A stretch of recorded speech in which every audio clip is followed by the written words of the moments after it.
Chapter 786. It's better to eat in Zhuangzi Li Dongzhu. Before coming here, I heard that the East Market sells oysters and scallops of the same size for 5 yuan. Xiao Lan and Princess Yongmu didn't eat just now. They sat and ate melon seeds. There were several varieties of watermelons in the Tang dynasty. Among them, there were watermelons that specialized in seeds. They weren't sweet, but they had large seeds and many seeds. Seed melons were planted in Longyu Road. They were the food of the upper and middle class. How could the lower class have the money to buy melon seeds? Li Yi looked at the small pile of melon seed shells and smiled. If you think Zhuangzi is good, you can live there for a long time. If you like to eat melon seeds, there will be enough for you to eat all year round. I don't like to eat melon seeds. I'm waiting for you, Xiao Lan retorted. Her tongue hurt from eating melon seeds. Li Yi nodded and said, "The Gobi area is the most suitable for planting melons. I have a technique called the stone pressure technique. Put stones on the soil of the Gobi and plant the melons. Don't worry about it. Wild beasts generally don't cause much harm. There are no wild boars there. When the season comes, all that's left is income. Take out the melon seeds and dry them. I have a way to fry them. I know about 5 spice."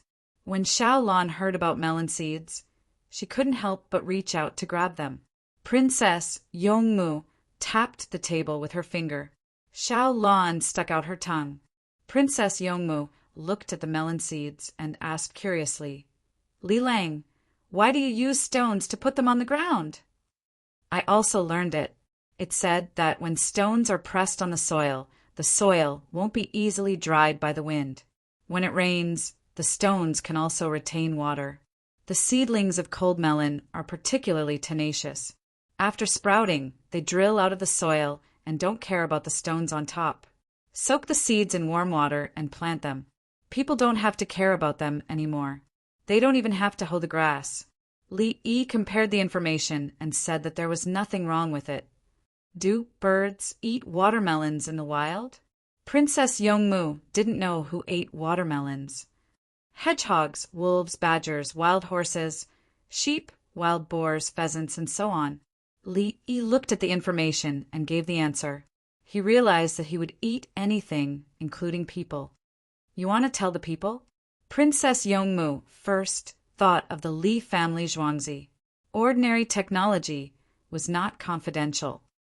People who live near the Gobi Desert have to harvest the seeds and transport them out. Only by raising the price of watermelon seeds will the merchants buy them. Li Yi didn't care about the technology. What he cared about was whether the people who planted the seeds could make money. The melon farmers themselves did not have sales channels, so everything depended on the acquirers. Princess Yongmu lowered her head and thought for a moment before asking, "How much will the merchants pay for the current melon seeds?" "It depends on what the merchant thinks, how far away it is, and how good the seeds are. Usually the price offered is very low." When Li Yi mentioned merchants, he shook his head. He gave the merchants benefits and promoted the development of business. But he also knew the nature of the merchants. Planting melons in the Gobi Desert was better than planting watermelons. Watermelons had a short shelf life, so the seeds could be harvested. If the watermelon seeds collected in Zhuangzi were 20 coins per caddy, the merchants from the nearest place in Longyu Road would only collect 1 coin per caddy of raw melon seeds. Excluding the transportation fees, the merchants made a lot of profits, so they had to collect taxes. 20 coins per caddy. How many watermelon seeds could 1 mu of land produce? According to the current watermelon varieties, land area, fertilizers, and care, 1 mu of land could produce about 50 caddies of seeds. Longyu Road was slightly better, producing more than 70 caddies of seeds. Princess Yongmu obviously thought of the same question. Is it worth it to plant watermelon seeds? How should I put it? If people don't take care of it, they can earn 50 coins per caddy after deducting the cost. If they plant wheat, 1 mu of land can produce 120 to 30 caddies, which is about 10 buckets of rice and 20 to 30 coins per bucket of rice.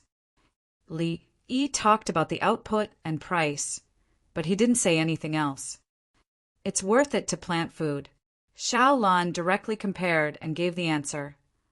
Xiaolan, I'll let you plant wheat in the Gobi Desert tomorrow. If you want to produce 1 stone per mu, you have to take care of it every day. I'll give you heavy armor, modeo, crossbow, and bow. You see, first, plant 10 mu of land, and then— No, I don't want to. I'm a girl, I can't, I'll die. Xiaolan shook her head like a rattledrum.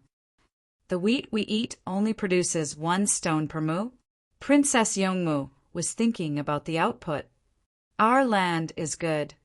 1 mu of land can produce 2 to 3 stones. The Gobi Desert can't grow wheat at all, it won't be enough. The people who live there all grow some vegetables and then let the sheep, which are still goats, eat grass and dig out the roots. After a heavy rain, if the number of sheep is not many, it will always be like that. Li frowned when he talked about the people who lived in the Gobi Desert during the New Year. It was very difficult there, and it wasn't very far from the capital. Those people raised sheep, and when they wanted to sell them, they didn't give them grass to eat. When they were sent to Tang, and the sheep were so hungry that they kept crying. It was like raising pigs. They were hungry, otherwise they would be full. In other people's eyes, it was a way of life, but in Li Yi's eyes, it was helplessness. He considered the whole Tang dynasty and the imperial court. If there were people who didn't have a good life, he had to think of ways. Just like the story, 2 pairs of father and son saw a beggar. The father of one pair of father and son said to the child, "If you don't work hard, you'll be like him in the future." The father of the other pair of father and son said to the child, "If you don't work hard, you won't be able to help them in the future." Li Yi was now in the 2nd level. He had to think of ways to let more people live a good life. Today he happened to see watermelon seeds, so he wondered if he could let the locals try to grow them. If he provided the seeds and the method, the locals would be a little tired for 10 days to half a month. He could increase their income, and their living standards would improve. Who knows that the grass floating in the sky, the years will make people old, the wind, the moon, flowers, and birds, a smile of the fate of the world, the singing on the stage, the audience sang along, and their voices suddenly became louder. Li Yi suddenly stopped talking and clapped his hands to the rhythm. Princess Yongmu blinked her big eyes. She still didn't understand why they had to raise goats and the number of goats. She also didn't know how much per mu could yield. How could they grow vegetables if they couldn't farm in the Gobi Desert? When the song ended, the host went on stage to announce, "Eat, it's ready. Use a colander to scoop it out. If you cook it for too long, the scallops will shrink too much, and the oysters will be cooked to pieces." Li Yi came to his senses and used a small colander to scoop out the 2 kinds of seafood he had just put in. He glanced at the empty plates in front of the 2 people and took a small bowl to scoop the seasoning. Chili oil, garlic juice, ginger juice, cold noodle soup, sesame paste, beef mince, soy sauce, aged vinegar, white sugar, tofu, oyster sauce, chopped green onion, and coriander foam.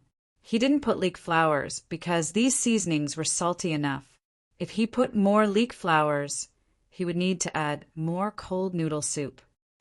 "Come on, each of you, take 2 spoonfuls. I put salt in the dumplings this year. When you eat them, don't dip them in soy sauce. Dip them in vinegar or eat them directly."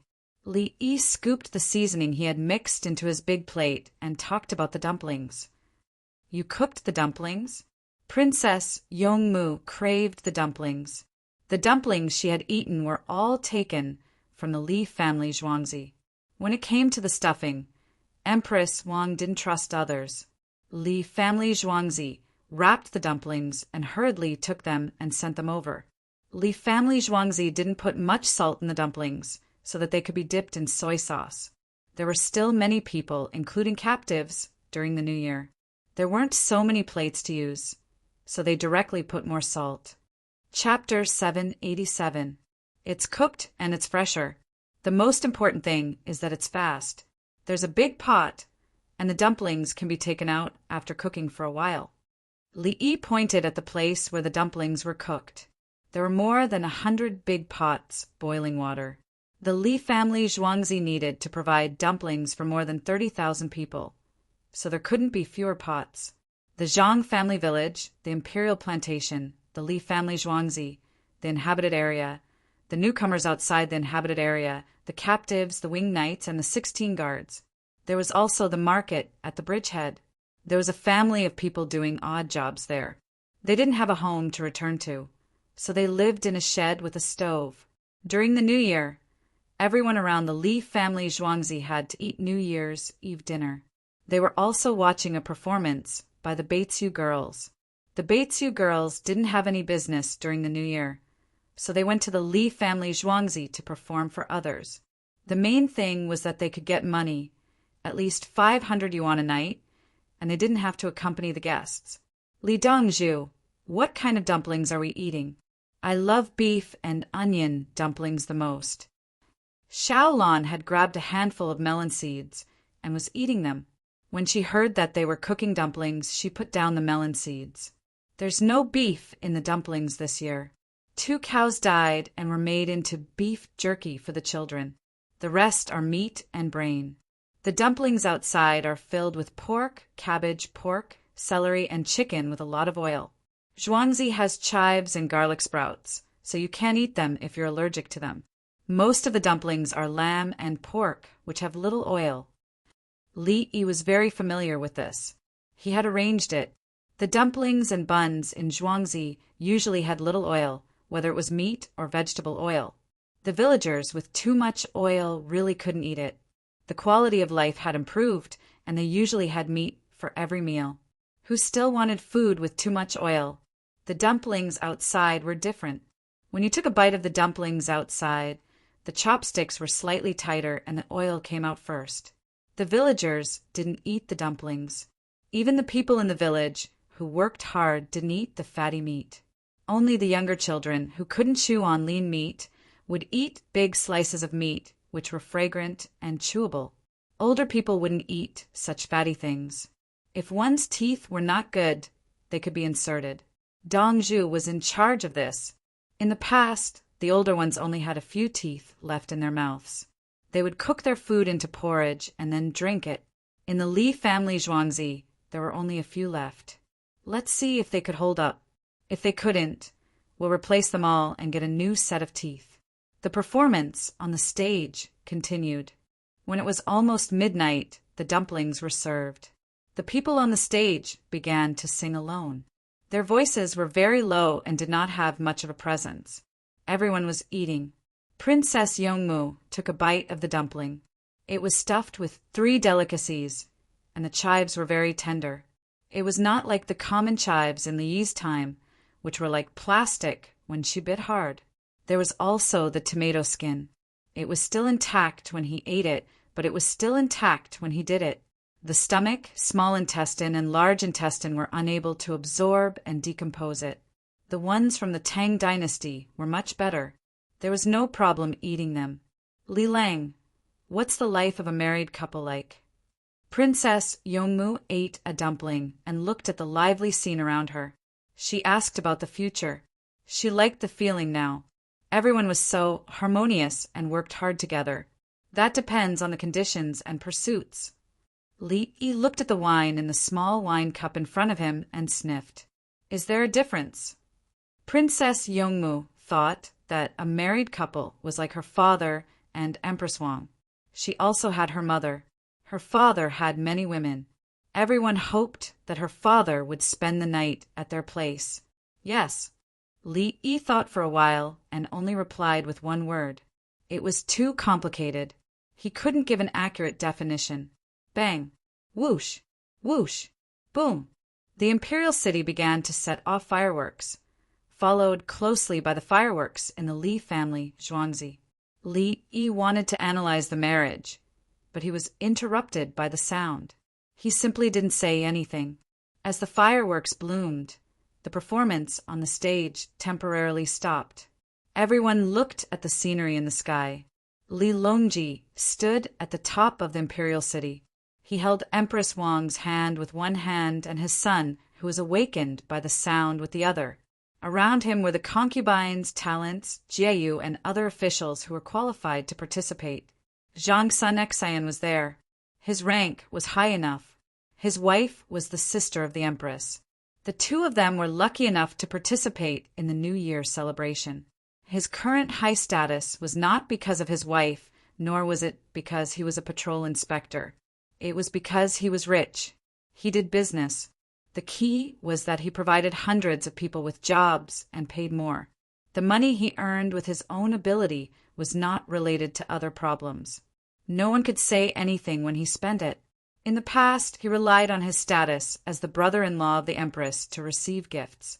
Now he knew how to give gifts. He learned it from Li Yi. He knew what Li Yi's situation was. With such power, he still gave gifts to the officials. Was his status lowered? Any official who dared to say that Li Yi gave gifts was lowering their status. The next day, this official could go to a remote area to play a role. The Tang dynasty needed him. Zhang Sun Xian, who thought that he had been tricked by Li Yi many times, was already disdainful of that imperial censor Li Jie. He had learned to be smart. After thinking carefully, he realized that Li Jie had a powerful force behind him. Even the current Prime Minister Su Yi was related to him. If he acted impulsively and did something, he would probably be crippled. Thank you, Li Yi Li Dongzhu. You showed me the dangers of the world. Every time I schemed against you, I was sure that I would fall into the trap. Thinking like this, Zhang Sun Xian held his wife's hand tightly. His wife looked up at him slightly in the dazzling fireworks. Her eyes were bright. Li Yi is a good person. I just realized that he didn't want to do anything to me because of your sister. Zhang Sun Xian said and let go of his wife's hand. He raised his arm and hugged his wife's waist. He who thought that he had been tricked by Li Yi had learned to be smart. Even if he used chili powder to poison him, Li was very gentle to him as long as there were no serious consequences. Later, he led the people to make more money. Drunk in a mortal house, even sent technicians to help. Xian, I only have eyes for you. Zhang Sun Xian's wife leaned her head on his body and said loudly. The fireworks were too loud. Empress Wang, who was standing in the main position, suddenly turned her head and looked at them. Then she smiled and said in Li Longji's ear, Uncle finally got it wrong for once. Brother, he didn't want to target someone. Otherwise, he could prove that he was right at any time. The new year is coming. I don't know what plans Brother he has. I want to see the people around the capital office and the people of the Tang dynasty live a good life. Li Longji didn't think about the topic of who was dead and who wasn't because Li Yi had already helped him. When Zhang Sun Xian was assigned to Lantian County as a patrol, Brother Yi understood the reason. Otherwise, if he wanted to kill someone, he had countless ways to kill them. Good life, people, all good. The little guy who was watching the fireworks heard his father and said, he didn't know the situation, but he repeated the key words. You will have a hard life in the future. I will send you to the Li family, Zhuangzi, to learn. Empress Wang kissed her son and rubbed her face against the little guy's face. She knew that her son must be taught by Li Yi. But how could he learn so much knowledge? As for the other officials and scholars, they can stand aside. They don't need you to teach them. Uncle can teach you everything you can. You don't even know what Uncle can teach. Chapter 788. It's so beautiful. Princess Yongmu looked up at the fireworks and said, Li Yi vaguely heard the sound of the fireworks. He looked at the imperial city and suddenly remembered something important. He waved to Qingsong and shouted, send someone to the east and west of Chang and the south of the city to set off the fireworks there. Hurry! Qingsong ran to find someone. Li Yi was relieved. He thought that it was not easy for the people to see the fireworks. Obviously, it was not crowded to go to the imperial city from other places. Some people could only watch the show in their own square. The east and west of the city were in a suitable location. As long as the fireworks flew high enough, the people in the surrounding square could see it. There were many officials and people in the south of the city. They also wanted to see it. Li Yi believed that some people would run to the river to see the fireworks in Zhuangzi. They could go back at any time without closing the city gate. The winged knights took the fireworks and ran from the south of the city to the west of the city. The road in the city was full of people. After a quarter of an hour, the fireworks in the imperial city and Zhuangzi did not stop. The fireworks in the east of the city began to rise and bloom. After another quarter of an hour, beautiful patterns appeared in the sky above the west of the city. As Li Yi thought, many people stood outside the Ba river to watch and eat dumplings. Tubo's people in the Honglu Temple looked at the bustling New Year's Eve of the Tang dynasty in Cheng. They were in a bad mood. More than 2 hours later, the fireworks finished, and the show continued on the imperial city. Isinba's face was full of helplessness. Slay. Many places in Tubo are covered in snow all year round. It snows many days every year. It also snows in Tujue, grassland, and chitin places. Buizhu had long thought of the great Tang's capital's sleigh transportation capability, and he had also considered its military use. Write a letter back so that we can use the same tools there. Isinba's voice was full of helplessness. Tubo had always been learning about the Tang dynasty. He had not learned how to use the hot air balloon and had run out of alcohol. At present, he only had kerosene lamps. Kerosene lamps were expensive, so he did not sell more kerosene. The hot air balloon plan was no longer feasible. The only way was to consider how to deal with the hot air balloons of the Tang dynasty. He could learn how to sail a ship, but it would not be of much use in Tubo. What was left was the sleigh, which was pulled by horses and loaded with baggage. Baggage was not carried by a horse. The weight that the horse had to bear was obviously different. Usually it's convenient for transportation. Bo Xia had a deep understanding of this. The commoners of the capital government did this. In the winter of last year, or rather the winter of the year before the new year, there was heavy snow. In winter, the people could only travel by ox cart and horse carriage. When they encountered snowy places, they would take a board from the car to prop up the wheels and slip through. Then things changed. They were all sleds, and there was no need to clear the snow on the road. Those who felt that the road was not easy to walk on would take the water network. Commoners came and went frequently.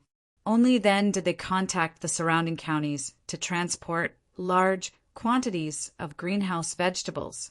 Would the greenhouse be useful in Tubo? He needed a lot of silk and had to add more fire. Thinking of learning from the Tang dynasty and planting greenhouses, Boxy suddenly thought of a crucial problem. There was no coal in Tubo, so how could he burn it? Burn firewood and cow dung? Just to eat some cucumbers and eggplants in winter, he had invested a lot of money. Some people did not even have silk clothes to wear in winter. This included slaves. If slaves were not given clothes, they would freeze to death. It was a loss of property. Planting soybeans to raise insects. Boxy was thinking of learning how to raise insects. He found that insects were delicious. Even if the upper class of Tubo did not like to eat them, they could just give them to the slaves. Only when the slaves had the strength to do more work. If Li Yi was from Tubo, what good ideas would he come up with for Tubo? It's specially suitable for Tubo. Isinba was thinking about Li Yi. He wanted to come over to compete with Li Yi and get the technology from Li Yi. He was very conceited and felt that he was strong. After a series of events, the competition was over. He had been watching Li Yi take things out. In that case, Li Yi's main concern in the Great Tang's capital office was the local people. What would happen in Tufan? Yes, it's called resources. Without resources, he can only provide a short, curved plow in Tubo. If he can take out a sled, what else can he do? Boxy felt uncomfortable when he thought of Li Yi. He belittled him and felt much better. The other foreign envoys in Honglu Temple were working hard to learn. The Shi and Kaitins lived in the northeast and part of Inner Mongolia. It was difficult for them to travel in winter. They found that the sled was good. They were not wrong. In history, the horses, deer, and dogs in the northeast were all pulled by this thing. As long as there was snow, the sled could go up the mountain. Where the horses could run, the sled could definitely go up the mountain. If the bushes were too dense, the sled could not trip the horses. The sled could fly over the bushes. Of course, under normal circumstances, they would not do that. They were worried about the horses. What if they fell? In the past, they had not thought about it. This year, when they saw the people coming and going in the capital, they were ready to learn. Otherwise, they would not be able to go out in heavy snow. Yu Jiang came back with the group that went to Khitan and Bohai. He still pretended to be a shoe person. On the surface, the person in charge of the Khitan group was Bacharka. Yu Jiang went to find Bacharka. Bacharka and his group brought their families back, including the families of the brothers who did not go. They planned to let their families live in the Tang dynasty. They mainly wanted the children to learn the culture of the Tang dynasty. Then, they would take turns to return to Khitan to help out. Bacharka, the sled looks easy to make, but there is a trick to it. Khitan needs the sled. Yu Jiang pretended to eat dumplings and communicated with Bacharka. I'll go and ask. Bacharka was thinking about the Khitan. He did not care that today was the 30th. Li Yi had just sent Princess Yongmu back to the courtyard and was about to go back to his own courtyard to rest when he met Bacharka, who had come looking for him. The winged knights accompanied him. The winged knights were not at ease with other people getting close to Li Yi. Li Dongzhu, what's the trick to making a sled? My Khitan needs it. Bacharka asked loudly. The sound of the performance came from the other side. You mean making it? The main thing is that it's light. Because there is no bamboo over there, it's better to make it with oak wood. It's also relatively heavy. If you want it to be light, you can use straw and use oil tree branches to weave them into a row. Li Yi did not refuse Bacharka's question. He patiently explained how to make the sled in the northeast. The light ones were not sturdy enough and were used when a child needed to be brought along or to carry some goods and be dragged along. If wood was used, animals would naturally be used. There is a type of reindeer over there that can replace horses to pull the sled. They are more docile. Li Yi kindly introduced the reindeer. The entire northeast was under the control of the Bohai Sea, including the Heilongjiang region, but their control was not very strong. The 3 provinces in the northeast were far from Liaoning to Heilongjiang. How could they completely control the entire region? Using highways, provincial roads, trains? There were many mountains and rivers along the way. In other words, some places were under the control of the Bohai Sea in name, but in reality, the local tribes lived on their own. Otherwise, when the news of a rebellion reached the ears of the king of the Bohai Sea in autumn, he would send troops in winter. Before spring arrived, a group of people would freeze to death along the way. Chapter 789. Bacharka listened attentively, afraid that he would miss the key points. It's too late this winter. Even if I give you a batch tomorrow, it'll be spring by the time you get there. There's still more than a month before the glacier melts. Li Yi comforted Bacharka, meaning that they would start using it next year. By next year, only Khitan would use sleds. The Tang dynasty's Dao army would use sleds in Shaanxi, and the Anbei Protectorate would use sleds in Baotou. In the north, they would use sleds all the time. This year, they had successfully used sleds in the capital. They could use the same transportation method wherever it snowed in winter. If ordinary people didn't have livestock, they wouldn't even think about it. They could rent cars or stay at home. The Tang dynasty didn't encourage normal migration. They wanted people to farm and work in their hometown. If they wanted to travel far, they would need a public inspection from the government office, which was a letter of recommendation. In the era of planned economy, without a letter of recommendation, they couldn't eat outside. They had to look at the letter of recommendation before they could eat. Also, they had to stay in a hotel and find a job. The public inspection in the Tang dynasty was similar. If they couldn't produce a public inspection letter, they would be arrested. For example, in Pujindu, there was a pontoon bridge, so they could only go there. If they came from the other side of the bridge, they would be stopped. Of course, There weren't so many things to do if they were in the same county. They just needed a household register. There was no need for a public inspection. The night passed. On the first day of the first lunar month, Lilongji prepared to worship the ancestors. Li Dan didn't die. Li Dan, who should have died last year, was now living well. Therefore, Li Dan wanted to participate in the worship and tell the ancestors about the current situation in the Tang dynasty. They went on the second day of the lunar month. There was a big banquet on the first day of the lunar month. All the officials came to eat, including the foreign envoys.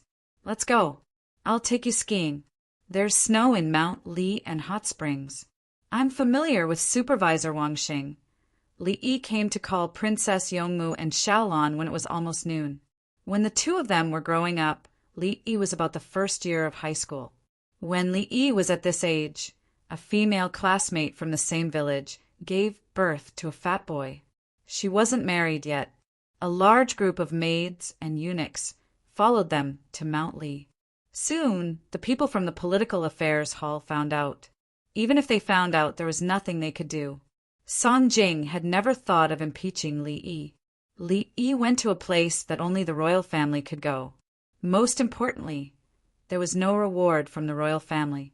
If the ministers performed well, they would be given warm soup. It has begun.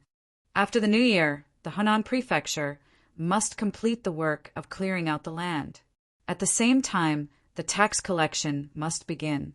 Baigu did not care where Li Yi went to take a bath. He was concerned about Henan province. Zhang Shuo was the magistrate of the Henan prefecture, so there wasn't any problem with his operations. He had already started clearing out the land last year. After today's work, we'll take a break. How about we go to the Drunken Immortal residence in Lantian County? Su Yi suggested to take a bath. Without a reward from Her Majesty, he didn't dare to go to Mount Li himself. The only place he could go was the hot spring of the Li family Zhuangzi. Yes, Song Jing agreed. He had wanted to soak in it for a long time. Although there was a private bath in each square, it could not compare to a hot spring. It would be better if the weather was warmer. Baigu thought of the bicycle again. He couldn't collect taxes on the bicycle. Li Yi had told him the other day that he wanted to save the money to make new weapons. He was looking forward to the new weapons. Then he would cooperate with the other soldiers to deal with the Turks and open up the Silk Road. Since Suiya town was occupied by the Turks, the Tang dynasty's trade with the West had been interrupted. They could only get some through Tufan. In addition to fighting the Turks, Baigu was also thinking about Zhang Jiling. Zhang Jiling was building roads and preparing to set up a department of transportation in Guangzhou. When the time came, a steady stream of money would come in. Baigu wanted to work for 2 more years and not change his position. When the tax collection in most of the areas of the Tang dynasty was settled and most of the stalls were rented, he could rest assured and join the Tuan heir. The big banquet was held in Hanyuan Palace. Floor heating was provided, and everyone ate hot pot together. Li Longji had become stingy. Normally, there should be a lot of stir-fried dishes. In the past, there was little stir-fried dishes, and it was mostly roasted lamb. Now, when eating hot pot, other than the chicken and the soup base, the waiter would serve the food after almost all of it was eaten. It was impossible to order 10 plates of meat at once. You have to eat plate by plate. It's all money. I'm not rich. However, the dipping sauces were good and there were many varieties. There was no shortage of chili oil and chili sauce. There were also a lot of frozen prawns, fish fillets made from sea fish, oysters, scallops, and hairtail. In fact, there were also spoonworms. Li Longji didn't bear to take them out. People on the beach didn't eat spoonworms. They were like worms. Li Yi ate them. He knew how fresh spoonworms were. Then, the locals would search for them on the beach and reefs. The labor cost was high, but the quantity was actually not small. Things that people didn't eat reproduced quickly. Like the small sea crabs in summer, they were the size of coins and no one ate them. However, these small crabs were similar to flatback crabs and meatballs. They were used to fry, crispy and fragrant. People on the beach usually didn't eat them, including the people at Li Yi's time. There was no meat, so they could only fry them. People who went on vacation caught them and said that they were raising them. In the end, when they woke up the next morning, the small crabs were all dead. Li Longji didn't let others eat anything that wasn't easy to get. Prawns were fine. There were many of them. For example, the envoys of the Japanese Empire didn't like seafood very much. Sometimes they ate seafood for memories. When the envoys from inland found the frozen seafood, they ate it with all their might. They didn't care about mutton. Empress Wang participated in this kind of big banquet. She carried her child and sat beside Li Longji. She was a motherly model. She fed the little guy hot pot and didn't dip anything spicy. They finally climbed up Mount Li. Li Yi chose the slope and asked everyone to change to skis. There were 2 ski poles made of bamboo. Both ends were slightly raised. When they were roasted with fire, the bamboo would be raised. When you wear it, you have to find a flat place. After wearing it, remember to keep your 8 characters inside. You must squat and never stand up straight. Use the poles to control your balance. Go down the slope first. Li Yi explained the skills to Princess Yongmu and Xiaolan. The winged knights, palace maids, and eunuchs who followed them all knew how to do it. They had practiced and fallen. What does the 8 characters look like? Princess Yongmu was full of curiosity. It was the first time she came into contact with skis. Li Yi glanced at the palace maids and eunuchs. The cub stood up, put on the skis, and found a small slope with the poles. It took a deep breath and slid down. The process of sliding was uncontrollable. With a swish, it slid down and then sat on the ground. This was the result of beginners who couldn't retract their legs and adjust their 8 characters. Unless it was flat ground or a slope, they would slide down. The cub got up and began to run up the slope with the help of the poles. Skiing didn't only have to be done from high to low. The biggest role of the skis was that it had a large surface area and people wouldn't get stuck. Take it a little bit. Keep a good posture, and then someone will push you forward from behind. You have to adjust the front end of the skis yourself. Li Yi taught Princess Yongmu how to put on her shoes and motioned for the palace maids to push her. Chapter 790. Princess Yongmu and Xiao Lan slowly learned, and the winged knights began to perform all kinds of performances. Slopes, flat ground, and speed up. During the skiing process, they suddenly stopped to shoot arrows, suddenly stopped to lie down, and quickly got up. Without a snowboard, they would shoot arrows while moving forward and change their speed to ski. Princess Yongmu learned and watched the winged knights training. She realized that something was wrong. She thought that skiing was just for fun, but when bows and arrows were added, it seemed to have nothing to do with fun. Li Lang are the winged knights in military training. Princess Yongmu watched the group of people climb and roll in the snow. She was not in a hurry to learn how to ski. When the snow is shallow, horses can be used to pull the sleigh. When the snow is deep, the horses can't run in the snow at all. In the waist-deep snow, any animal will struggle to move forward. In addition to the normal heavy snow, there is also a kernel. The snow elsewhere in the col is blown down by the wind and becomes thicker. If a horse goes in without a roof, how can you expect the horse to carry the sleigh? Skis solve this problem. At the critical moment, get off the horse and change to skis, Li Yi said as he gestured. When he was in the Tang dynasty, he did not see the snow very deep. The team moved forward. At that time, he had cavalry. There was always a cavalry at the border. It was formed by the local ethnic minorities. The other few teams could also be considered cavalry. They could apply to join, but their combat strength, when it was snowing heavily, they could only get off the horse and pull the horse together. At that time, the horse was not a tool, but a belief that people persevered with a comrade. A cavalry team following a horse in the snow and an infantry team in the snow were 2 different feelings. Li Yi thought of his cavalry at that time and told Princess Yongmu the importance of skis. When both teams were trapped by the snow, the winged knights changed to skis, and the enemy could only cry. On the skis, they could circle around the enemy and shoot arrows, especially when they were in the limelight. When going up the slope, they could move up and down, or they could turn their bodies horizontally and move horizontally. No matter which way, it was very slow. However, it was much faster than wading through the waist-deep snow. If he ran in the direction of the wind, the range of the bow and arrow would be further. If he ran on the hillside, the range of the bow and arrow would still be further. If the baggage troops from both sides faced the same problem, those with skis would carry the baggage troops and ski. The speed of an army is always relative. The wing knights must learn how to ski and skate. The harsher the environment, the stronger they will be. Li Yi concluded as he looked at the wing knights, who were playing happily. Princess Yongmu felt that she was participating in a secret military project and was very excited. With the help of the palace maids, she learned how to ski seriously. Xiao Lan worked even harder. She had to work hard. Everyone else knew how to ski. Li Yi slid back and forth beside her, correcting her movements from time to time and repeating the main points. Princess Yongmu didn't even eat lunch. She wasn't hungry, so she played like crazy. She had never been so happy since she was young. The education she received was to be gentle and quiet, to not show her teeth when she smiled.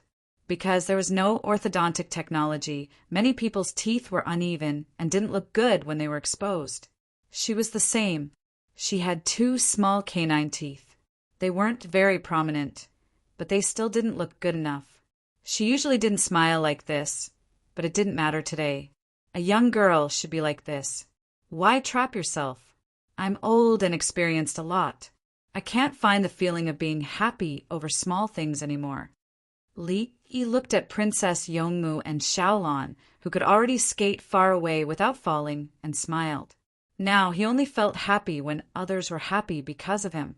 When the people drank a bowl of free soup and recovered their strength, replenished their water, and lived, he felt a sense of accomplishment.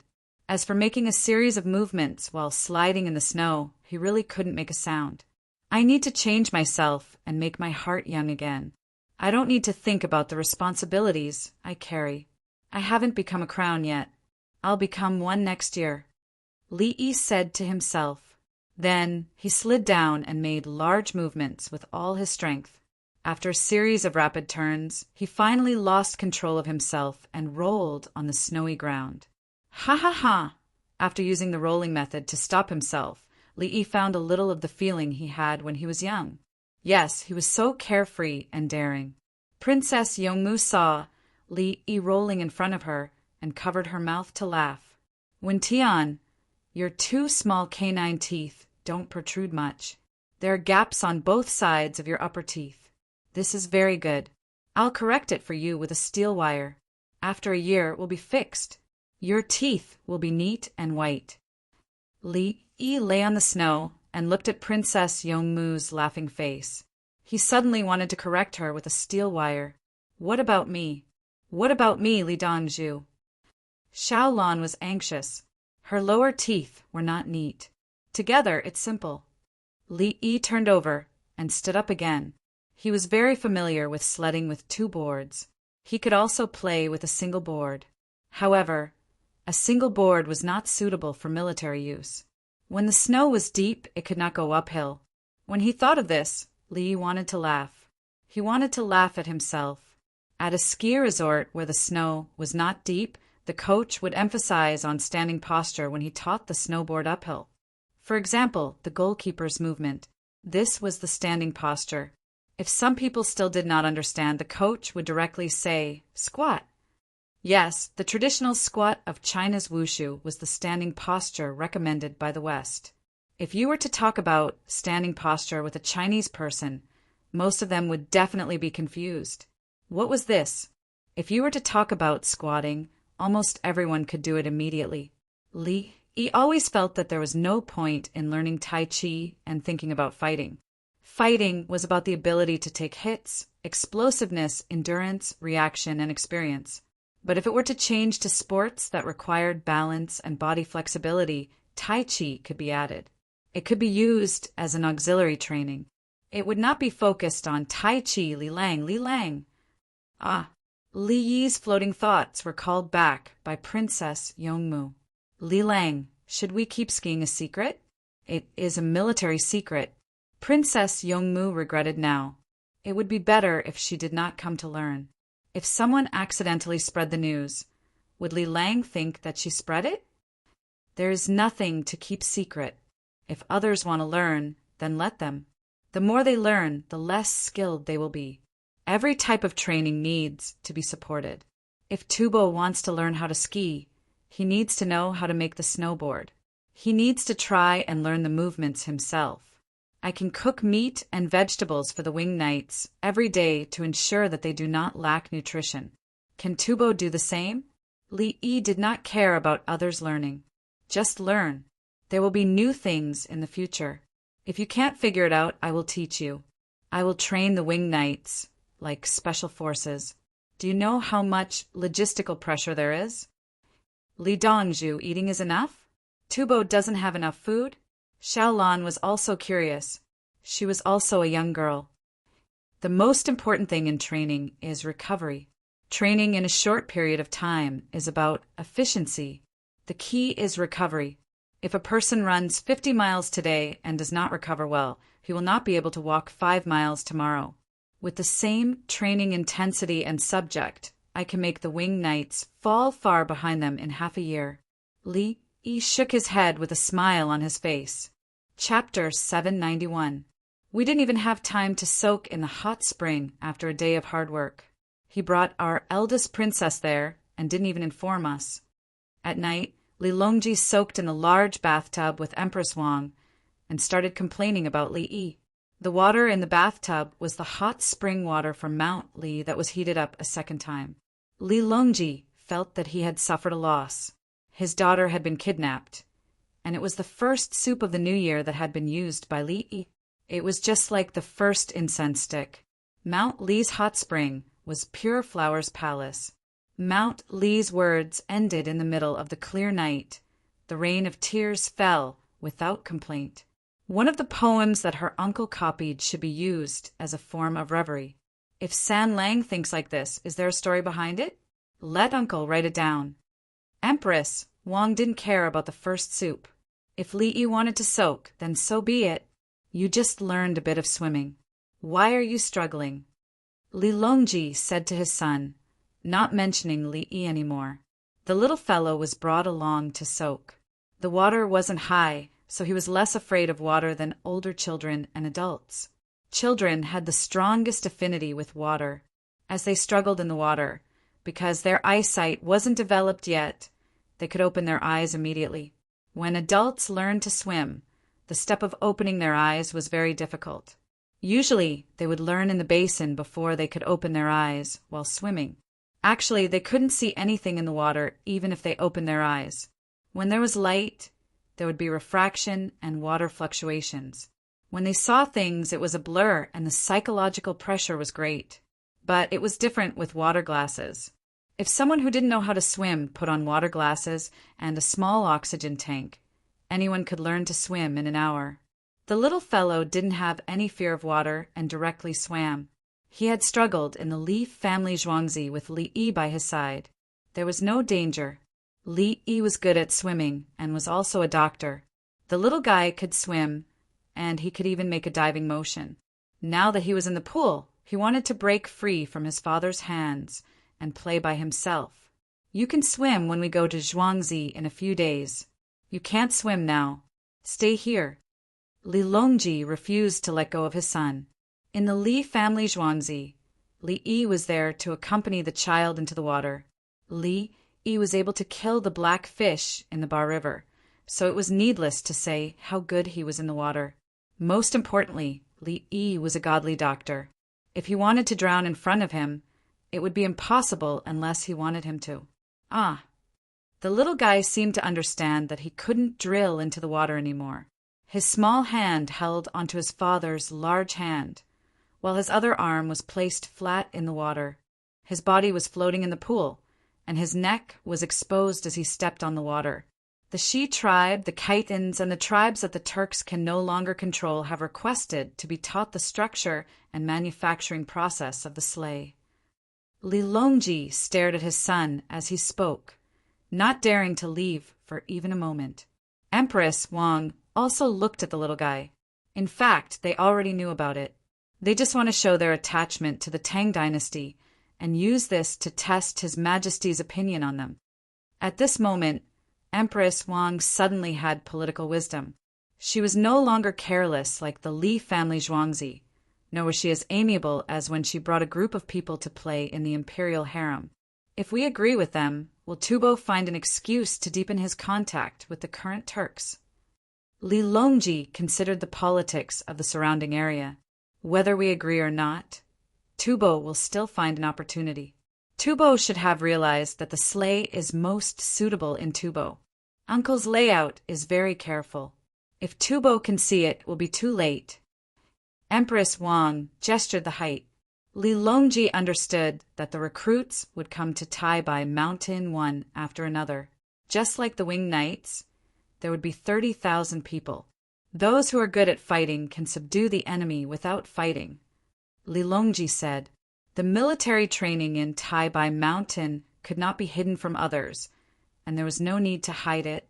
30,000 elite troops could be sent to fight Tubo, which was a top military force.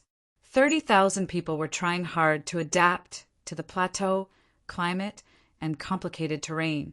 What would Tubo do if they knew? The military training was in the Tang dynasty. Would Tubo race against time to fight the Tang dynasty or unite with other tribes to contain the Tang dynasty?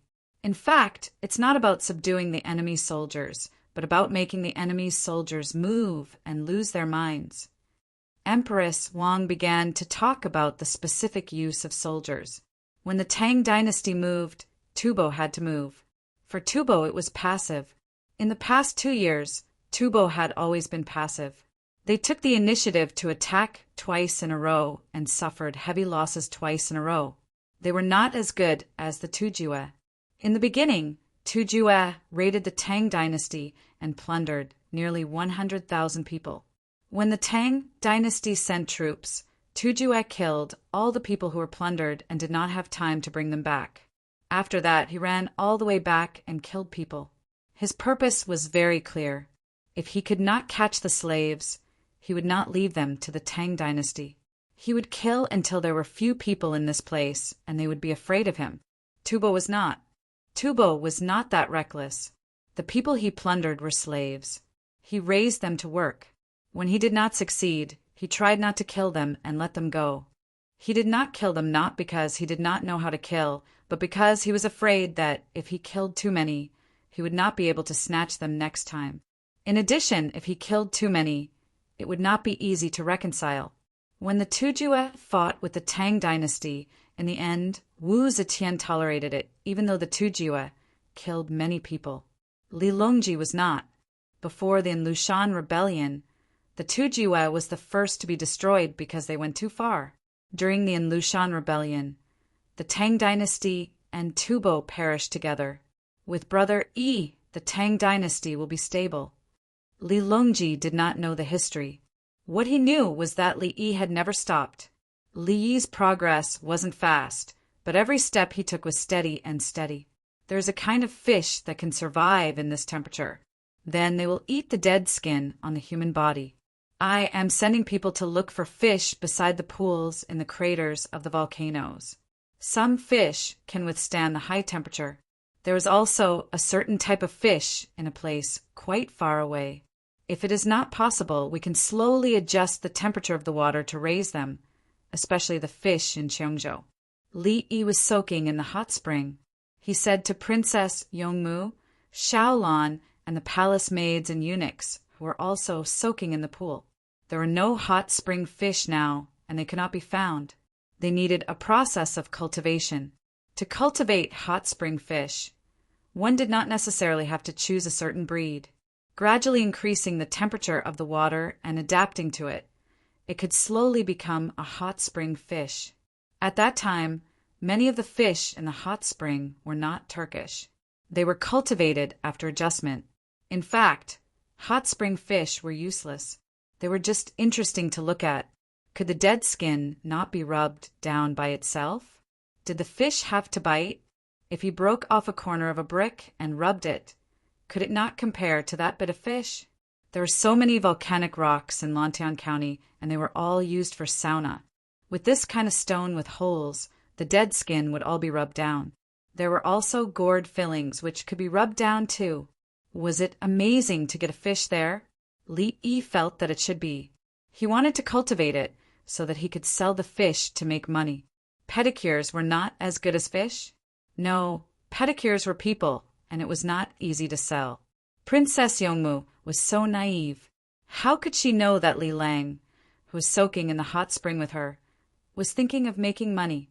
She felt the temperature of the water. Li Lang, can fish live in this water? Look at what you're saying. It's like northerners can't survive in the south, and southerners will freeze to death in the north. Zhang Jiling is from the south, and he didn't freeze to death in Chang'an. Li Yi paddled a few times in the water and said with a smile.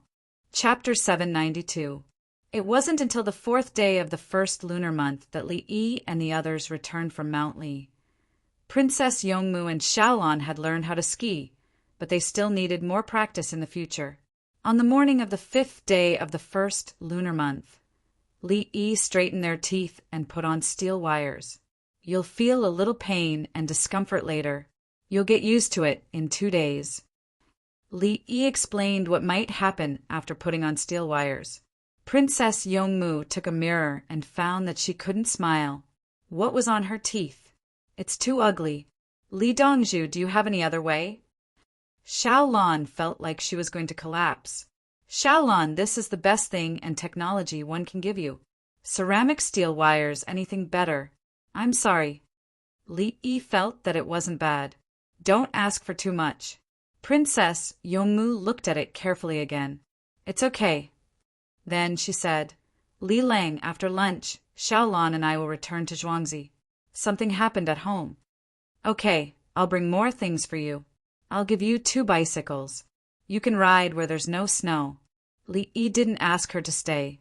He had been playing with Princess Yongmu for the past few days to make her lively and not as quiet as before. At the same time, he was adjusting his mentality and making himself younger. After Li Yi came to the Tang dynasty, he had been thinking about the people's livelihood, politics, diplomacy, and military affairs. He had never thought about himself. Now that his body was young and vigorous, it was impossible for him to be a monk. In the afternoon, Li Yi waved goodbye to Princess Yongmu at the bridge. A group of people who couldn't be identified from their clothes outside picked up Princess Yongmu and got on the carriage. Then they pulled more than 10 sleighs and left. It's time to change the guard. Get ready to take over. Li Yi turned around and called out to the 220 students. Previously, a lot of students who didn't pass the imperial examination were going to be village officials. Now, it was the turn of those who passed the imperial examination to go to the village. On the other side, Princess Yongmu sat in the carriage. She thought for a while and said, Go back to Zhuangzi. Go to Zhuangzi, not back to the palace. Xiaolon licked the thing on her teeth with her tongue and said that. The team slightly changed their direction and headed to the west of the city. Not far from Liuli village was the 100 mu land that Princess Yongmu bought under Xiaolan's name. 20 mu of Zhuangzi, 80 mu was a vegetable garden. The newly built water network passed by the side. It turned out to be the irrigation of the canals. When he bought it, he spent a lot of money, and it was connected to other people's land. Xiaolan's the broker to manage the small Zhuangzi to be taken care to Zhuangzi's Zhuangzi. The broker only knew that Xiaolan came from the palace, but he didn't know who was behind her. Some of the eunuchs and palace maids in the palace had saved up some money and would take it out to do business. Before Princess Yongmu's team arrived, Li Longji already knew. Do they want to open a mansion? Li Longji muttered with dissatisfaction. It's boring in the palace. Yuan Shu is not in danger outside. Haven't the nearby places been arranged properly? Empress Wang wasn't Princess Yongmu's mother, but she liked this quiet, well-behaved, and obedient daughter. The arrangement she mentioned was the land bought by Princess Yongmu. The surrounding land was bought by people with special identities. There were no fields in the south, north, southwest, northwest, west, and east near the road and the water network. A shed with free soup was placed on the side of the road near Princess Yongmu's field. There was always someone there to help people passing by. Open a mansion? Li Longji said, then shook his head.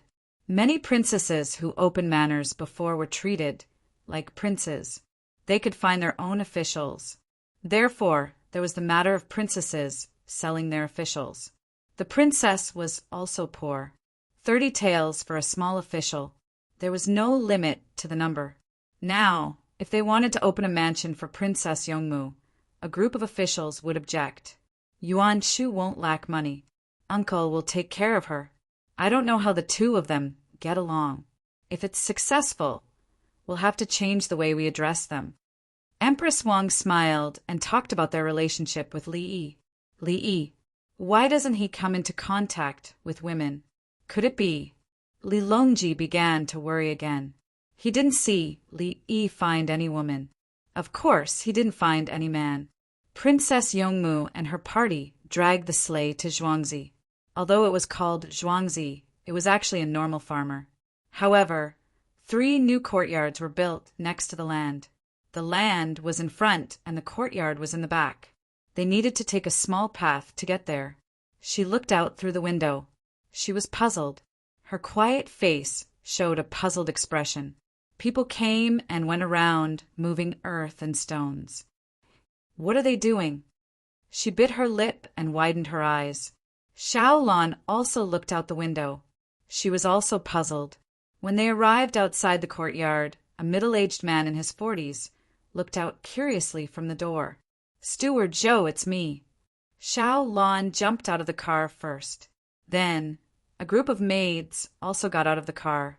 Guards in different clothes began to move things in. Steward Zhou's name was Zhou Gui. His grandfather and father were stewards for others. When it was his time, he failed the imperial examination several times. After he became an external official, he was ostracized. He took over his ancestral business and continued to be a steward.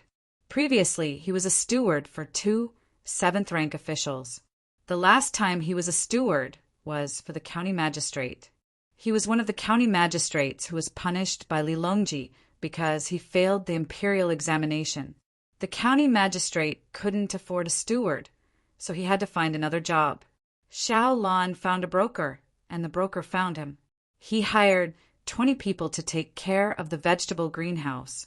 He kept the accounts, and no one cared about him. The last time he saw Xiaolan was 20 days ago. At that time, Xiaolan came out to see him with a strong-looking man. He obviously wasn't used to seeing so many people today. Steward Zhou, what are they doing around here? Xiaolan talked about the people around them.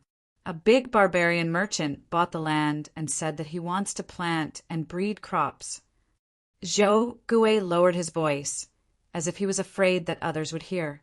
Oh, then we have to prepare more people to prevent the barbarian merchant from messing around. Xiaolan looked at the 20 guards. One of the guards left, and the 8 maids looked around vigilantly. Zhou Gui hesitated for a moment, then continued to whisper to Xiaolan, Dongzhu, another merchant, came to our door yesterday and said that he wants to buy our land and the greenhouse.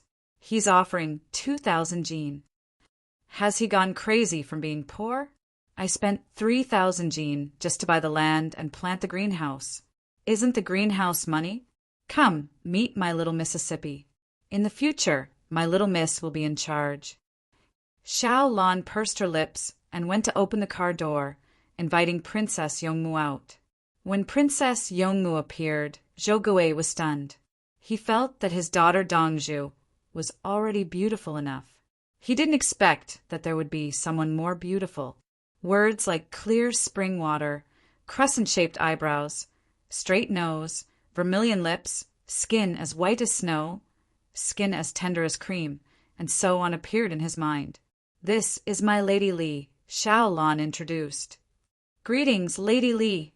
Zhou Gui quickly lowered his head and bowed, not daring to look any more. He was thinking about many things in his heart. How did a Dongzhu named Wang Xiaolan become someone's maid? Then this person, yes. Princess Yongmu nodded slightly and asked, "Do you know the details of that merchant?" I still don't know. No, but he said that if we don't agree within 5 days, we will regret it. Zhou Gui felt a kind of aura and stuttered. Chapter 793. Little Miss, please. After Zhou Gui finished answering, Xiao Lan motioned for Princess Yongmu to enter the courtyard. 8 maids surrounded her and entered together. 10 guards stood outside, and the other 10 went in to check the layout so that they could move things later. The courtyard with 3 sections was a corridor style. The first section was the front courtyard, the second was the main hall, and the last section was the sleeping area. The main hall had a study and bedrooms on the left and right. The corridor connected to the rooms on the left and right. There was a big courtyard in front of the main hall and behind the front courtyard. The courtyard with 3 sections was neither big nor small. It covered an area of 1 mu. It faced the south and was arranged in the same direction as Chang'an. It was 15 meters wide from east to west and 36 meters from north to south. When they arrived at the main hall, Princess Yongmu didn't say anything. The guards looked around and found 5 extra people. They were a family. Zhou Gui stood respectfully at the side, but he still felt a little guilty. He saw that Princess Yongmu's temperament was different from usual. "The family I hired has the same surname as Little Mississippi, Li, and is 42 years old. His wife is 36 years old. His eldest son, Li Yuanyang, is 18 years old. His eldest daughter, Xiao Yezi, is 16 years old. His youngest son, Li Ling, is 13 years old. His family gave birth to 3 more children, but unfortunately they didn't grow up. A family can clean, drive, and cook." Zhou Gui told the situation of the 5 people. He didn't say his own situation, but he did tell Xiao Lan. They were all gone. He was the only one who survived an illness. "Go and help move things. If you do well, I won't treat you badly." Princess Yongmu tried to learn from Li Yi. She had a lot of fun these days. The first time she met Li Yi was at the hot spring in drunken, immortal residence. The second time Li Yi was flirtatious and then fed her insects. The third time, Li Yi was still as interesting as before. He didn't look like what others said at all. Princess Yongmu knew how many people Li family Zhuangzi managed. She wanted to learn. She didn't know that Li Yi was treating her to change her personality. Otherwise, if Li Yi was serious when interacting with others, she would continue to be like when she was in the palace. Listen to this person. Listen to that person. She couldn't laugh out loud when she wanted to, and she couldn't jump around when she wanted to play. The way he spoke and acted, his every action was respectful and courteous. It was a tiring life. Li Yi's previous behavior was all an act. Li Yi's current age was different from his mental age. In the future, in order to increase his lifespan, he had to do things step by step. What kind of people did he come into contact with? Until I saw her. If I wanted to interact normally, I had to change. If Li Yi was still so strict, Princess Yongmu would be facing another strict father. Li Yi was trying very hard to adjust himself, imagining himself as an 18 or 19-year-old teenager. Only then would his rebirth not be in vain, and he would enjoy what he had to. Princess Yongmu was not used to it at first, but when she came back today, she found that there were many interesting things. Li An's family of 5 was not as good as Zhou Gui's. This extravagance and temperament made them panic for the first time. Xiao Lan. Princess Yongmu sat on the main seat. "Steward Zhou, you should know the surname of the businessman who wants to occupy the land, right?" Xiao Lan understood and asked herself. "He said his surname is Jiang." Zhou Gui looked worried. Someone was going to rob the land. What should he do? He didn't say his background. Xiao Lan didn't care and directly asked about the other party's background. Zhou Gui shook his head. He didn't say. Then don't pay attention to them. How dare they bully my wife? Humph. Xiao Lan was angry. It was not easy to buy Zhuangzi, and she was going to raise insects and plant bellflower next year. How dare someone come over and buy 100 mu of land with vegetable greenhouses for 2,000 taels? Did they think the land in the west of Chang and was so easy to get? If you really have the ability, can't you find out who I am? Come over and bully my steward? Princess Yongmu was even more indifferent. In the Tang dynasty, who could steal from her? I'm tired. Princess Yongmu said 2 words. I'll go and arrange it now. Steward Zhou, take a look at the things my wife brought and put them in the count. Xiao Lan personally went to the back to check the sleeping area. She couldn't sleep in the main hall, even if she was a Dongju. Women could sleep in the main hall. It was said that the yang energy was too strong. Got it. Zhou Gui still couldn't figure out why it was a female Dongju and then a woman with a higher status was added. What was going on with the family he was living in? Where did the male owner go? He picked up the account book and the red and blue pencil to check the accounts. Be careful. Don't drop the kerosene lamps and thermos bottles, the guard said as he moved the items. A big box was opened, revealing the contents inside. A big box of kerosene lamps, wrapped in straw. There were 16 kerosene lamps in total. Another big box was opened. There were 16 thermos bottles without shells. It didn't matter. He could make them himself. Click. The third big box was opened. There were still kerosene lamps. Click. The fourth box was opened. There were still thermos bottles. Zhou Gui's hands trembled as he prepared to record. These 2 boxes were enough to buy the yard, land, and greenhouse. The boxes continued to be opened. There were duck-down bedding, cashmere bedding, cotton bedding, and military coats. Then there were jars of shrimp oil side dishes, jars of fermented bean curd, glass bottles of glycerin, alcohol, and kerosene. You must be careful. They're all wrapped in cotton.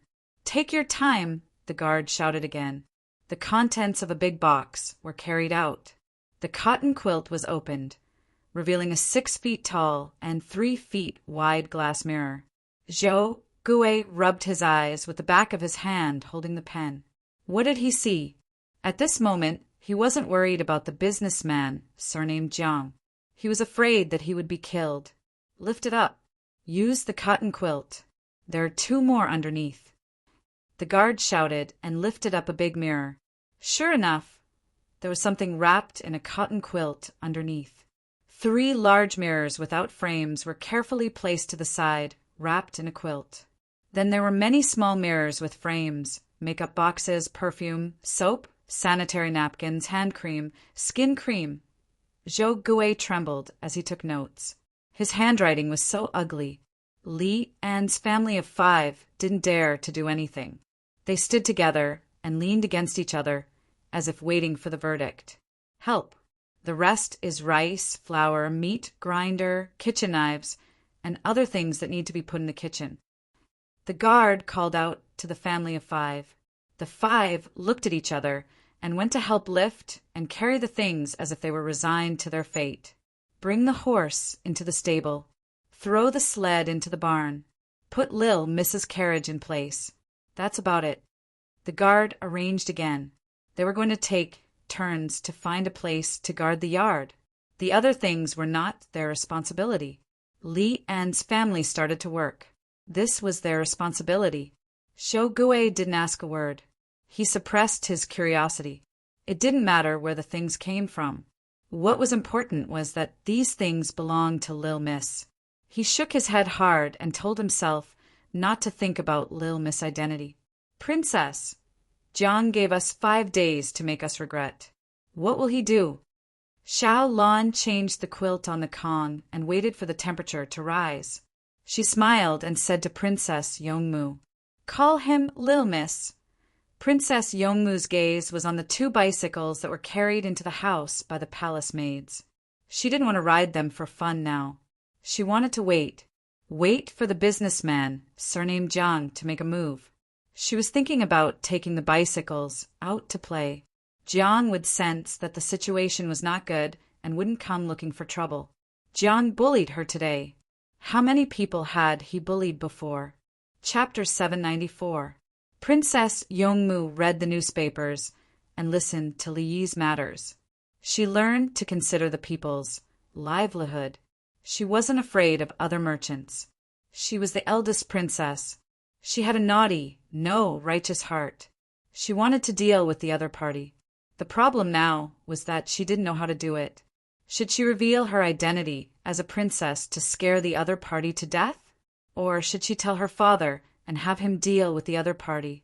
She felt very troubled. What should she do? Little miss, why don't you write a letter to Li Dongzhu and see what Li Dongzhu will do? Xiao Lan spent all day with Princess Yongmu, so she immediately understood the princess' thoughts and difficulties. We just parted. How can I write a letter? Princess Yongmu revealed a troubled expression. Tell Li Dongzhu first, and let Li Dongzhu be prepared. If you say too late, Li Dongzhu will have to act hastily. Xiao Lan was anxious. Where pen and ink? Princess Yongmu felt like she had made a pen pal. She prepared to write a letter to tell Li Yi that someone wanted to steal Zhuangzi, even though this Zhuangzi was very small. Xiao Lan brought over the 4 treasures of the study and poured ink. The capital government basically used ink because it was cheap. Ink ingots were also made from ink. They were dried bit by bit and then turned into ingots. Li family Zhuangzi's ink was made using ink ingots. They were made using traditional techniques. Ink ingots were easy to carry around and could also be used as money. Good ink ingots had to be coated with gold, packaged in special boxes and lined with silk cushions. Ordinary ink ingots didn't dry well. They weren't dense enough and were smelly. The main reason for smelly ink was the materials used. If it was made with animal gelatin, it would be smelly. If it was made with plant gelatin, it wouldn't be smelly. If it was made with unboiled water for a long time, it would also be smelly. If it was sealed with distilled water and anti-corrosion materials were added, it wouldn't be smelly. When Li family Zhuangzi made ink ingots and ink, there was a large amount of ink that wasn't smelly. The craftsmanship was very good. The Li family Zhuangzi sold them very cheaply to the people of the capital government. If a merchant wanted to buy them, they could also ship them to other places. The court had always used the Li family Zhuangzi's ink. It was fine to buy the ink ingots and use them at home, but they didn't use them in court. If there was free ink, who would use their own? Princess Yongmu smelled it. It had a refreshing fragrance and was not smelly. She picked up the brush, bit her lip, and thought for a while. Then she wrote, "Winter snows, spring waters flow. The summer rain is light and sorrowful. The valley fruit is in the autumn. One should be rewarded for his hard work." Sui Min Tang. The 9 prefectures were reformed. Today, if you insist, you will steal the hook. 100 mu of farmland, 2,000 bamboo chips. 5 days is the beginning, and we are worried about our lives. After she finished writing, she took a look at it. Seeing that there were no mistakes, she put down the pen and said, "Send it over tomorrow morning." Okay. Xiao Lan waited for the ink to dry. She was excited. She wanted to see Li Yi make a move. Outside, Zhou Gui, who was in charge of little Zhuangzi, no longer thought about the Jiang family. He knew that the other party couldn't touch his little Zhuangzi. Such a big mirror, and there were many smaller mirrors, perfume, kerosene lamps, and thermos bottles. These weren't bought for personal use at all. They were purely for storage. How big was the family business to get these things? It was impossible to just be rich. What kind of boss did he find this time? Please don't let anything happen. Zhou Gui wanted to run away. He didn't want to play anymore. However, he also understood that if he dared to run away, he would definitely be crippled. If the people in Zhuangzi took out a mirror, it would be enough to take his life. "Steward Zhou, what's for dinner tonight?" Lian asked in person. He didn't want to let his wife take the blame. If someone had to die, he would die first. Go to the greenhouse to pick vegetables. We don't dare to eat on normal days. Now that Dong Zhu is back, let's eat. Zhou Gui looked at Lian. He felt that they were in the same boat. Everyone had to bear the burden. Is anyone there? We are barbarian merchants. The barbarian merchants from Zhuangzi, next to us. A voice came from outside. Zhou Gui motioned Lian not to move first. He tidied up his clothes and went out to check the situation. The barbarian merchants were very important in the Tang dynasty. The Silk Road was occupied by the Turks, but the barbarian merchants could still sell some things to them. They also sold things to Tubo. The barbarian merchants usually bought and sold things in Shi City. Some of them also sold human beings from other places. The barbarian merchants bought 5 places around Zhuangzi. Zhou Gui felt that his Zhuangzi was half surrounded. Except for the Silk Road, the other places were all barbarian merchants. The barbarian merchants were very powerful and couldn't be underestimated. Zhou Gui didn't know who he was serving. He thought that the barbarian merchants were more powerful. There were 4 guards at the door. The rest of the people were resting or guarding in secret. They were doing things according to the way of the winged knights. Zhou Gui went out and saw 5 people dressed in barbarian clothes standing at the door. One of them was empty-handed, while the other 4 were carrying a slaughtered sheep. Steward Zhou, our boss is Bruno Yardo. It's too much of a bother to build a house now. We sent a lamb over for the neighbors to taste. The empty-handed person smiled and cupped his hands. Zhou Gui, he wanted to ask the other party why they didn't send the lamb over when Dong Zhu didn't come back for so many days. Was it a coincidence? Was it a coincidence? This. Thank you. My Dong Zhu will be happy. Zhou Gui didn't say what was in his heart. Therefore, the slaughtered sheep was given to Zhuangzi. The 5 of them bid farewell and left. On the other side, a guard went in from the back and talked to the palace maid. The palace maid then went to Princess Yongmu. Little miss, the people in the surrounding area are from the palace. They didn't say anything, but the guard saw through it. Princess Yongmu revealed a cute and naive expression. Her face filled with happiness. She knew who made the arrangements. If she needed help in the future, she just had to call out and a large group of people would rush out. There was also the eyesore shed on the road outside. Now that she thought about it, the shed could also fit a few people. Therefore, it was the guards and palace maids who helped to eat the lamb at night.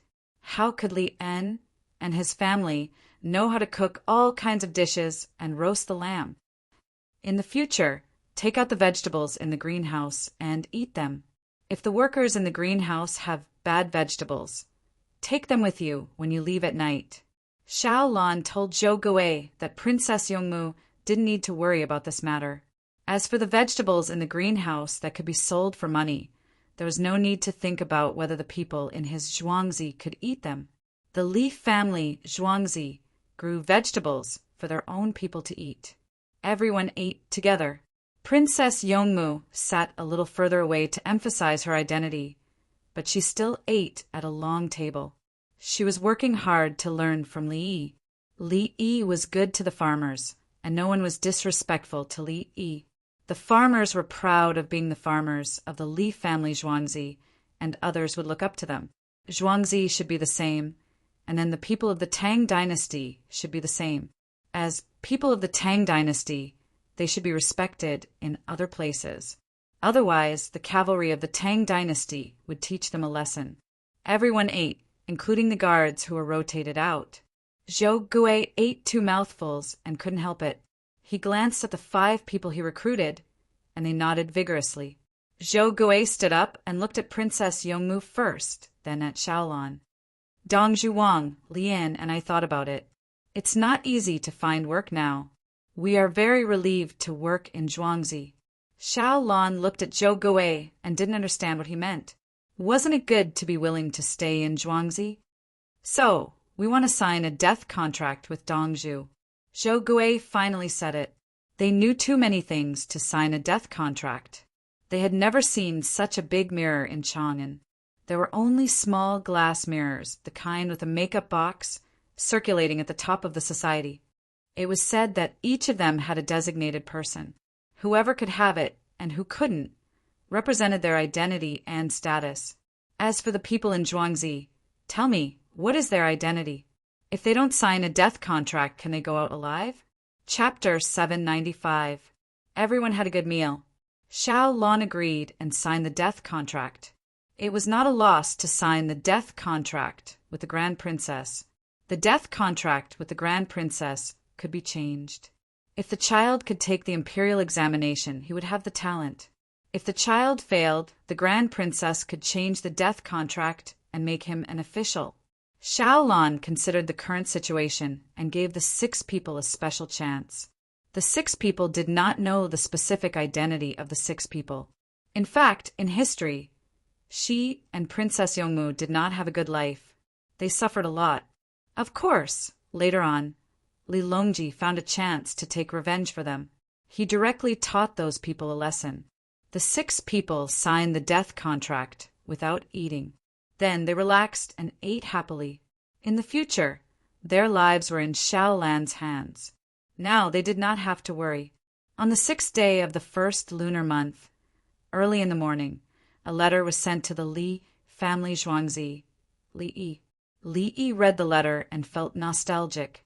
He used to have pen pals, but later they were pen pals. He gradually forgot about them. Looking at the content, he wrote about the situation in winter, spring, summer, and autumn. The people should be paid for their work. The people of the Tang dynasty were also left behind by the Sui dynasty. Some laws and official positions were modified from the Sui dynasty. This was the reason why the people of the 9 states were loyal to the Tang dynasty. Then he wrote that there were people who wanted to force things today. For example, stealing hooks was a small matter and seeking power. He wanted to buy 100 mu of land with 2,000 taels and gave a deadline of 5 days. Otherwise, the people who owned the land would have to worry about their lives. Li Yi understood and smiled. This smile was the same as the one on the way back from Luoyang. I was just thinking about how to find the impulse of a young man, and you gave me the opportunity. Forced to buy? Very good. Li Yi was very happy. He had been in charge of the situation in the Tang dynasty. To put it bluntly, he was more strategic than the prime minister. Finally, he encountered a small monster. Hurry up, 5 days, right? Let's see how you do it. Find out who touched Wen Tian's Zhuangzi. Secretly enter the village. Don't shoot. Li Yi found Songda and asked him to do it. There was nothing that he could not find out. As long as the underground forces in Chang and had money, it was easy to use them. Songda accepted the order and left. He knew who it was. Li Yi sent off the 220 students and returned to write a reply. Picking up the brush, he pondered for a moment before writing. The mountains and rivers can be changed, but the hearts of the people are not bad. There's nothing wrong with his movements. She stopped writing and put down the pencil. He switched to a brush and pondered for a moment before rewriting. It is the season of tender leaves. That's when the insects chirp. Then I saw the snow fall gently. Sometimes you don't have to say it. Speaking of the pen and ink between the fingersits, a hasty parting is a sweet whirl over the years. It has become a ripple of clear water. There is no need for words at this time. Talking about the Milky Way in the dream, if no promise for 10,000 years, let the voice of the empty name of the rock match-watch the clouds drift by if Meng. But without a past life, let the movement of yellow springs alone be silent to accompany time. Because of you and meth mortal world is colorful and colorful. Everything. Nothing is wrong. It was the other party who was stupid. After he finished writing, Li Yi was quite satisfied. He could write any style and genre of writing, but he chose to write a modern poem. At the end, he was a little mischievous and scolded people. If he had just come to the Tang dynasty, some of his poems would be modern poems and prose. No one would take a fancy to him because his writing was too poor. Now he could write anything casually. Who would dare to say that he didn't know how to write poetry? Tao Hong watched from the side and felt a little envious. She pursed her lips. Dongzhu, are you going to find the power behind the other party and impeach them? No, no, no. If the other party doesn't use official means, I, Dongzhu, will definitely not use official means. No matter what industry they are in, our Jianghu matters will be settled in Jianghu. As long as they use official means, they will die. I, Dongzhu, will show you other means of various industries. I, Dongzhu, am a young man. I must be aggressive. Under the same rules of the game, play as you wish. Whoever leaves the circle first will lose. Li Yi rubbed his hands. He wanted to be more aggressive. Well, it was actually using all kinds of knowledge and experience to bully others. The other party didn't use official power and was just playing in a framework. If the other party used official power, he would directly use official power to deal with them. An hour later, an unmarked horse carrying a person with unmarked clothes arrived at Princess Yongmu's zhuangzi. He also brought a box of lipstick. Princess Yongmu's lips were naturally red, so she didn't need lipstick. With lipstick, she would look beautiful. Li Yi liked natural light makeup. After the goods were delivered, the cavalry returned. Princess Yongmu took the letter and ran to a corner to read it. Xiao Lan followed closely. Princess, no, miss, let me see too. Li Lang's talent is amazing. What did he write? Xiao Lan was very anxious and insisted on squeezing together to read. Princess Yongmu had no choice but to move aside. The two of them looked together. What is this? Why? Xiao Lan was conflicted. She realized that the genre was different. She had never seen it before. Well, the words were too simple. It was incomparably simple, but it wasn't good. There was a charm to it. It's like Li Lang's songs. Princess Yongmu was willing to read. She realized that Li Yi had something else. It was similar to his medical skills and new songs. In terms of literary talent, he was already at ease. He could write whatever he wanted, even if it was plain language. For example, the note he wrote to Father Emperor never had any literary talent. If it was anyone else who wrote like this, they would have been dealt with long ago. But when it came to Li Yi, he was always so unpredictable. Princess, Li Dongzhu scolded others. He scolded others for being stupid and stupid. Xiao Lan realized the meaning of the last sentence. Call me Mississippi. Li Lang's literary talent is indeed outstanding. Even scolding others is so refreshing and refined. Princess Yongmu didn't care. That's right. What else could Xiao Lan say? Princess Yongmu put away the letter and looked around. There's no bath in Zhuangzi. There's a shower on the roof. You can set up a ladder to add water. There was one when it was designed, but the construction workers couldn't do it well.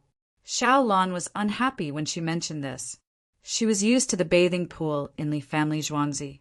Then, she went to Mount Li and soaked in the hot spring. Why did someone have to carry water to the top of the house and flush it down? It wasn't like this when she was in the palace. There was a water pressure machine to press it up. Miss, write another letter. It's not comfortable to bathe. Xiao Lan had no choice. She believed that in the current situation, Li Yi could think of a good idea. In her heart, Li Yi was the backbone. There was nothing he couldn't do. She was waiting for Princess Yongmu to get married. When that time came, she would follow along. She was even more anxious than Princess Yongmu. If she chose a bad husband, she would be finished in the future. Write one yourself. Don't always look for me. Princess Yongmu didn't want to write anymore. Fine, I'll write. Xiao Lan pouted and went to find a brush, ink, paper, and inkstone. After thinking for a while, she wrote, "The weather is cold. The bath won't be foggy. Carry water and climb the ladder to the house." Xiao Lan's writing is limited, but she also wants warm water to moisturize her skin. After writing, she quickly put it in an envelope and asked someone to send it to Li family, Zhuangzi. In the afternoon, Li Yi saw the letter and laughed. Ha ha ha, go. Send someone to change the equipment. Install a fuel crane for Xiao Lan's Zhuangzi. It can control the ignition below. Chapter 796. Dong Zhu, I found out. Song De was personally in charge of this matter. He gave Li Yi some information at night. In the capital, there was nothing that the Li family Zhuangzi couldn't find out. Unless you didn't do it. If you killed someone and didn't tell anyone, it wouldn't be easy to find out if the person died. But if you told others or worked with others to kill, rob, or steal, if the Li family Zhuangzi wanted to find out, he would definitely find out. Of course, Chang'an County and Wanyan County could also find out. Now, they had strong control over the underground forces. He had to thank Li Yi for this. Li Yi was the one who came up with this idea. If he bullied a Zhuangzi and called out his name, it would be easier to find out. If he didn't call out his name and didn't have any follow-up measures, who would be afraid of him? If he called out his name, someone would definitely know. Song De went out and arranged for manpower. He didn't need to spend a single cent. Countless people were willing to provide such simple information. After providing the information, they didn't dare to spread it. This was the rule of the underworld. For example, when the Li family Zhuangzi asked someone to investigate the businessman surnamed Jiang, someone found out. He didn't provide the information to the Li family Zhuangzi, but told the businessman surnamed Jiang instead. The businessman surnamed Jiang was scared. He went to the Li family Zhuangzi and apologized. The first thing the Li family Zhuangzi asked was, "Who told you?" "Tell me, and I'll let you go. If you don't tell me, you'll die." In order to survive, the businessman surnamed Jiang promised to tell him. The person who sent the message, his peers weren't pitiful at all because he broke the rules. More importantly, he broke the rules against the Li family Zhuangzi. It was useless to find anyone to plead for mercy. Anyone who could come into contact with the Li family Zhuangzi was benefiting from the Li family Zhuangzi. Looking at the higher-ups, those people would be the prime minister and the minister. Would they offend Li Yi to protect you? The more shady an industry was, the more they followed the rules. Song De's action represented a rule. Jiang Jiao's distant relative colluded with Li Linfu. I don't know whose place that is. In other words, neither Li Linfu nor Jiang Jiao knew. No, Jiang Jiao didn't even know about this. Otherwise, he would have knelt down already. He should step down this year. He has too much power. He's someone your majesty knew before you became the emperor. Li Yi looked at the information and fell into deep thought. Obviously, Li Linfu and Jiang Jiao didn't know that it was Jiang Jiao's distant relative who had brought Li Linfu out to get some benefits. This matter was also related to Yuan Qianyao. He had been the prime minister alongside Yao Chong, but had been taken care of. Now he was the capital governor. In history, Yuan Qianyao could become the prime minister again, including Zhang Shuo. Who was Jiang Jiao? According to the records, Zhang Jian took the weapons of those who surrendered, and then Jiang Jiao went over to be a good person and returned the weapons. In the end, the other party took the weapons and rebelled. Zhang Jian was captured and then rescued. Li Longji said that he had disgraced the country and killed him. Now that the surrendered families were under his control in Huazhou, no one else had the right to speak. Zhang Jian wasn't captured and didn't die. This is using Jiang Jiao's name to get in touch with Li Linfu. They wanted to find a good place to make money, but the place they chose was Li Yi mourned for the other party. Why didn't they think about it carefully? What kind of background did they have to be able to buy land near Luli village on the west side of Chang? All right, I can understand. Li Yi thought for a while and felt that there was no problem. There would always be idiots, including him at that time. Different people had different channels and different heights. Therefore, the angle from which they looked at the problem was also different. Most of the time, reality was more interesting than literature. People who wrote about things that they thought were impossible or dared not write, but reality told them that they were not bold enough. Li Yi was helpless. What should he do? Wait? Wait for Song Jing to make a move. In history, Song Jing would take care of Jiang Jiao. Then, Li Longji wrote a prose called Returning Jiang Jiao to Tianfei. Li Longji's prose was not the same as Li Yi's prose. Li Longji's prose was much better. It was written. The generals of the Western Han Dynasty were not complete. Old friends of Nanyang protected themselves with leisure and leisure. My kindness. Descendants of Pierre returned to the countryside for entertainment. Ordinary people couldn't understand the prose. It quoted the classics and talked about what happened to the rich and powerful in the past. If it were you, wouldn't you look like one now? You are more fond of the countryside. You can step down. I will take good care of your descendants. In other words, people like you will not have a good ending. If you step down now, everything will be fine. Jiang Jiao was removed by Li Longji this year. Although he lost his position, he was still a civil official. Li knew that Li Longji wrote a prose when he promoted Jiang Jiao. When Jiang Jiao removed his power, he wrote another prose. This showed that Li Longji attached great importance to Jiang Jiao. When he removed Jiang Jiao, he was helpless. As for Li Longji's literary talent, Li Yi didn't think much of it. If he wanted to write, he could write. The Tang dynasty was like this now. Anyone who could be promoted would have a high literary level. Dongzhu, do you need me to do anything? Song didn't care how this matter developed. He just needed to carry it out. Look at the specific situation of the other party's industry, including the general employment, income, investment, and sales channels. Li Yi didn't care about Jiang Jiao. So what if you knew Li Longji first? There were more people who knew Li Longji first. There were more people who helped Li Longji. Were there any fewer people who were beaten up? Li Yi thought that Li Longji was actually a person with a mental illness. He couldn't judge people by their appearance and performance. He had to analyze the inside through appearance. Li Longji had experienced many things. If he didn't resist, he would be killed. After killing too many people, he didn't kill his father Li Dan. He also didn't kill many of his brothers. He wanted to establish his own correctness. He also knew what kind of people the imperial court needed. So he promoted Yao Chong. However, he was afraid that any prime minister would be too powerful. To put it bluntly, since Li Shimin, the entire dynasty had been in a state of nervousness and fear. Wu Zetian aggravated this situation. Then came Wei Shi and Princess Taiping. From his grandfather to his childhood, Li Longji had experienced the light of swords. He was trying his best to control himself. He was a person. His experience had affected his image. It wasn't easy to get power.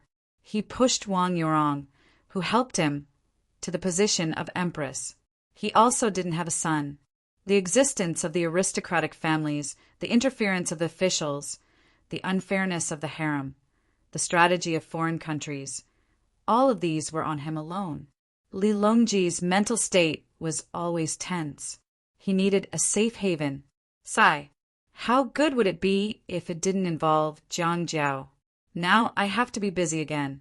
Song Jing doesn't do anything. It's already the new year. Hurry up and tell Li Longji about Jiang Jiao. Get him down. I don't even need to do anything. With Li Linfu's current position, he's nothing. When others see him, they think he's a good person. He's a hypocrite. That's because they haven't experienced my era. In my era, I don't care about what you say. The key is that you have to give me benefits. The higher you go, the higher the need for material things. No matter how good you say it, it's useless. What's the use of hypocrisy? If you don't give me money, I'll take care of you. Oldly, let's meet? Li Yi mumbled. He didn't care about the power behind Jiang Jiao. However, he was very angry. Because of Jiang Jiao's appearance, he couldn't help but become less of a teenager. Chapter 797. Minister Baigu hasn't rested at home? Li Longji was exercising early in the morning when he suddenly saw Baigu hurrying towards the political affairs hall. Why did he come to work in the middle of his break? Your Majesty, I have sent a letter to the Hunan government, ordering them to start the matter of the rent and business tax. The document will be sent out today. When the document is delivered, the Hunan government's break will end. Baigu pointed to the east, where Luoyang was. Minister Bai, you have worked hard. Li Longji nodded slightly. Bai Go left quickly, appearing to be in a hurry. Li Longji continued to stroll. After a few steps, he said to another person who had rushed over, "Is Minister Song not resting at home?"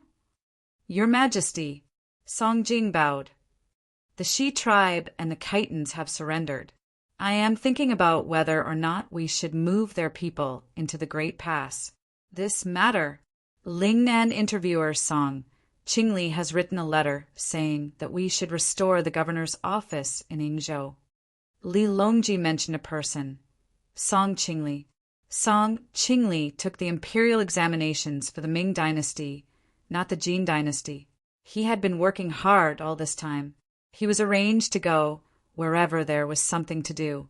He had just returned from Lingnan, and now he was thinking about going to the northeast. He was from Hebei and felt that going to the northeast was better than going to Lingnan.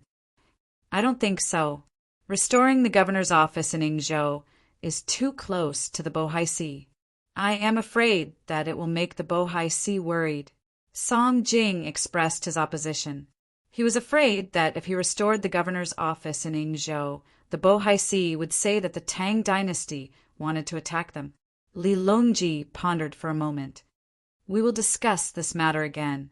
Song Jing bowed again and entered the political affairs hall. Li Longji turned around and walked back.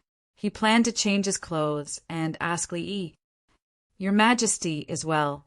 A voice came from behind. Li Longji heard the voice and knew who it was. It was the third prime minister of the Tang dynasty, Su Yi. Bai Gu, Song Jing, and even Su Yi were worried about the imperial court.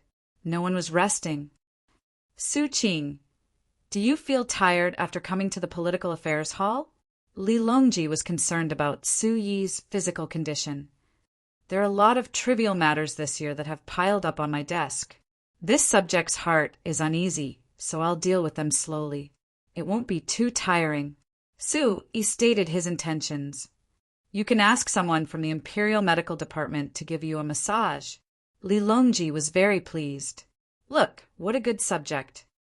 "Thank you, Your Majesty." Su Yi also left. When he entered the political affairs hall, he saw the other two people. The three of them looked at each other. Bai Gu sighed.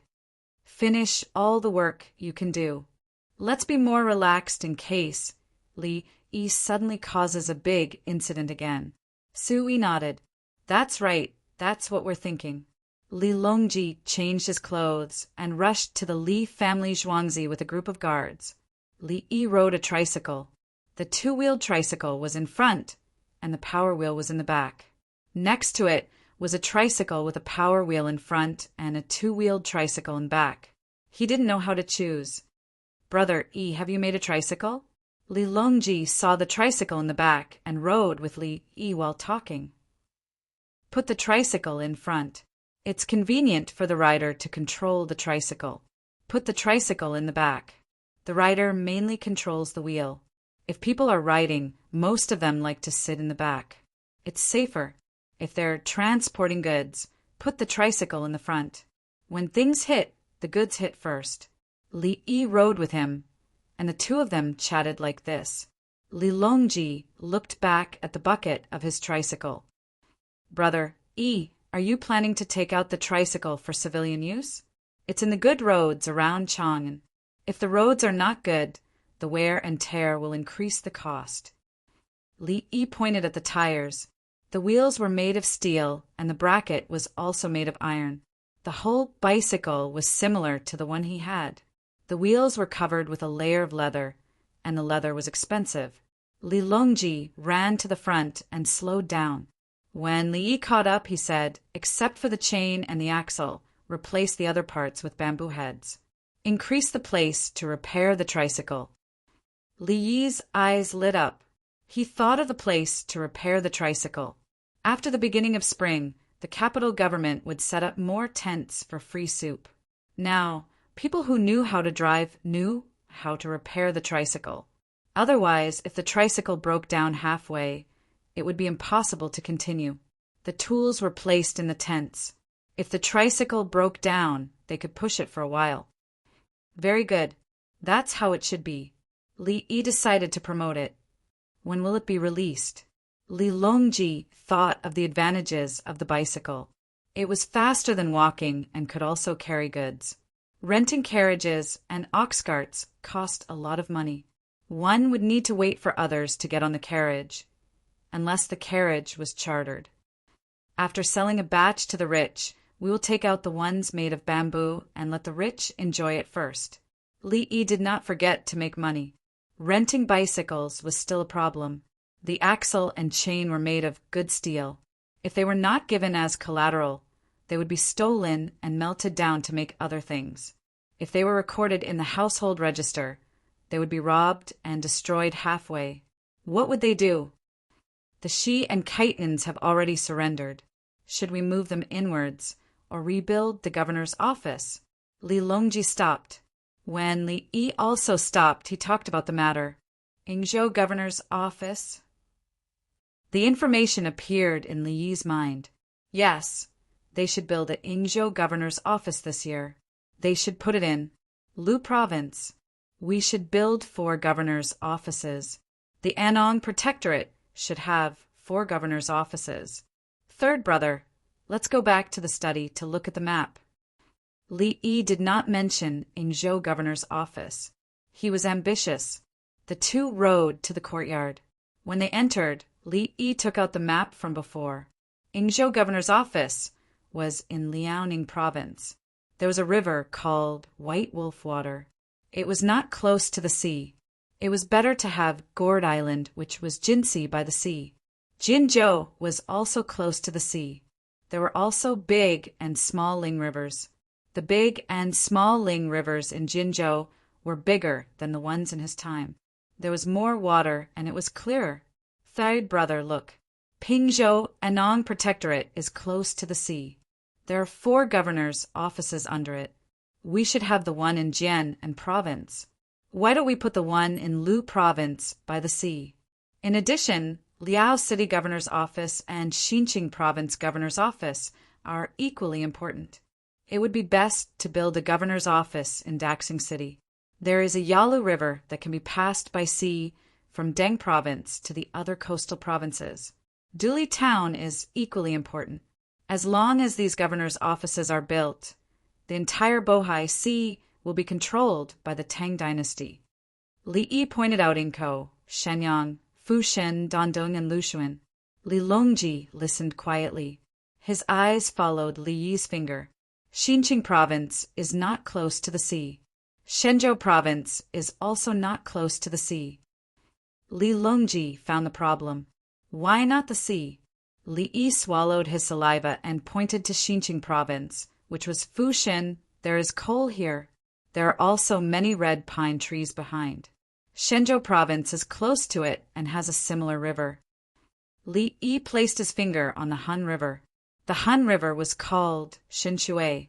It flowed into Liao River, and Liao River flowed into the sea.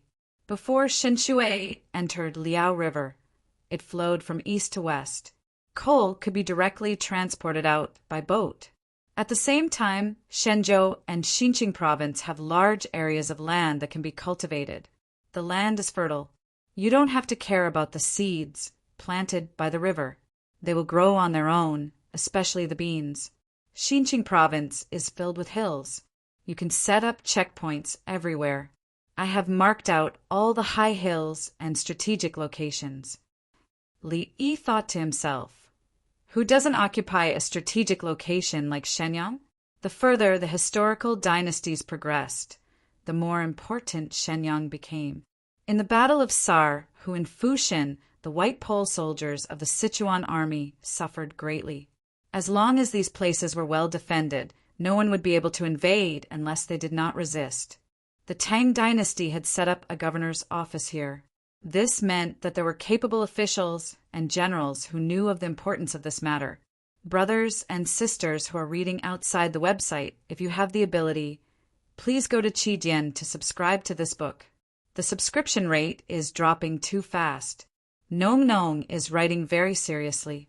The updates have already resumed. Also, please vote for the monthly votes and recommendation votes. If you have enough monthly votes, you will be able to enter the category. Nong Nong bowed. Chapter 798. Renovating so many residences, the imperial court. When Li Longji said that he wanted to renovate the residences, the first thing he thought of was money. Before he could finish his sentence, he reacted. Renovate, renovate. The imperial court has money. Li Longji had a feeling of disdain for the common people. He had not thought of how to spend the tax and rent here in last year. It was too much. The officials were distressed over money. They were suddenly rich and did not know how to live. According to the news that Li Longji received, the officials were prepared to provide funds as long as the local government reported that they wanted to build irrigation and roads. They did not need to ask the people for money. They wanted to recruit laborers and provide the people with good food. The government would provide the tools. What else could they do? There was so much money. This year, when Hunan collected more taxes and rent, they could plant more indica rice in large quantities. There would be more money. The government funds had stopped, and there was no need for the imperial court to take out a sum of money to lend and collect interest. He was rich, so he was rich. Brother E, from today onwards, the imperial court will no longer need the government funds. Li Longji was very proud when he thought that he could solve the imperial court's financial problems without needing to lend money. Li E looked at Li Longji. Third brother, the government funds should still be released. Reduce the interest, and the annual interest rate should not exceed 10%. There should be no limit to the amount and no local tasks.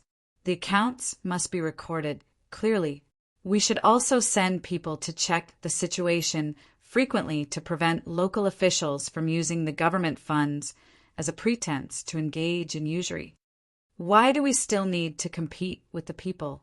Li Longji now remembered that they should not compete with the people. If the interest rate is high, we will compete for profits. If the interest rate is low, we will give up profits.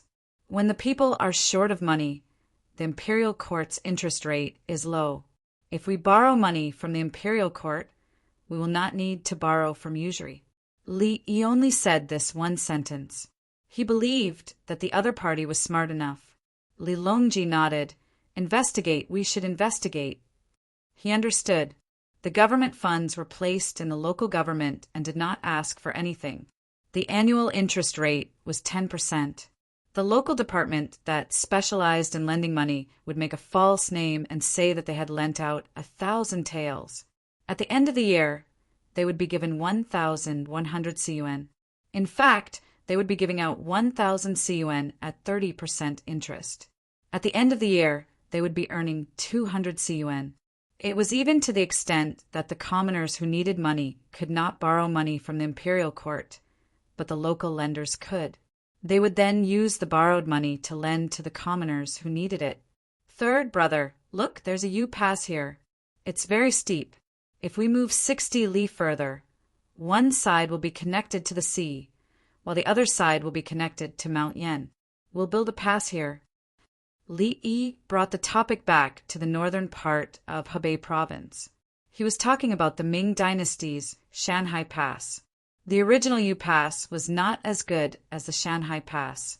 Li Longji looked at the map, and an image of the city appeared in his mind. His interest was piqued. Is it easy to repair? How much manpower do we need? It's easier to repair the concrete by boat, but it doesn't matter if it's repaired or not. The Tang dynasty doesn't need to use Shanhai Pass for defense. Li Yi rejected his suggestion to build Shanhai Pass. In the Ming dynasty, the Shanhai Pass was built to fight against the countries in the northeast. Moreover, when the country was on the verge of collapse, what else could protect the imperial court?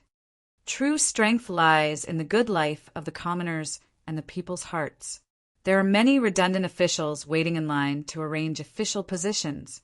Send them to clear out the land in the Tang dynasty to prepare for the abolition of mediocrity in the Tang dynasty in the future. This will increase the population by a lot. Li Yi did not want to build Shanhai Pass anymore. He changed the topic to the future.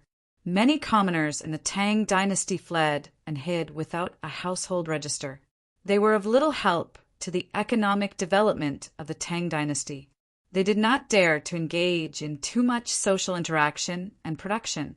They only stayed in one place to live. There were still many officials in the imperial court. 220 students passed the exam, and all of them were first class. How could the imperial court find a suitable position in such a short time? How should the people in the original position be dealt with? The students ran to become village officials. They could use the village as practice first. There were more people who needed to be arranged. I'm afraid they're not willing to go. Li Longji was helpless. He lied to the students who did not pass the exam to become village officials. After lying once, it would not be easy to lie to them a second time. The key was that the officials could choose whether to become an official or not, including those who were demoted. They could resign if they had the courage. Li Yi laughed. He remembered the poor Du Fu who was cheated by Li Linfu. Du Fu did not want to be a hushy commandant in the beginning. Later, he had no choice but to accept a small official position. Li Yi felt that he could also be a hushy commandant. He was sure he could bribe the other officials well. Not far from Chang, and was the place where the people who surrendered stayed. It was Tongzhou. Next to it was Pujin Bridge. How could they not make money by guarding that place? They could store more ice in winter and sell cold drinks at the bridge in summer. If not, they could just buy saltpeter to make ice. Tell them that if they want to be a big official, they must do small things first. In the future, the officials who pass the imperial examination cannot be promoted beyond their rank. Li Yi recalled the time when he was young. At first, he could still ride a rocket and shoot up. Later, he was promoted to the grassroots. So, many people adopted a method. It was not easy to be promoted as a grassroots official. They could transfer to a state-owned enterprise and be promoted in a state-owned enterprise. After a state-owned enterprise was promoted, they could transfer to another place. The place would then transfer to another state-owned enterprise. Li Yi felt that even if they could not be promoted beyond their rank, there were still ways to take shortcuts in the Tang dynasty. It depended on their ability. Li Longji was still hesitant about this. It involved too many people's interests. For example, if the elder's position was high enough, the descendant could be an official. He needed to test how many officials supported him and how to deal with those who did not support him. Brother Yi, I'm going back. I won't eat here. Li Longji was about to leave to find Song Jing. He told him not to think about moving inside. He was going to build 4 more governor's mansions. Li Yi walked him to the bridge.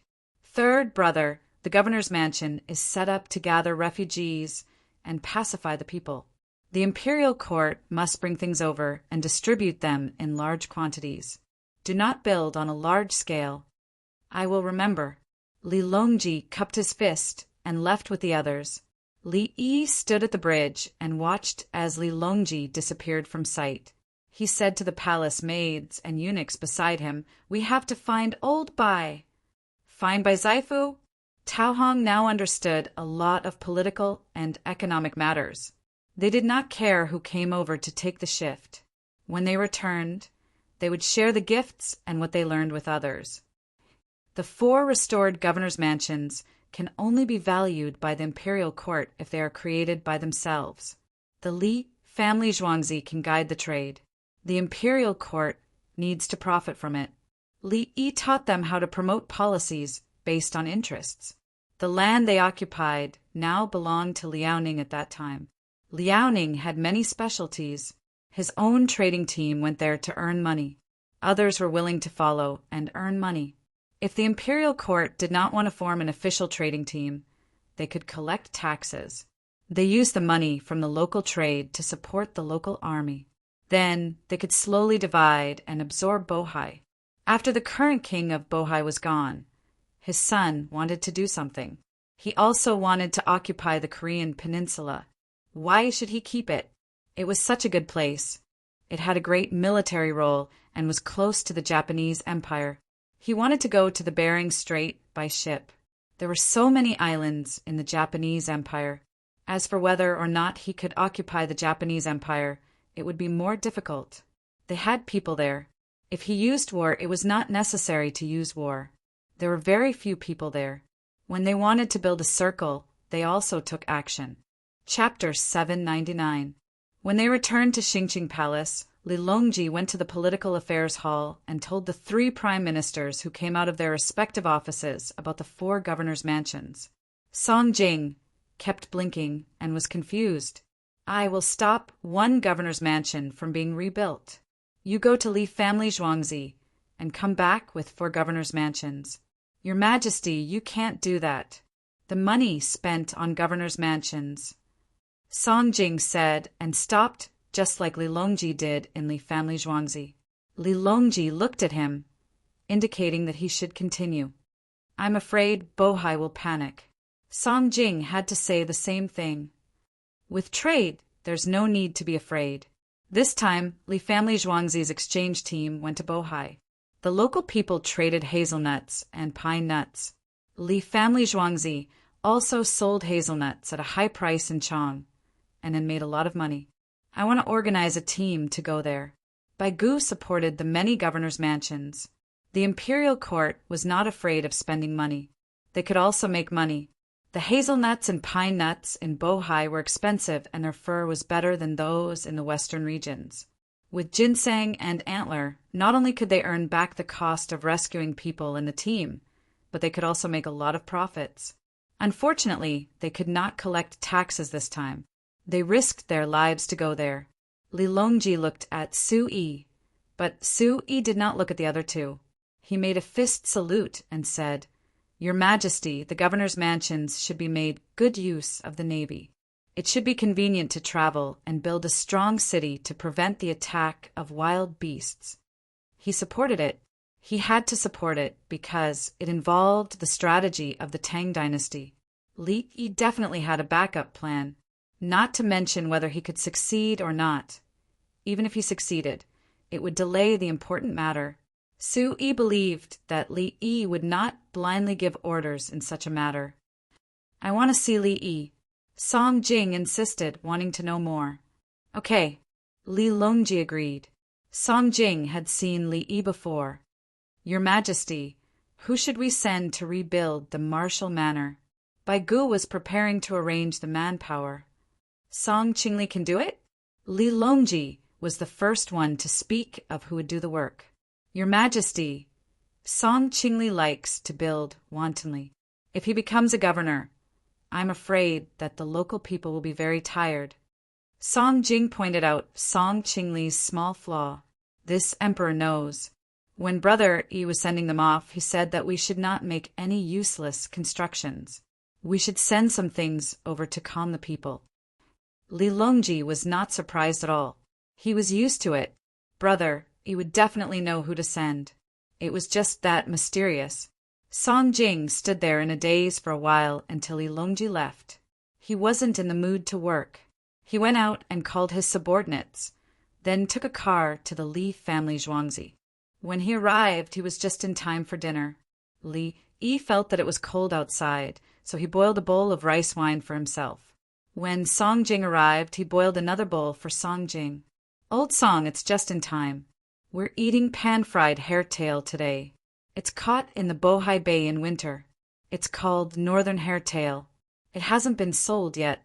You haven't eaten it before. Freeze it and eat it slowly. Li Yi took out the pan-fried hairtail and introduced it to Song Jing. Song Jing asked, Did you catch a lot of hairtail in the martial manor? Yes, this fish is also called sickle fish. With our fishing skills, we can never catch all of them. We need to cast a deep net or catch them. Li Yi was sure that the people of Chang and in the Tang dynasty had never eaten hairtail before. When a hairtail is caught, it has a short shelf life. It must be frozen or dried. After the dried hairtail is soaked, the texture of the meat changes.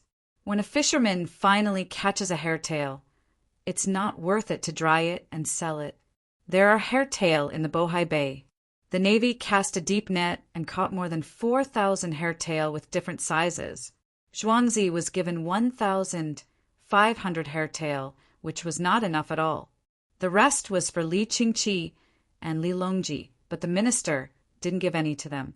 The hair-tail in the Bohai Bay had a big body and few bones. There were only 2 rows of bones. The remaining meat was delicious. Li Yi picked up a piece with chopsticks and pierced it with his teeth. It was the meat. He also ate the deep river stone, which was the big bone of the hair-tail. Song Jing watched and learned to eat. After eating 1 piece, he ate the second piece. He ate 3 pieces in a row before stopping. Old Song, it's delicious, right? Do you know why you can't eat it? It's deep in the water. The hair-tail lives in very deep water. With our current fishing and fishing skills, we can only catch a few fish occasionally if we are lucky enough. You don't have to say that they will die when they come out of the water. At a certain depth, the hair-tail will die. There's no need to come out of the water. The hair-tail in the Bohai Bay is more delicious than other places. Li Yi explained to Song Jing. He knew that Song Jing didn't want to restore the governor's mansion. Yao Chong was the prime minister in the chaotic situation. He was smart and flexible. Song Jing was the prime minister who kept the achievements. He helped the Tang dynasty to save money. He didn't want to go to war if he could. Originally, in history, he wanted Bai Gu to cooperate with him. Bai Gu was in charge of the Ministry of Revenue. However, Bai Gu was dead. Now, Li Yi knew that Song Jing should change his mind. Don't be afraid. We have money. We can make money by restoring the governor's mansion. No one in my family has eaten it before. Song Jing drank a mouthful of wine. Old Song, when you leave, I'll bring you 50 pieces of fried hair-tail. Otherwise, you won't know how to clean up. Hair-tail is very smelly. Li Yi promised to send him. Okay. Song Jing was satisfied. Will the Bohai people think that the Tang dynasty is close to the border and that the soldiers are in danger? Song Jing asked about politics. Driven by the benefits of trade, everyone will choose to ignore the war.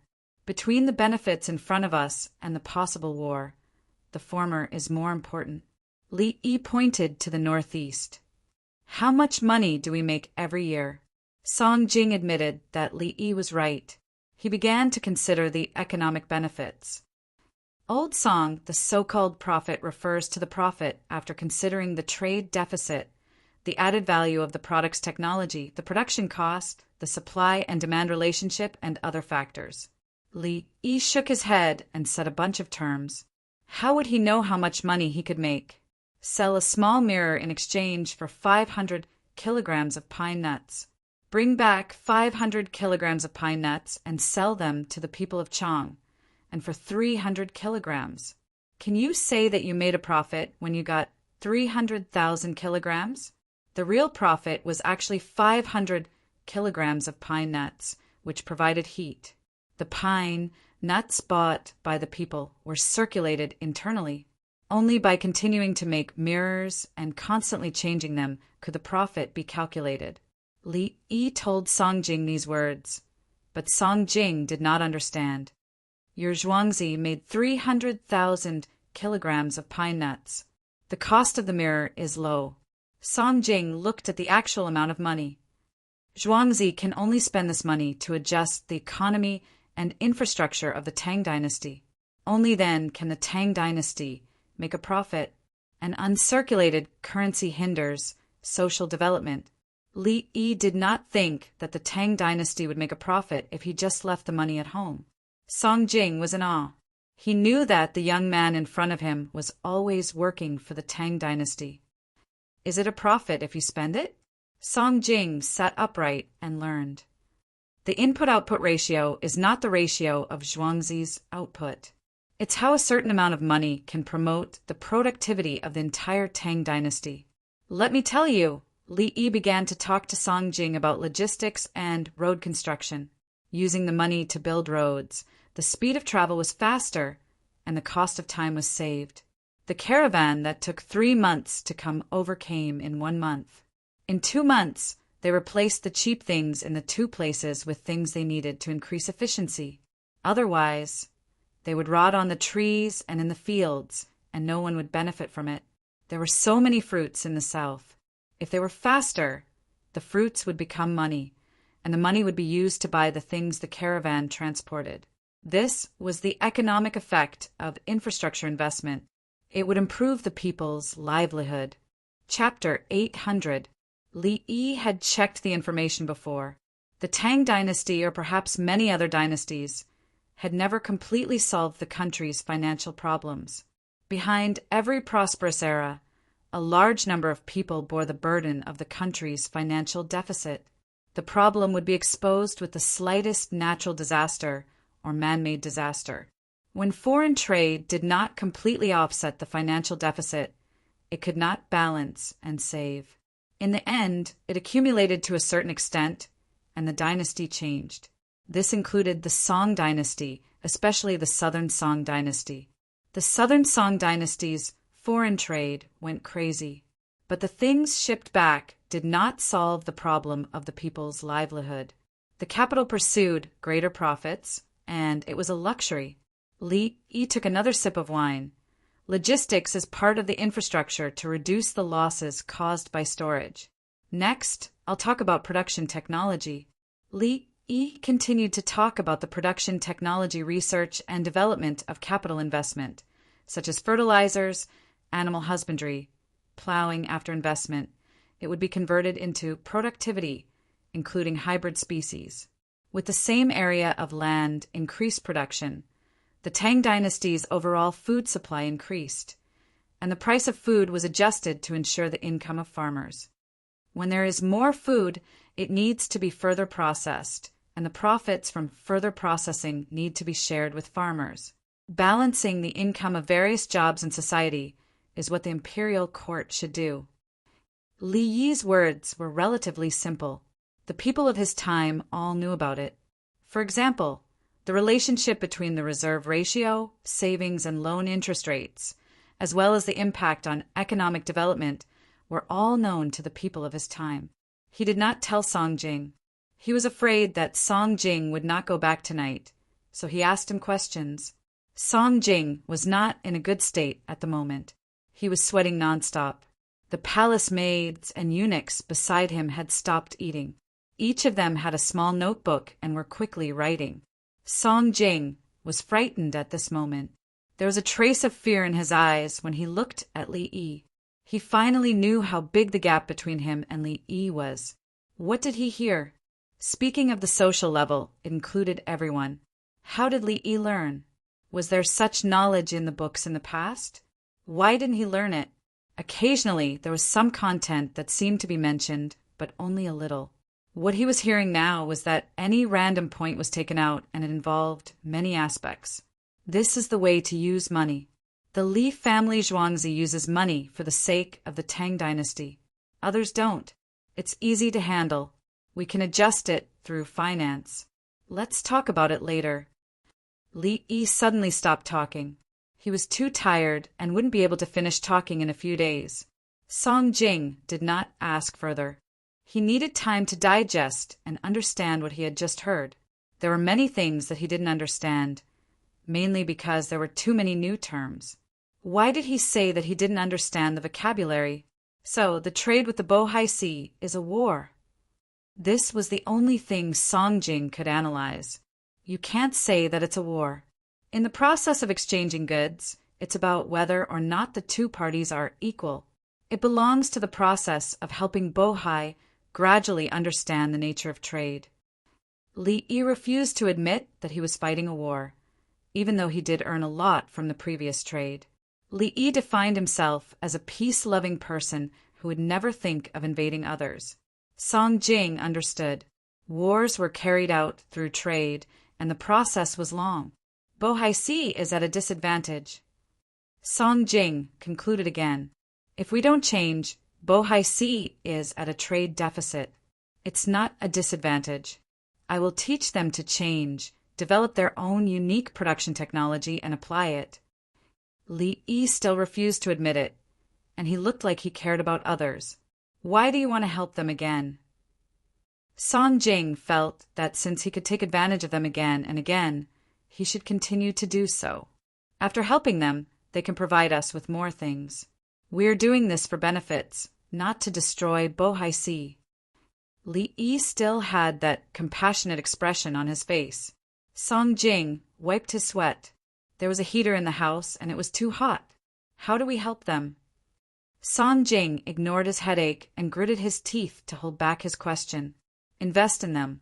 Do farming, planting, and handicraft processing there. Give them wages. I invest in the local resources and buy them. They belong to me. The more they produce, the more they earn. Then they will become rich. Use my money to help them. Li Yi looked like he had suffered a big loss. He picked up the wine and took a sip. Do you make money? Song Jing asked the key point. Of course. If I don't make money, who will invest? And I must make more money than them. It's mutually beneficial. Li Yi looked at Song Jing with an expression that said, Are you stupid? If I don't make money, who will go? Song Jing, then they won't rob? Song Jing stuttered. Robbery is war. By the time they want to rob, the Tang dynasty will have developed. I used to buy land, not rent land. The land I bought belongs to me. I pay taxes to the Tang dynasty, and the Tang dynasty sends troops to protect me. You still need the Tang dynasty to send troops to protect you? Song Jing found the real gap between himself and Li Yi. He was not thick-skinned enough. He didn't know how he finished his meal. He carried 50 pieces of fried ribbon fish and left dizzily. It was probably because he drank a bowl of wine. The alcohol was too strong. He took a car back to the political affairs hall. He put down the small basket of ribbon fish and sat there rubbing his temples. Guangping, are you done? Baigu came over and followed the smell. The eunuchs and palace maids made extra copies. They are on the table. Long Zhe, take a look yourself. Song Jing closed his eyes and continued to rub his temples. He felt a little tinnitus, a headache, and a pain in his eyes. He felt weak all over. If Li Yi saw this, he would tell him that it was like this when he did too many questions. He just needed to sleep and forget the annoying content of the sea of questions. Baigu picked up a few pieces of paper on the table and read slowly. He knew some of the content. It was Li Yi who told him that he was willing to repair the road. Some of the content was deeper. He had never heard Li Yi talk about it. He was fascinated by it. When he finished reading the last line, he rubbed his eyes and shook his head. Why are there so many new terms? Can't Xiao Yi be more simple and change the terms to something we can understand? Baigu took a few deep breaths and took a few pieces of paper out. Song Jing saw it, but didn't say anything. He knew it was for Su Yi. Half an hour later. Imperial physician, go find an imperial physician. Doctor of massage. I have a headache. Su Yi's voice came out. Not long after, the imperial physician came and massaged Su Yi. Why do I feel like vomiting? Su Yi asked the imperial physician. It was the first time he came across such knowledge. After reading it, he felt nauseous. It was the same as Li Yi's reaction when he read many old and new Tang dynasty books in one go, especially when looking up information. He couldn't read it slowly. He had to find the place quickly. He glanced at it and saw many lines of classical Chinese. Classical Chinese was already annoying. He had to read it quickly. After looking up the information, he had to rest for a while. If he ate too much while reading, he would definitely vomit. The god of vestige, court, was too agitated. Minister Song is unwell. Li Longji came. He was afraid that the minister had a problem. Guangping went to ask Xiao Yi. Xiao Yi said something about infrastructure and productivity. The palace maids and eunuchs made a copy and showed it to Ting Shua. Ting Shua, Baigu explained the situation. Li Longji nodded. You have to learn slowly. I have a headache sometimes. Chapter 801. Spinach, rapeseed, cucumber, eggplant, cowpea, cabbage, celery. I want them all. Charge me. She city, early in the morning. In front of a stall, a group of people surrounded a very stout man. The stout man bought all the vegetables in the greenhouse and bought them all at once. The people around the stall looked envious. He sold them all early in the morning. If they were nearby, they could go back to pick more vegetables and come back to sell them again. The vegetables in the greenhouse were profitable, but they needed to be consumed. The vegetables that didn't look good would take an entire day to sell. Fortunately, everyone had reached an agreement. No one was allowed to lower the price. While the people around were envious, the stout man waved his hand, and a group of people carried a bag over. The opening of the bag loosened, and with a clatter, countless coins piled up. Count them. There's a total of 121 coins. See if it's enough. The stout man looked up at the sky. The people selling vegetables were dumbfounded. It wasn't coupons. It was copper coins. How were they supposed to count? They couldn't wear it. Why can't we use the money? The stout man stared. Then he said, "Do you want to change it to silk? 550 coins per bolt? How can silk be worth that price now? Are you looking for trouble? Look at those copper coins. They're obviously inferior coins. There's even tin coins inside. Don't we all use coupons? They're bullying us." The people who were envious just now started to complain. They had a common enemy, and thought that if they encountered the same situation, they would be sad. "Everyone, are you from the Jiang family?" Someone came over. It was Zhou Gui. He looked at the money. Inferior coins, also known as evil money. The quantity was small, and some were replaced with tin. "Stop talking nonsense. The imperial court didn't say that this money can't be used. If you don't want it, go see the officials." The stout man sneered. As soon as he said that, it meant that he was from the Jiang family. Zhou Gui clenched his fists and then loosened them. "Counting money, the imperial court forbids it. We're just abiding by the law." He didn't say that more than one had to be replaced with silk. If he said that, the stout man would probably take out silk of poor quality. The two people who had set up the stall cried as they squatted there and counted the money. "No need to count, it's enough." Zhou Gui suddenly smiled and waved his hand. He knew that since the Jiang family had made a move, there was no point in counting. It was only right for him to hurry back and think of a countermeasure. He didn't care about the money. The big mirror, the boxes of kerosene lamps, and the thermos bottles were the real deal. The two hired men wiped their tears with their sleeves and struggled to lift the money up and put it on the cart. Tears flowed down their faces again. They had already treated Zhuangzi as their place to eat. When Zhuangzi was at a disadvantage, they didn't feel good either. "Let's go back." Zhou Gui cupped his fists at the stout man, the smile on his face unchanged. "Some things are not as simple as you think. This is just the beginning," the stout man said arrogantly. "Thank you for the information." Zhou Gui cupped his fists again. The cart pushed a pile of evil money back, and Zhou Gui also helped to push it. "Dongzhu, Jiang Hui has made a move. He used 121 tin coins to buy the vegetables from Shaolon village." Song De received the news 15 minutes later and quickly reported.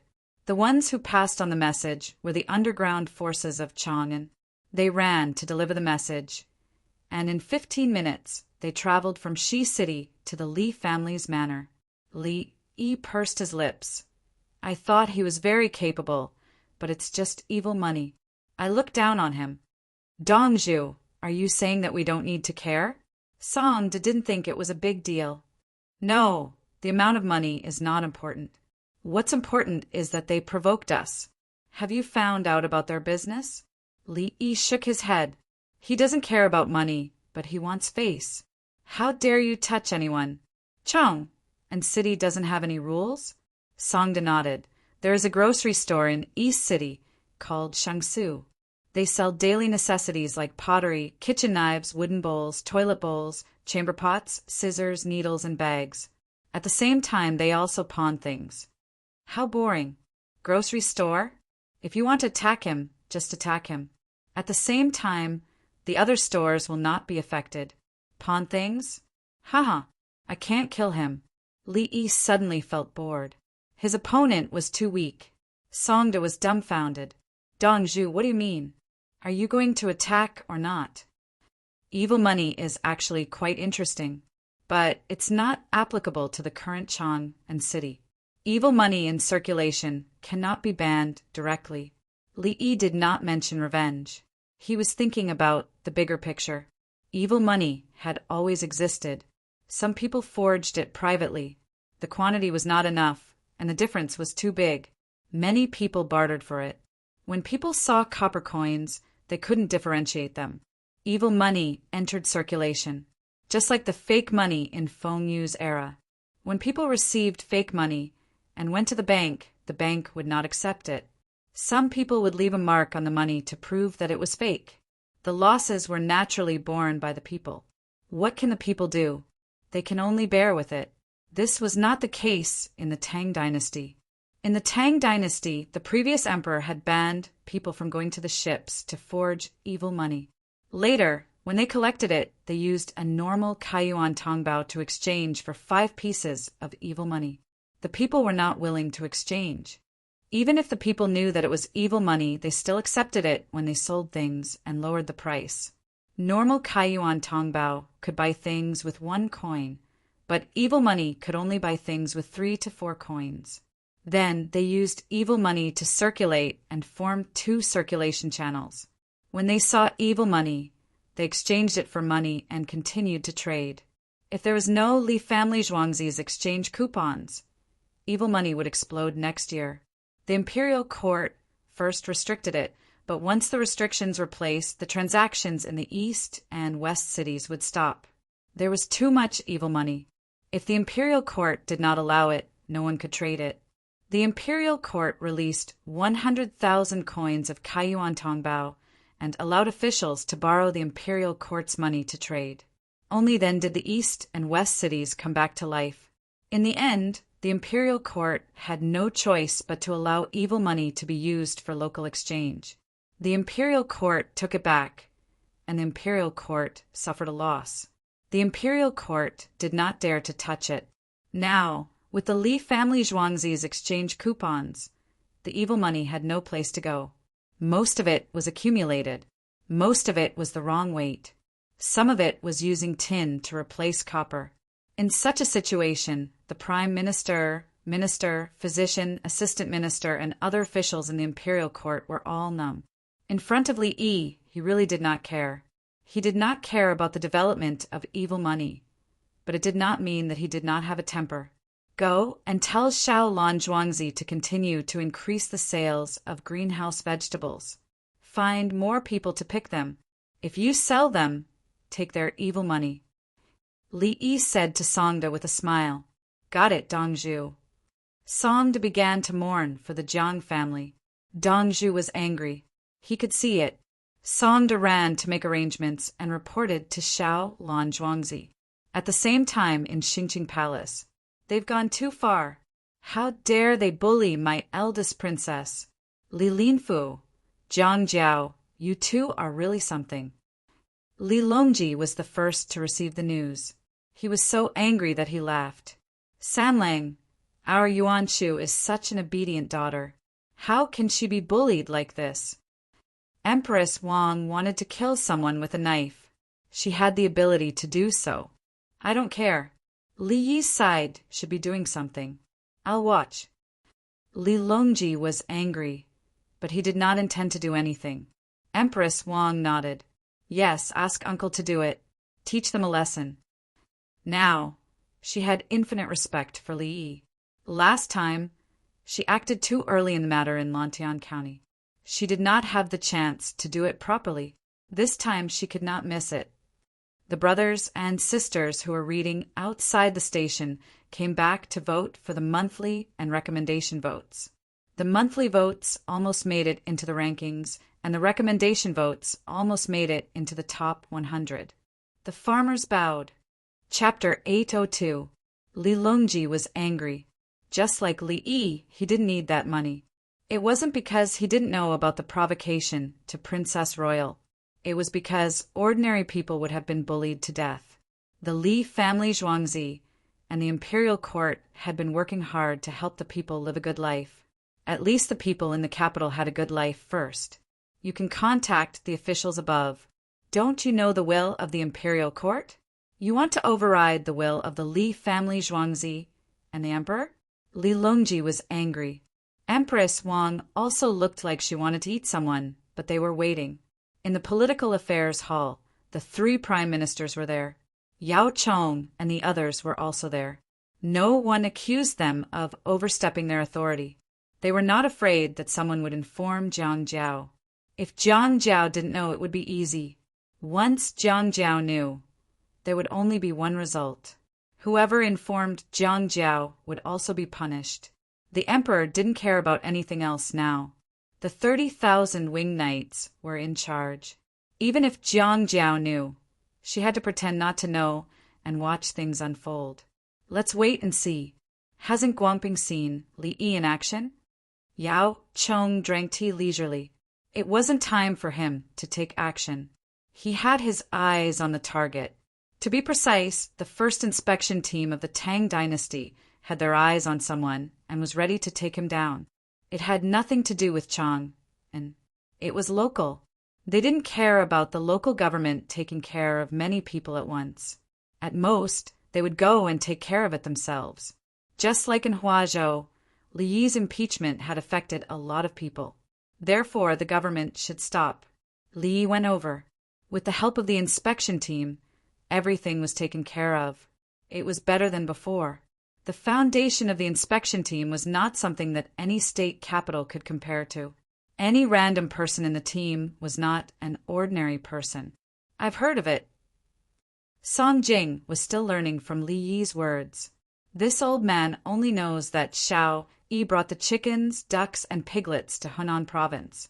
As soon as they showed up, the officials under this old man cooperated with them. Xiao Yi's method, sigh. By Gu's side, he just couldn't see through Li Yi. As he spoke, he licked his braces. Now that the tooth was moving, it didn't hurt anymore. He just had to hold on a little longer. In a few days, he would ask Xiao Yi if it could be removed. With Li Yi in charge of the Li family Zhuangzi, you should all feel honored and at ease. At the very least, you don't have to worry if you fall ill, Lu Huaishan said emotionally. He was clear about his own situation. He had almost died because of Li Yi's support. Wei Zhigu nodded. Xiao Yi is kind to others. As long as it doesn't violate his interests or political goals, he won't get angry. Evil money is a big deal. This matter really doesn't make sense. Evil money was broken because of the Li family Zhuangzi's exchange coupons. Li Yi deserves the most credit, Lu Yu said. Lu Youqiu expressed his stance. He knew that his life was also saved by Li Yi. This old man almost died. Li Riji only said one sentence. Xiao Yi cares about the country. Yin Xijin was also straightforward. They were all people who had competed with Li Yi when he was in office, and they were about to die after leaving office. They admitted that if Li Yi wanted them to live, he had a way. The key was that they could continue to contribute to the Tang dynasty and achieve their political goals after joining the League. As they watched the great Tang get better and better with each passing day, they felt honored. Everyone, don't be like this. No one is making things difficult for Xiao Yi. Let's talk about the evil money. Chang and has a lot of evil money. It's easy for someone to raise money to target Princess Yongmu. Xiao Yi will make a move. But what about other places? When will the Tang dynasty's banknotes be introduced? Bai Gu was still considering the overall situation of the Tang dynasty. As for whether someone bullied Princess Yongmu, it was the same as whoever made a move. It was very easy. No, Princess Yongmu's matter is the big deal. Yao Chong spoke and looked at Song Jing. Song Jing's hair stood on end. He looked at Yao Chong. Did I offend you? You, Yao Chong, want to use Princess Yongmu's matter as a starting point and then carry out the governance and change of the Tang dynasty. But have you considered the feelings of Princess Yongmu and Li Yi? If you use others to do things, they will inevitably be pushed to the front. Princess Yongmu may be very happy and willing to help. Do you think Li Yi is also willing? Li Yi has been hiding behind the scenes. There are many direct and indirect businessmen in the officials' families. How many of them are involved in deception and robbery? Yao Chong said to Song Jing. Song Jing stared at Yao Chong. Why didn't you investigate thoroughly when you were in power? Now it's my turn. You want to use Princess Yongmu's matter to make a move? Let's go to Heavenly World for lunch. Bai Goose saw so many people coming. Let's not eat in the political affairs hall. Everyone nodded one after another, ready to watch the fun. A group of important officials were waiting for Li Yi to deal with Jiang Hui. They wanted to learn from him. They knew that Li Yi would not impeach him. How to deal with it without official means. Zhou Gui took the vegetable seller back with more than 300 caddies of money in a cart. A normal Kaiyuan Tongbao was 121 caddies, which should weigh 774 caddies and 4 taels. Among the evil money, some were not heavy enough, some were mixed with tin, and even some were wrapped with a layer of copper.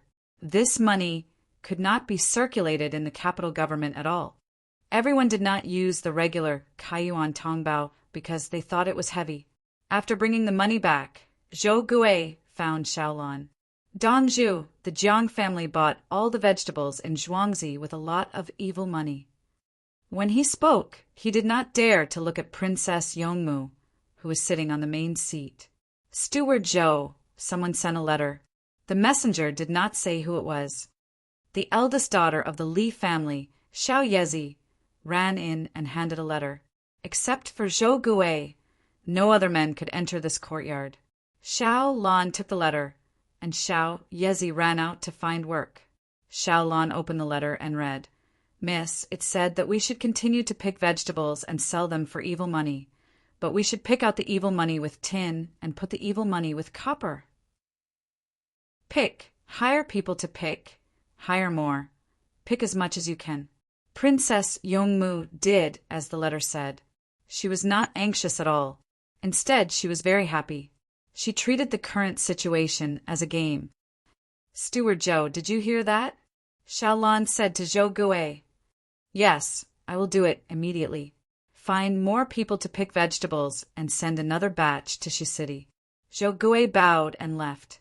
He was more distressed about the money. He knew that the main family had a way, but he could not think of it. He still did not know who was behind Jiang Hui. He could only guess that there was an official behind him. The main family he lived in felt more mysterious. The New Hu merchants were also strange.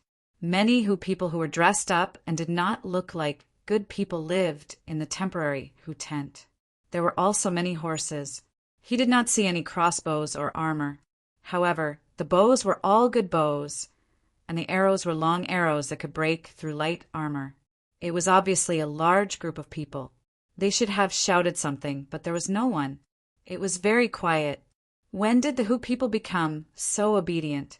Zhou Gui thought about it and found 20 people in charge of the Dali vegetable greenhouse. He told them to continue picking vegetables. He rode a good horse brought back by the main family and went to other houses to ask if there was anyone who was willing to help pick vegetables and hire them at a high price. In half an hour, a large pile of vegetables were picked and loaded onto a cart to be sent to Shi City. Zhou Gui personally led the team to Shi City. Just as they arrived, an official came over. Zhou Gui, why are you here again? You have already suffered once. Quickly think of a way. This person had an anxious look on his face. Brothers and sisters, after casting the monthly votes and recommendation votes, I almost made it into the top 100 of the monthly votes and recommendation votes. If there's an update, I'll add an update. Thank you. Chapter 803. Zhou Gui knew this person. He was Guan Yechen, the deputy director of the Chang and West Bureau. They were in charge of the 2 bureaus in the capital. Above them was the Ministry of Revenue, which was in charge of the various markets in the Tang dynasty. Usually, people who came to sell vegetables would send some vegetables to Guan Yechen and the others. Guan Yechen's subordinates would take vegetables from other stalls. They would take a cucumber from one stall and a few spinach from another stall. They only wanted to take enough for a meal. They didn't dare to take more. The stalls didn't say anything and just let them take. The stall that they took the most vegetables from was the greenhouse vegetable stall that Li family, Zhuangzi, cooperated with outside. They knew that taking a cucumber from someone else's greenhouse vegetable stall would cost a lot of money. What if the other party reported it to the government? Therefore, if they took a stalk of celery or a few spinach, the other party would acquiesce. If they wanted to take cucumbers and eggplants, they had to find Li family Zhuangzi's partner. In the end, the money would be transferred to Li family Zhuangzi's account. Li Dongzhu wouldn't lower himself to their level. They usually took vegetables at night. After selling vegetables for a day, they would take them home and cook a meal to make their family happy. Of course, since he had taken their money, he had to help them. If the Li family's manor had any activities, he had to help. Guan Yechen took the vegetables from Zhuangzi's stall and saw it. He had no choice. The imperial court didn't order, so he could only watch. If the imperial court ordered that evil money was not allowed to circulate, he would stop it directly. He didn't dare to arrest people, but he found out the person behind Jiang Hui. In fact, Jiang Hui bragged that he was a relative of Tai Chongqing and had a good relationship with Crown Prince Zhongyun. Thank you, Guan Yechen. But Dongzhu asked me to sell it. Zhou Gui said helplessly. He took a dozen cucumbers and wrapped them in a piece of paper. He gave them to Guan Yechen. Thank you for your hard work. Guan Yechen hesitated and took the things. He lowered his voice. Think of a way. That person is called Jiang Hui. He is backed by Tai Chongqing Jiangjiao and has a good relationship with Crown Prince Zhongyun Li Linfu. In addition, Jiang Jiao's younger brother, Jiang Hui, is the imperial censor's assistant minister. He is related to the governor, Yuan Qianyao, by marriage. I didn't say anything. With that, he left with cucumber in his arms. Zhou Gui was sweating profusely. Oh my God, was the Jiang family that powerful? It's over. My family's Dongzhu is finished. Dongzhu, no matter how powerful you are, can you beat these people? He brought people in and set up a stall. Wealthy people came to buy and paid. In the afternoon, Zhou Gui returned to Zhuangzi listlessly with more than 300 coins.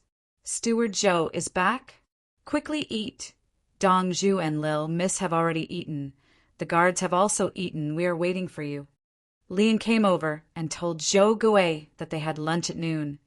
And now they were 2 hours late. You guys eat, I'll go see Dongzhu. Zhou Gui was not in the mood to eat. He wanted to persuade Dongzhu to sell the land. Dongzhu, I found out about the other party's situation. Zhou Gui glanced at Princess Yongmu, who was practicing calligraphy, and said to Xiaolan, who was serving beside her, Who is it? Xiaolan asked. His background is too big. Jiang Jiao's distant relative called Jiang Hui. Zhou Gui mentioned one person. He felt that one person was enough for his Zhuangzi. So it's Jiang Jiao? Li Linfu's uncle. Jiang Hui's brother. Yuan Qinyao's in-law. So powerful, they joined forces just to buy my 100 mu of land at cheap price. I'm scared. Lil Miss, why don't we directly give the land to Yuan Qinyao? He just came down from the prime minister position. He's probably not in a good mood. After Xiaolan finished speaking, she could not help but laugh. She looked very happy. Zhou Gui. He admitted that he was stunned. Dongzhu knew about their relationship? But why was he so casual? He directly said that Yuan Qianyao was the prime minister. Don't laugh. It's not good if word gets out. They definitely don't know. Jiang Hui thinks too highly of himself. Princess Yongmu did not need to think too much. Steward Zhou, go sell again before the sky turns dark. Eat something to fill your stomach. Xiaolan instructed Zhou Gui. A servant girl came over with a tray, on which were walnuts, pine nuts, hazelnuts, roasted chestnuts, and a pair of pliers that could pinch the hazelnuts and pine nuts.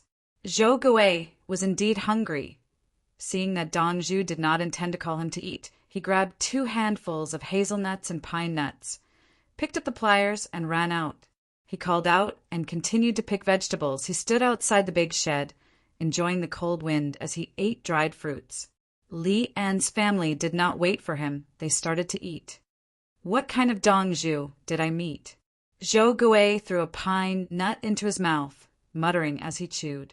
He felt that he would not be able to handle any of the high officials. In the end, Little Miss was still quietly practicing writing. Dongju Xiaolan did not seem to care. Was it because the ignorant were fearless? She's probably the daughter of a prince, a Junju. Lil Miss is a Junju. Mother, a Junju ran out to get Zhuangzi? Zhou Gui started to analyze. He did not even dare to think of a princess. There was only one princess who fit Lil Miss' age, the eldest princess. But why would the eldest princess run out? Why would she be bullied to such an extent? Even after the vegetables were packed up and ready to be shipped off to be sold, Zhou Gui still didn't understand the identity of his owner. The only thing he was sure of was that those high officials were not directly involved. The people behind Dongju were not afraid of the power of the Jiang family. The third batch of vegetables was sent over, but it was quickly bought by the rich people with evil money. Zhou Gui only came back with the money when it was dark. He was a little absent-minded. When he entered the courtyard, he found that there were 2 more cooks and the food was ready. Li An's wife, Madame Li, had an excited look on her face. She greeted Zhou Gui and whispered, "There are 2 new cooks here. Their cooking is delicious. They allowed me to learn from them. They said they'll leave once I've learned how to cook." When Madame Li saw the 2, she was very vigilant, afraid that her work would be stolen. When they said they would teach, she took her daughter to learn. Zhou Gui washed his hands with soap and tasted the food. His eyes lit up. It was delicious. He looked at the dish next to it and was shocked. It was fried peas and shrimp. Where did the peas come from? The greenhouse of the manor has never been planted. Zhou Gui asked Lian, who was eating with him. Lian shook his head. "I don't know. They were brought by the 2 new cooks. They didn't say their identity, and we didn't dare to ask." "Don't worry, don't be afraid, Jiang." "Haha." Zhou Gui was relieved. With so many mirrors, kerosene lamps, and thermos bottles, he knew that the identity of the person behind Dongju was not ordinary. Eating fresh peas in the middle of winter was not available in the market. Fried peas and shrimp could only be eaten in summer and autumn. No one had ever planted peas in the greenhouse, but now they could eat green peas that were not dried. This was called heritage. Can that Jiang guy eat it? If not, what right do you have to bully my Zhuangzi? Li An's family of 5 nodded. They felt like they were in a dream. Before the owner came back, they were terrified. They even didn't want to work anymore and didn't want to be paid. When Dongju came back, they quickly signed an irrevocable contract and saw something they should not have seen. With Dongju and without Dongju, their lives were different, and their moods were also different. Now they were learning the rules from the maids, who did not look like they were trained by ordinary families. Li En learned to read. You, your wife, and the 3 children should all learn. Zhou Gui ate a few mouthfuls of food and said to the 5 people, "After signing the irrevocable contract, is it still useful to learn?" Li En looked at his 13-year-old son.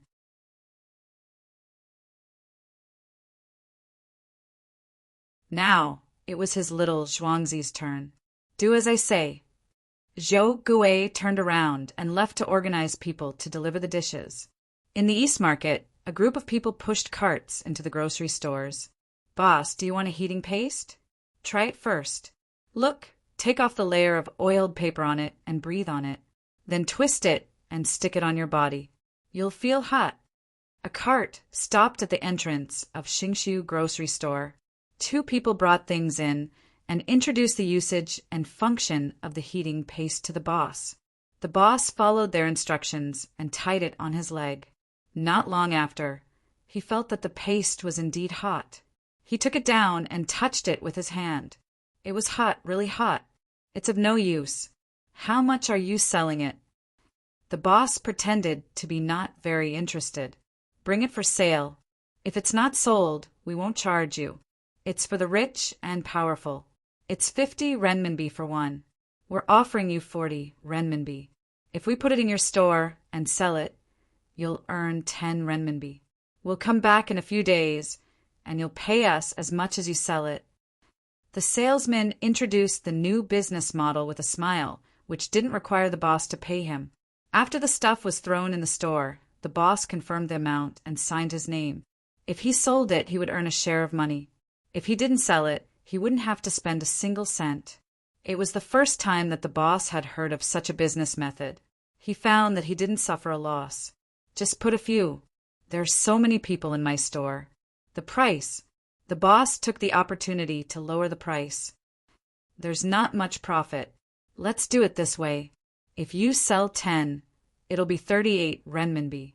If you sell 50, it'll be 37 renminbi. If you sell 100, it'll be 35 renminbi. If you can sell 1,000, it'll be 32 renminbi. If you sell more, it'll be easy to negotiate. The salesman gave the requirement of the sales quantity. The more, the cheaper. No, if you sell 10, it'll be 32 renminbi. The boss shook his head and directly lowered the price to the lowest. No, it's not that profitable. Besides, we still have to pay tax. Let's do it this way. If you sell 10, it'll be 37 renminbi.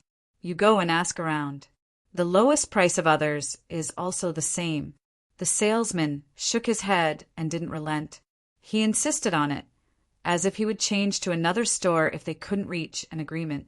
The boss looked at the expressions of the two people carefully and then closed his eyes slightly without saying anything. The two people looked at each other, sighed, and turned around to leave. Okay. The boss opened his eyes and agreed. How much do you want? The two people turned back again. Keep as many as you have. 1,000, it'll be 30 renminbi. The boss set the price for the most. Just 1,000. I don't have any more. They've all been distributed. The two people began to move as they spoke. 1,000 warm stickers were brought in. The boss wrote down the receipt. His expression was still indifferent as he closed his eyes. The two people left and went to the next store. The boss shouted to the people behind him. Go and find 2 unfamiliar faces. Check out the other stores and find someone to follow them. Got it, boss, someone answered from behind. When it was almost noon, someone came in to check on the shop assistant. The shop assistant went in and soon led the person to the back. Boss Jiang, you're still the best. Others didn't negotiate the price for the same thing. We went to take a look. In a newly renovated warehouse in the south of the city, there were countless of such things piled up. I asked around, but the people around didn't know where they came from. The people in charge of renting out the warehouse were from the trade union. They didn't know who they were either. This person's report to the shopkeeper was quite detailed. Not bad. We're going to take over a place soon. Be careful. The boss took out a few exchange coupons from his sleeve and handed them over. Boss, don't worry. We're reliable. We'll stay behind you. We won't be seen easily. The person took the money and stopped moving. He stood guard. The boss went to the front again. He pushed the door open and smiled. Before he could go back, a car came quickly. With a hiss, it stopped at the door. A young man got out. He looked around and carried a small basket. He watched the boss enter the store. Where's the boss?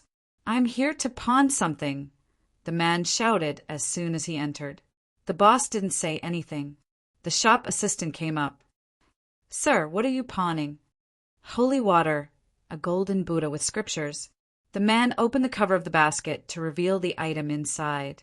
It was a transparent glass bottle with liquid underneath. There was a layer of golden substance on top of the liquid. The golden substance didn't come into contact with the liquid unless the bottle was shaken.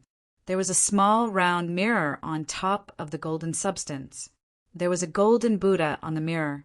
The man carefully unscrewed the glass cap of the glass bottle and carefully took out the gold Buddha statues. The shop assistant stared with wide eyes. There seemed to be something on the golden Buddha, but he couldn't see clearly. The shop assistant glanced at the boss. The boss went to the counter and locked the door. He signaled the shop assistant to bring the item up through the small window.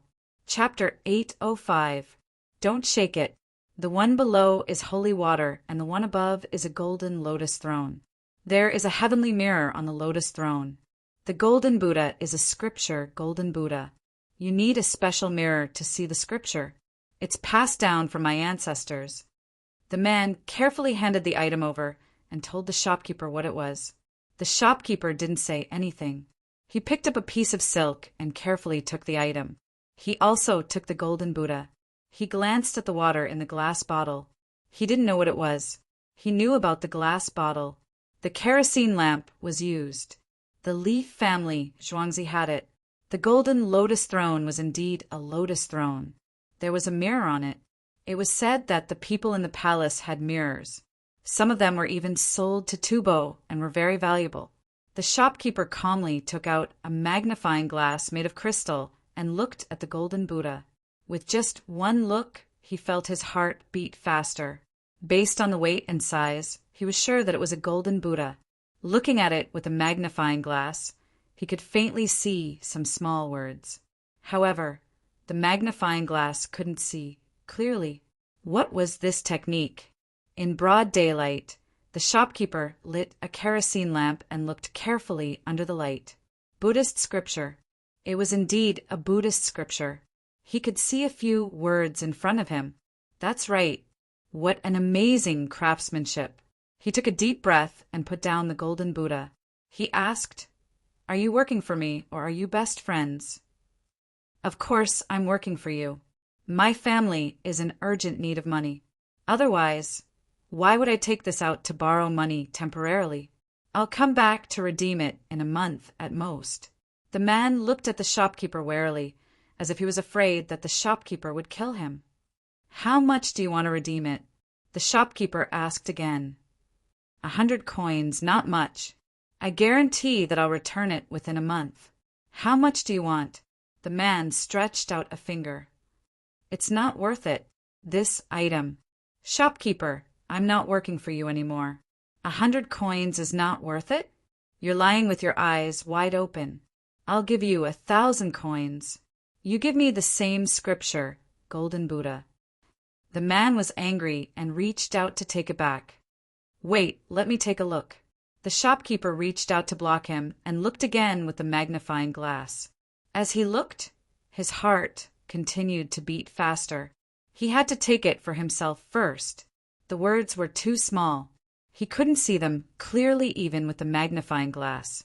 How did he carve them? And what was the lotus throne made of? The mirror was a real mirror. The holy water. Perhaps it was. This item. It's worth it. Is it okay? If not, I'll go somewhere else. The man frowned and asked. Okay. The shopkeeper agreed. He hoped that the other party would not be able to exchange it for money, and then this thing would be his. Fine, just write the receipt. The man appeared impatient. All right, write it. The shopkeeper dragged his voice. Ordinary colored glass buckets, mixed wastewater, dyed lotus stands, cracked mirror fragments. Old Buddha! Wait, shopkeeper. If you write this, I won't be your shopkeeper. The man didn't agree. This was called jargon. Good things should be broken first. The purpose was to judge according to what was written down when there was a problem in the future. Just like a good leather jacket, the pawnbroker would say, written missing edges, little hair, bitten by insects and rats, cracked surface, torn and lost a leather jacket. Because if it wasn't well preserved and was damaged, the compensation would be reduced as much as possible. The words of the pawn shop were like knives stabbing at his heart. I'm here for work. I'll take it back within a month. What do you want? The man glared. 10%. The shopkeeper stretched out 2 fingers. 3% interest. The man disagreed. This interest was calculated in terms of days. 1% represented 1%. 30 days, 30%. If he pawned 100 coins, he would have to return 130 coins 30 days later. In a year, the interest would be more than 3 times. It didn't even take into account the compound interest. Of course, if he pawned it, it wouldn't be 30%. The interest would be calculated in terms of days. If he pawned it for a month, it would be extended for 3 months. After a month, it would be compound interest. If you can't redeem it within a month, You'll be given 90 days, and the interest will be compounded. A 90-day compound interest of 1 cent is equal to about 449 times 130 coins multiplied by 2. For 49, after 4 months, it would be this amount. 5% interest. I'll write it again, but only for a month. The shopkeeper made a counteroffer. Deal. The man thought for a while and agreed with clenched teeth. The shopkeeper went to weigh the gold Buddha statues. It was exactly 6 taels. Right, the shopkeeper shouted again. Transparent colored glass vase, half clear water, lotus paste, round mirror, gold Buddha statues, 6 taels light, scripture small flies. When you pawn the money, it's calculated in 1 month. 5% interest. You'll give it up if it's extended for a month. Write another sentence. If the price is over $1 million, you'll pay back 3 times if it's damaged, the man said immediately. This set of items was worth over $1 million. If it was damaged, he would pay back 3 times. 6%. The shopkeeper increased the price. Okay. The man agreed. Thus, the 5% interest was changed to 6%. Both parties signed the contract, pressed their fingerprints and the shop seal. The man was given a stack of exchange vouchers. The pawning was complete. The man left. The shopkeeper took a few deep breaths. Follow him and check. He wanted this gold Buddha statue. It was too beautiful. The key was that he didn't know who made it. It wasn't expensive at 3,000 coins. He didn't care about selling it for money. He just wanted to give it as a gift. Before long, the man behind him came back. He went to Luoyang. It seems there's an urgent matter. He hired a car. Do you still want to check? No need. The shopkeeper took out some money and gave it to him. Li family Zhuangzi. The first and second steps have been completed, Songda said respectfully to Li Yi. He was practically kneeling to Li Yi. Other people would say something and then hand it over to the steward or housekeeper to deal with. It reflected his ability to manage things. Dongzhu himself was actually quite useless. This Dongzhu of his was too sinister when it came to scamming people. The third step will be launched in 2 days. Treat it as a benefit for the people of the capital. With such an opponent, am I too much of a bully? Li Yi looked like he was blaming himself. It was as if he didn't want to set up a trap to scam people. At this moment, he felt like he was being forced into a situation where he had no choice but to resist. At least that was what he thought. Dongzhu is benevolent and righteous. They went too far. Dongzhu is kind. Songda praised with all his might. He felt that the best choice in his life was to agree to Dongzhu's purchase. At the same time, he was very happy. Dongzhu was finally acting like a normal person. In the past, Dongzhu was rarely aggressive. He always did things for the sake of the country and the people. Now, Dongzhu was moved by an ordinary woman and changed his way of doing things. In the future, Zhuangzi would have a female lead. With the birth of a little Dongzhu and a little princess, it would be more like a home. There are still 2.5 days left. Don't say that I didn't give them a chance. They should admit their mistakes as soon as possible and pay the price. Everything can be discussed. Songda, don't you think they can't compare to old you and the others? They offended me and immediately apologized when they saw that the situation was wrong. This is good. There's no end to it. I've given enough hints. They sell greenhouse vegetables again and again, and especially in the same place. Don't they think about it more? Li Yi felt that he had given the other party a chance. If it was him, he would bully someone who sold medical products. The first time he succeeded. Then, the other party did the same thing in the same place. He bullied them again. If the other party continued to do the same thing in the same place, he would be afraid. He would quickly find connections, and ask about the situation. He wouldn't dare to do it again. His own business would have to stop. If he didn't even have this bit of reaction and awareness, he would have been killed long ago. But the person surnamed Jiang did it again and again. 3 times in a day. Why didn't he think about it? Dongzhu, sometimes people can't see the situation clearly. Otherwise, there wouldn't only be 220 students in the second year. Song De also felt sorry for Jiang Hui and the others. He had given them opportunities again and again. Chapter 806. Why hasn't Xiao Yi made a move yet? That shouldn't be the case. Bai Gu, who was entertaining a large group of colleagues at home at night, couldn't understand. He didn't see Li Yi make a move, and Li family Zhuangzi didn't move at all. He thought that Li Yi would make a move in the name of Li family Zhuangzi to help Princess Yongmu get back at him. Then he would learn how to do it. He's already made a move. If Li Yi brings out Li family Zhuangzi, who wouldn't be afraid? Yao Chong actually knew Li Yi the best. Like Song Jing, he once wanted to suppress Li Yi. Song Jing took the mutton rolls on the boat next to him, put a few into the pot, and put the plate on an empty boat. After thinking for a while, he said, Li Yi isn't collecting evidence to impeach him, is he? The most terrifying thing is what we can't see, Li Yi. Lu Huaishan shook his head. He felt it the most. Until now, everything in his house had been improved by the celestial world for legal reasons.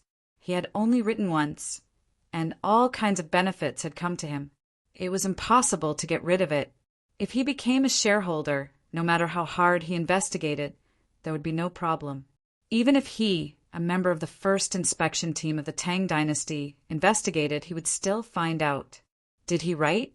Was the Prime Minister's calligraphy worth money? Did he become a shareholder? Then cotton candy wouldn't make money, and it would be normal for him to become a shareholder. It's good that he didn't harm ordinary people. Why do you keep thinking about him? Wei Zhigu didn't want to target Li Yi. He was now thinking about digging a well in the desert, and the Ministry of Works couldn't ignore it. He also needed to know the drought-prone areas of the Tang dynasty and send people to dig wells. The Ministry of Works had trained some people who knew how to dig wells. It didn't matter whether the wells were easy to dig, but whether they should dig them or not. In dry areas, the underground water layer was deep. If they dug slowly, they might not be able to get water.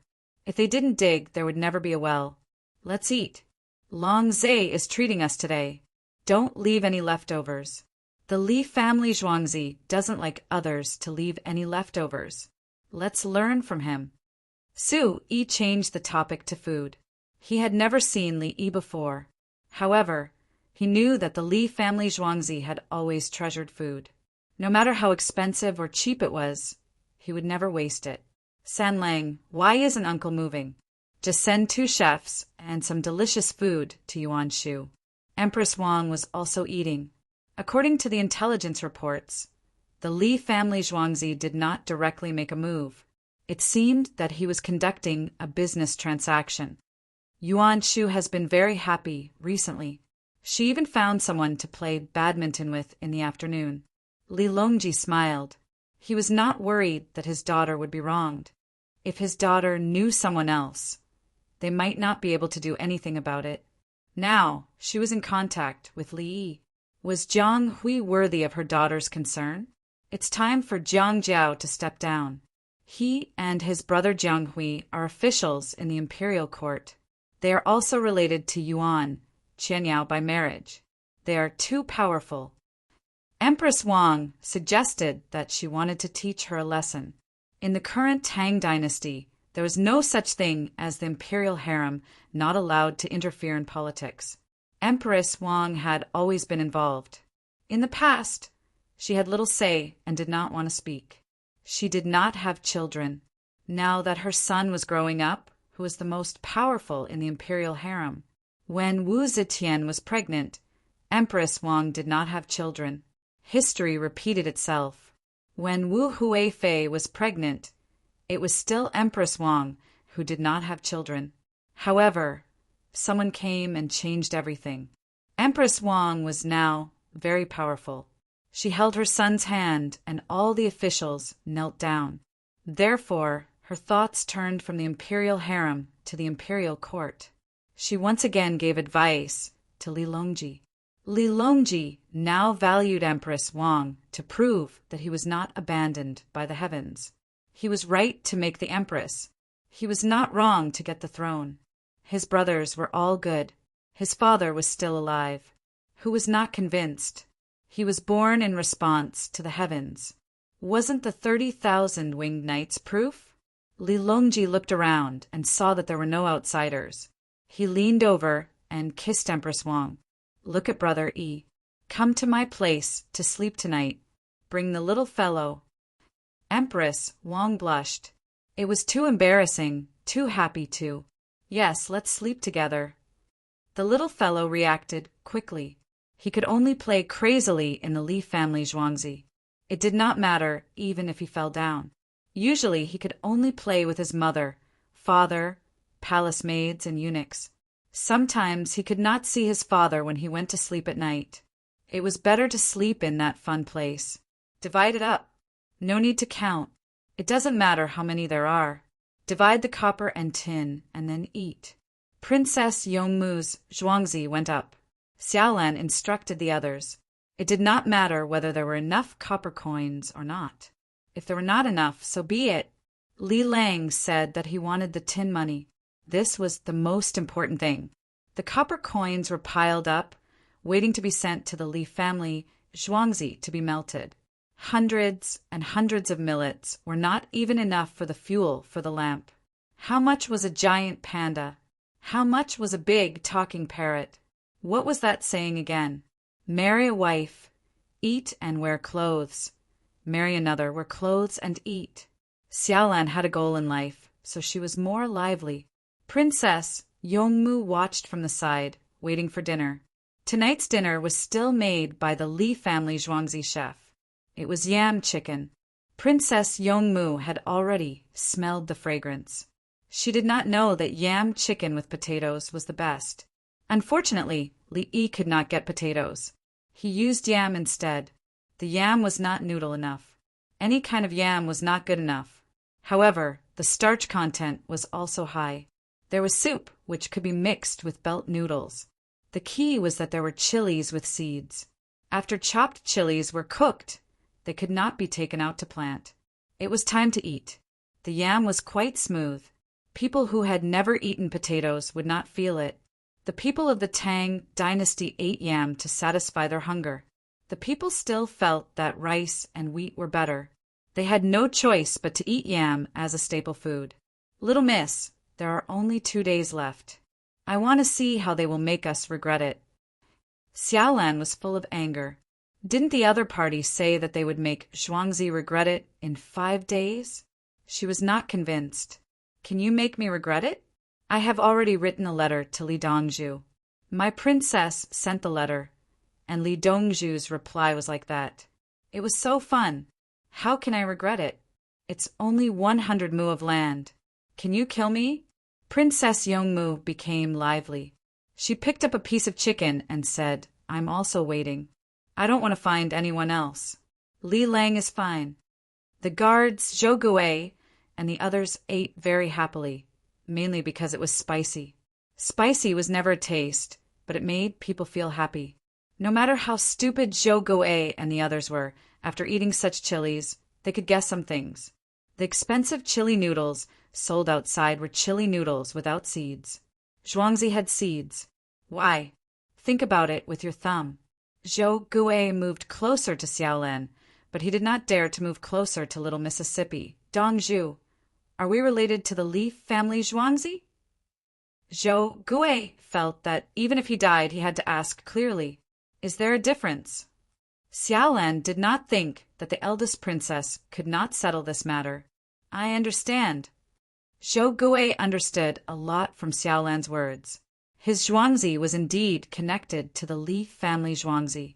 Then this girl, he suddenly wanted to shout, Come, Jiang, bring all the forces behind you. How big is the highest official? The minister of Li family Zhuangzi, and the prime minister had to go personally. Even the assistant minister did not have the qualifications. If this was Li Dongzhu's woman, oh my God, come on. I will wake up early tomorrow and continue to pick vegetables and sell them. I want all the evil money. The evil money you give me, the more unlucky I get. What do you think Li Dongzhu is? Sometimes it's not good to be too smart. Xiaolan was unhappy. What's with your expression? Yes, Dongzhu. Zhou Gui quickly agreed. Chapter 807.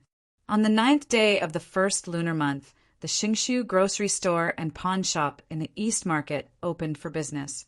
For men in who attire came in. The 4 of them were well dressed. He was wearing a pair of boots made of camel skin, and a pair of pants made of wolf skin that was not covered by a yak skin coat. The scabbard on their waists was inlaid with gems, and a chain of heavenly beads was around their necks. Just the clothes alone cost a lot. The shopkeeper knew the goods. However, he did not move. He had to be reserved and let the 4 people see the goods. The 4 people picked up an item and looked at it. They gathered together and discussed it in their own language. They put it down and were not satisfied. Then they picked up another item and were still not satisfied. When they got the warm stickers, the 4 people were curious. They pondered for a while, but could not figure out the use. What is this? A person wearing an eagle feather hat asked. Warm stickers. The shopkeeper served them personally. He took a warm sticker, tore off the oil paper on one side and twisted it in his hand. Tie it on your body and it will warm you up.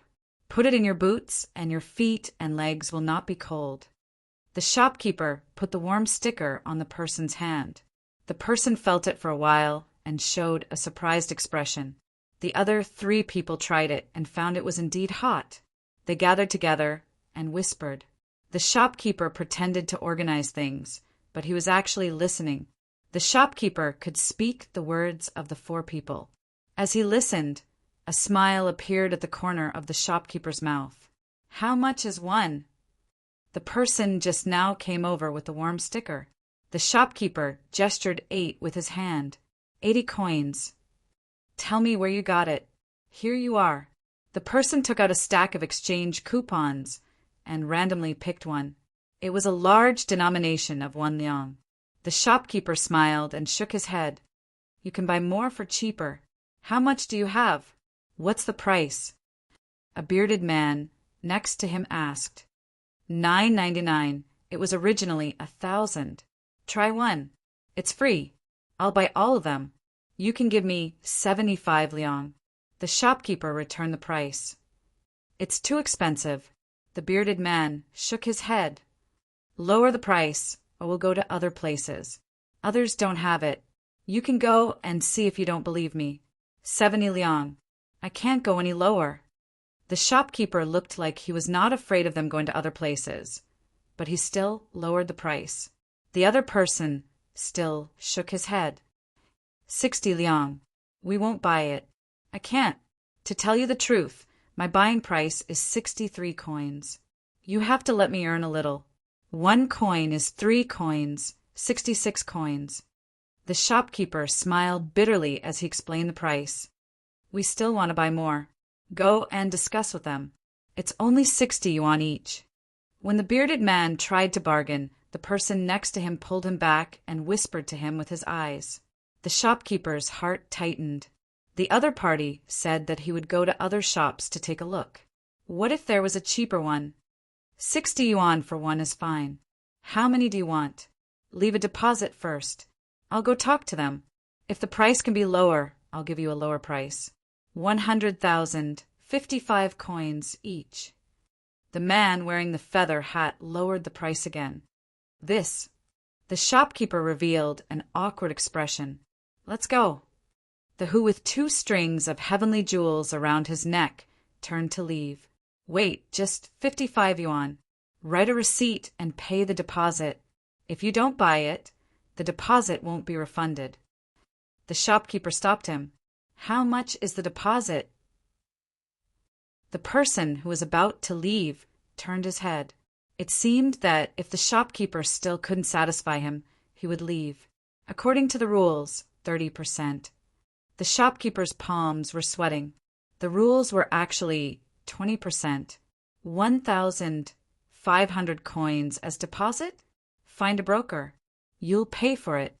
The person who was about to leave returned the price. Otherwise, it would be 1,650 coins. Fine, I'll take a loss. The shopkeeper gritted his teeth and agreed. He gave a look to his assistant, and the assistant rushed out to find a broker. Not long after, the contract was signed. It said to buy 100,000 heating notes. The price was 55 yuan.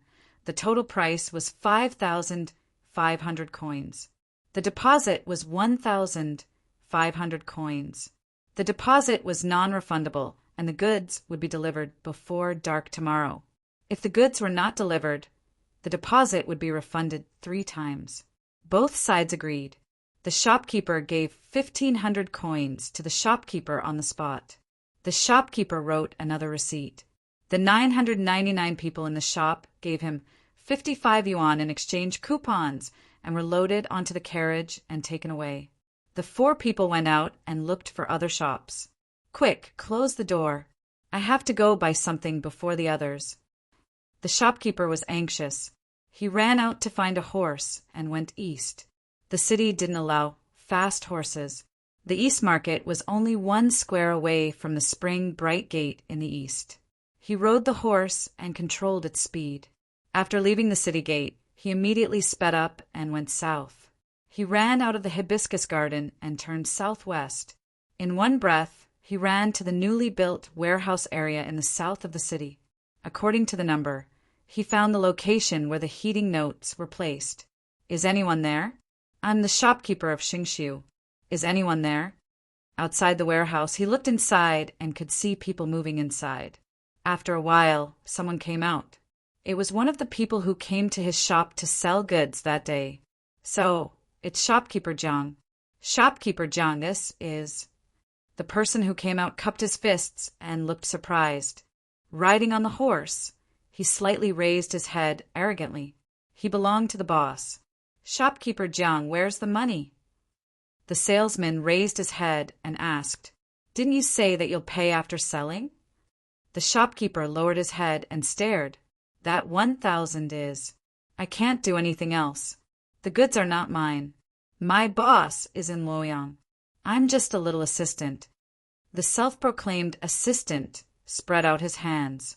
"Give me 100,000. I'll pay you tonight. 100,000. You have to think carefully. Oh, the price has to be lowered too. 20 coins for one. No, 18 coins for one." Shopkeeper Jiang was still so arrogant. He directly lowered the price. The assistant smiled bitterly.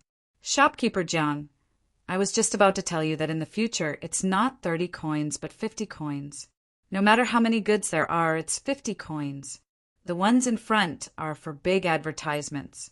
Yesterday and this morning, people came to buy them. The worm stickers are very popular. If it's really not possible, just 1,000. If it's not sold, we'll take them back. If it's sold, we'll pay 30 coins for one. You don't want to sell goods in Xingshu anymore." Shopkeeper Jiang's face was full of anger. The price was raised just like that. He found that the situation was not right. He was too anxious and asked for 100,000 at once. The other party followed suit and raised the price. How can the seller not think of Shopkeeper Jiang's care? But there's no other way. Why don't I make the decision to lower the price for new goods in the future? The assistant was still smiling bitterly. "Okay, 50 coins. Take the goods." Shopkeeper Jiang thought that even if the profit was less, at least he could still make some money. If he couldn't provide the goods, he would have to give the other party 3,000 coins for free. The Jiang family would lose everything in an instant. Where's the money? We can't sell the goods without money. The assistant looked at Shopkeeper Jiang eagerly. "Wait for me. I'll get it right away. Write a receipt first." Shopkeeper Jiang got off the horse and wanted to write a receipt. Otherwise, what if the price increased again after he withdrew the money?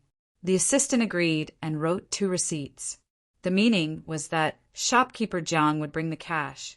50 coins for one and 100,000 worm stickers. 1 for each person. Shopkeeper Jiang rode back to the East Market. He withdrew the cash, including the deposit, but it was not enough. He borrowed some money from the broker and gathered 5,000 coins.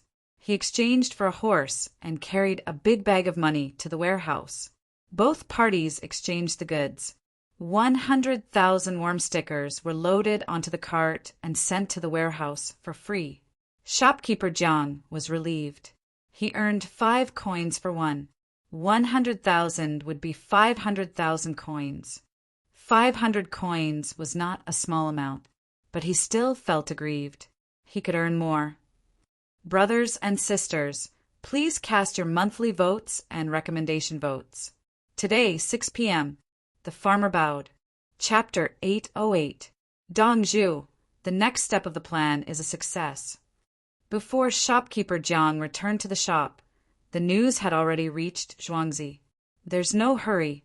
There are less than 2 days left. I want to see how Jiang. We can't let a little Zhuangzi live. Have you prepared the other goods? Li Yi didn't have any mercy at this moment. He either didn't make a move, or he didn't show any mercy. This time, the other party touched someone he shouldn't have, and he helped. If the target was a commoner, how much pressure would the commoners have to bear? A gentleman loves money, but he obtains it in the right way. It was not easy for the commoners to sue the officials when they were bullied, even if they sent students to be the litigators for the commoners for free. Only when the matter was blown up and someone wrote a letter of impeachment could it be resolved. During the entire process, the commoners would be on tenterhooks and under too much mental pressure. They might even fall sick and die. Li Yi decided to beat the other party down in one go, the kind that couldn't be turned over. The warmth was just one of the links. There were more. Yiwu, who... In the Zhuangzi bought under Xiaolan's name, Princess Yongmu was teaching a large group of children. The children, who didn't know Hanyu Pinyin, were invited over. She said that they would be sent back after dinner to teach the children Pinyin for free. The nearby families saw the Zhuangzi lit the lamp at night. They dared to burn it for the whole night, proving the little Zhuangzi's wealth. At first, there were both boys and girls at home. Only the boys were sent over. Only the girls were hesitant. They thought that the girls would belong to someone else in the future. What was the use of learning how to read? Now that they learned, should they buy brushes, ink, and paper at home in the future? Wouldn't it be better to have time to help with work? Xiao Lan brought the maids and guards to these families. She would snatch the children. A total of 41 children sat there and learned from Princess Yongmu, the beautiful big sister. Princess Yongmu was patient. As long as the children were obedient and didn't cause trouble, she repeated the pronunciation over and over again and even wrote on the blackboard. The children liked to see her smile, especially the boys. Beautiful girls liked it as well. Zhou Gui didn't have time to manage Zhuangzi's affairs. Xiaolan was in charge and didn't have much work to do. Zhuangzi was too young. Zhou Gui sent the vegetables over and then came back with the evil money. Li En and his family followed suit and learned Pinyin. They discovered that the maids and guards could all read and write. Naturally, Zhou Gui could do it too. He even knew how to settle accounts. Only the 5 of them didn't know how to do it, so the pressure was immense. Time to eat, time to eat. The Li family Zhuangzi's chef came over with a cart and shouted, "Everyone eat first. Eat as much as you can. Don't overeat. After eating, rest for a while. After that, the older children will continue with their studies. The younger children will take an afternoon nap." Princess Yongmu found something to do and was very happy. She called the children to eat. The dishes were all vegetables picked from the greenhouse. Pickled eggplant strips, cucumber and egg soup, stir-fried shredded pork with cowpeas, braised pork with soy sauce, stewed green onion leaves, and pickled vegetables. Princess Yongmu, Xiaolan, and the maids were served 2 more dishes, braised vegetable and cold pig ears. They needed a balanced diet. The most important thing for the children now was to eat meat. The guards also needed to eat meat. The guards also had 2 more boiled eggs to ensure that there was no shortage of protein. They were considered to be doing physical and intellectual work. The guards couldn't only know how to fight. At the critical moment, they had to analyze the situation. If they found that the situation was not good, they had to protect the people and run. The lives of the commoners around the capital office were actually not bad. However, there was still a certain gap to say that everyone could eat vegetables and braised pork in the greenhouse. They ate meat by selling a little meat, preferably fat, and cooked with dried vegetables and pickled vegetables. Their lives were much better than before. The money that the family earned had to be saved for a rainy day. The children ate the braised pork and rice in big mouthfuls. They didn't care about playing around. After eating, the younger children went to sleep while the older children continued to study. At night, they were served egg fried rice and fried eggplant boxes. They used dried eggplant, stuffed with meat, wrapped in noodles and fried. The guards carried kerosene lamps and sent them home. The children's parents thanked them profusely. Zhou Gui dragged his tired body back.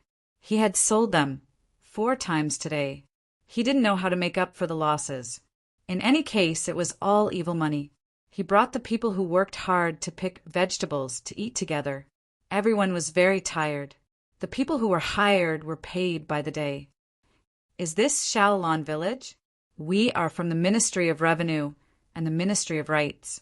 A shout came from outside. Don't eat yet. Go and take a look. Shaolin glanced at Zhou Gui. Zhou Gui immediately stood up and ran out.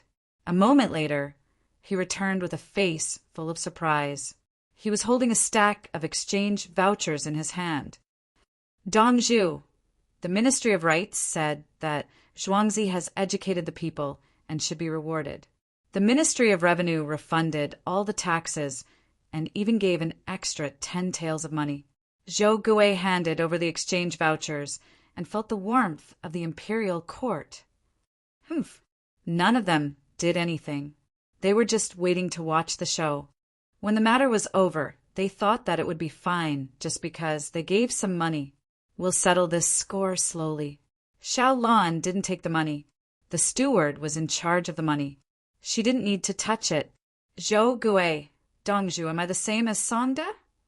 Zhou Gui felt that his status had increased. Bah, if you want some face, how can you compare to Songda? Do you know how many people and things Songda is in charge of? Songda has a bunch of stewards under him.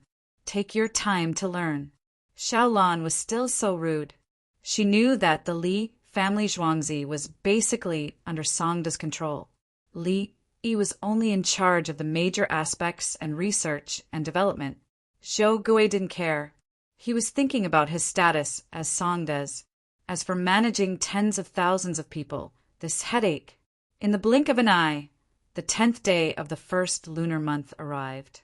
Zhuangzi, who was bought under Shaolin's name, was fine. In the morning, the surrounding families sent the children over and said that if they didn't listen, they would beat them to death. Then they went back to work. Have you eaten? Princess Yongmu saw the children and asked with a smile. No, the children shook their heads. Let's eat together. Princess Yongmu took the lead to wash her hands. The children lined up according to their sizes. The younger ones stood in front. Zhou Gui didn't go to sell vegetables today. In the past 2 days, he had been picking vegetables too hard. Many small vegetables had been picked out to be sold. If he wanted to sell them again, he would have to pick cucumber thorns and eggplants. He complained softly. The adults know that we are good to the children. They don't give the children food and send them over to eat. Princess Yongmu didn't seem to hear him. Shaolin glared at Zhou Gui. Believe it or not, the children's parents haven't eaten either. They save time and eat after work is done. They're still eating our food. Zhou Gui wasn't used to his current position.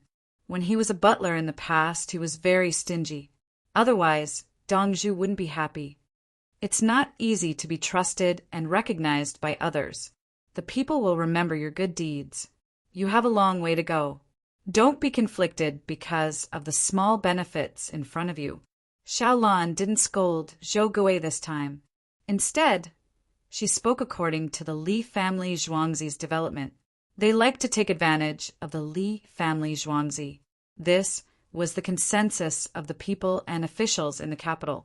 Everyone was willing to drink the free soup from the Li family Zhuangzi. Correspondingly, when the Li family Zhuangzi encountered problems, countless people would respond. If the Li family Zhuangzi said that Song Jing was a corrupt official, Song Jing would have to face the slander of countless people. The people didn't consider whether Song Jing was a corrupt official. They listened to the Li family Zhuangzi.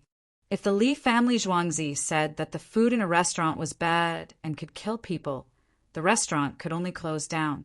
There was no other way. The people drank the free soup from the Li family Zhuangzi. This was a form of recognition for the Li family Zhuangzi. The people were worried that they would get sick from drinking the soup given by others. Chapter 809. My stomach hurts. Ever since I bought the vegetables from this store, I've had diarrhea after eating them. I can't take it anymore. In the morning, in Shi City, Zhou Gui didn't come to the place where he used to sell vegetables. Someone else took it. The person who took it was also selling vegetables in a greenhouse. Behind him was the Li family Zhuangzi. A man in his 40s was carried there on a stretcher. Then he held his stomach and cried out. Both the people who set up the stall and the people who bought things were looking at him. The vegetable seller was puzzled. He was late today. It was the 10th day of the Chinese New Year. Everyone was preparing for a good day. Some of the vegetable sellers took up several stalls. He was here. Why did someone say that there was something wrong with his food? He didn't know how to argue and just watched. Diagonally across was the Jiang family's vegetable stall. Because they had a lot of vegetables, they took up 3 stalls. They had to pay for 3 stalls, and there was also tax. The Jiang family also built some greenhouses. Most of the vegetables that Zhou Gui sold last night were bought by them. They needed to recoup their costs. The vegetables weren't very fresh, but they could be sold. The stout man who had been buying Zhou Gui's vegetables stood there. At this moment, he saw that Shaolan's Zhuangzi wasn't here. Instead, it was the Li family Zhuangzi's people. His pores opened up. He didn't care about anything else. He rushed over in a few steps and looked like he was checking on the person's condition. At the same time, he lowered his head and whispered, "Get up. It's not this one. This is the Li family Zhuangzi stall. Ah, I ate the vegetables here. My stomach hurts." The person lying on the ground continued to hold his stomach and rolled around. After shouting, he lowered his voice and said, "Give me more money. If you don't give me more money, I won't get up. I don't care if it's the Li family Zhuangzi stall." The stout man was instantly dumbfounded. He understood that he was being threatened. The other party was single. If he offended the Li family Zhuangzi, he would sell him out. "I'll give you 20 more money. Get up." The stout man squeezed the money out from between his teeth. "Eugene, I can't take it anymore. I'm going to die." The person lying on the ground continued to shout. "Do you want to die? It's his house. I ate his vegetables and my whole body hurts.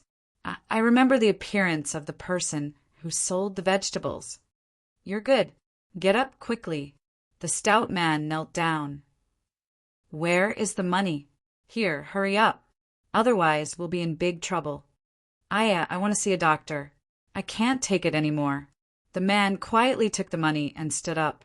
He dragged the stretcher and left while groaning. Everyone, "Ha ha ha ha." Finally, someone couldn't help but laugh out loud. The others also laughed. Seeing the rich man's flushed face, they felt very happy. The stall owner next to them understood.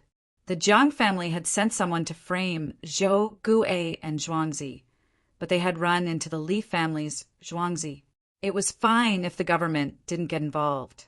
Once the matter blew up and the government arrived, the Li family Zhuangzi wouldn't even need to do anything himself. Someone would naturally take care of it.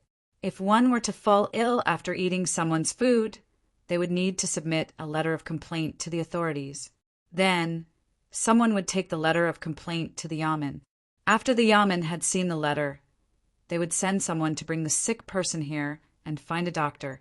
If they didn't bring the sick person to the yamen and beg for mercy, they would be arrested. Hence, that person didn't go to the yamen and went straight to Shi City. If he went to the yamen, the person who wrote the letter of complaint would have to bear the responsibility. The stout man went back angrily and stood there thinking of a solution. God knows why Shogui didn't come. It was the last day. They had agreed on 5 days. If not, he would regret it. What should he do now that his fist had missed? He left Chi City and ran all the way to East City to look for Jiang Hui, the son of the shopkeeper of Shengsu shop. He was Jiang Hui's good friend. In other words, he was Jiang Hui's best friend since childhood. He was depressed.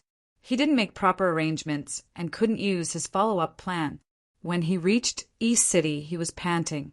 When he saw the shopkeeper, he continued to pant. Uncle Jiang, something happened. Shogui didn't come. The Li family Zhuangzi took a spot in a cooperative's greenhouse. That person extorted money from me. With just one sentence, shopkeeper Jiang understood. Indeed, it was easier to invite the devil than to send the devil away. How about this? You and Xiao Hui go to the Yamen and tell them that the vegetables Zhou Gui sold to you last night are not fresh. Many of them have rotted. Shopkeeper Jiang was also in a bad mood. He bought the warm invitation but didn't see the barbarians. He was waiting. If they didn't come tonight, he wouldn't give the barbarians the 1,500 yuan. However, he bought them for 50 yuan each. He lost money. He had to sell them for 35 yuan each to break even. But how could he sell them? Jiang Hui left and followed his good friend to Wanyan County's Yamen. It wasn't far. Pyongkong Square was to the north of West City. South of Pyongkong Square was Wanyan County's Yamen in Xinyang Lane. The closest place to Pyongkong Square was the bathhouse owned by Li Longji. South of the bathhouse was Wanyan County's Yamen. It was just a short walk from East City. The two of them brought their coupons and went to the Yamen. Jiang Hui always said that he was Zhang Jiao's relative and had treated them to drinks before. Seeing that the two of them wanted to see the Yamen, he led them to the county magistrate. County Magistrate Hong, there's a Zhuangzi in the West City. The vegetables they sold to us are not fresh. Many of them have rotted this morning.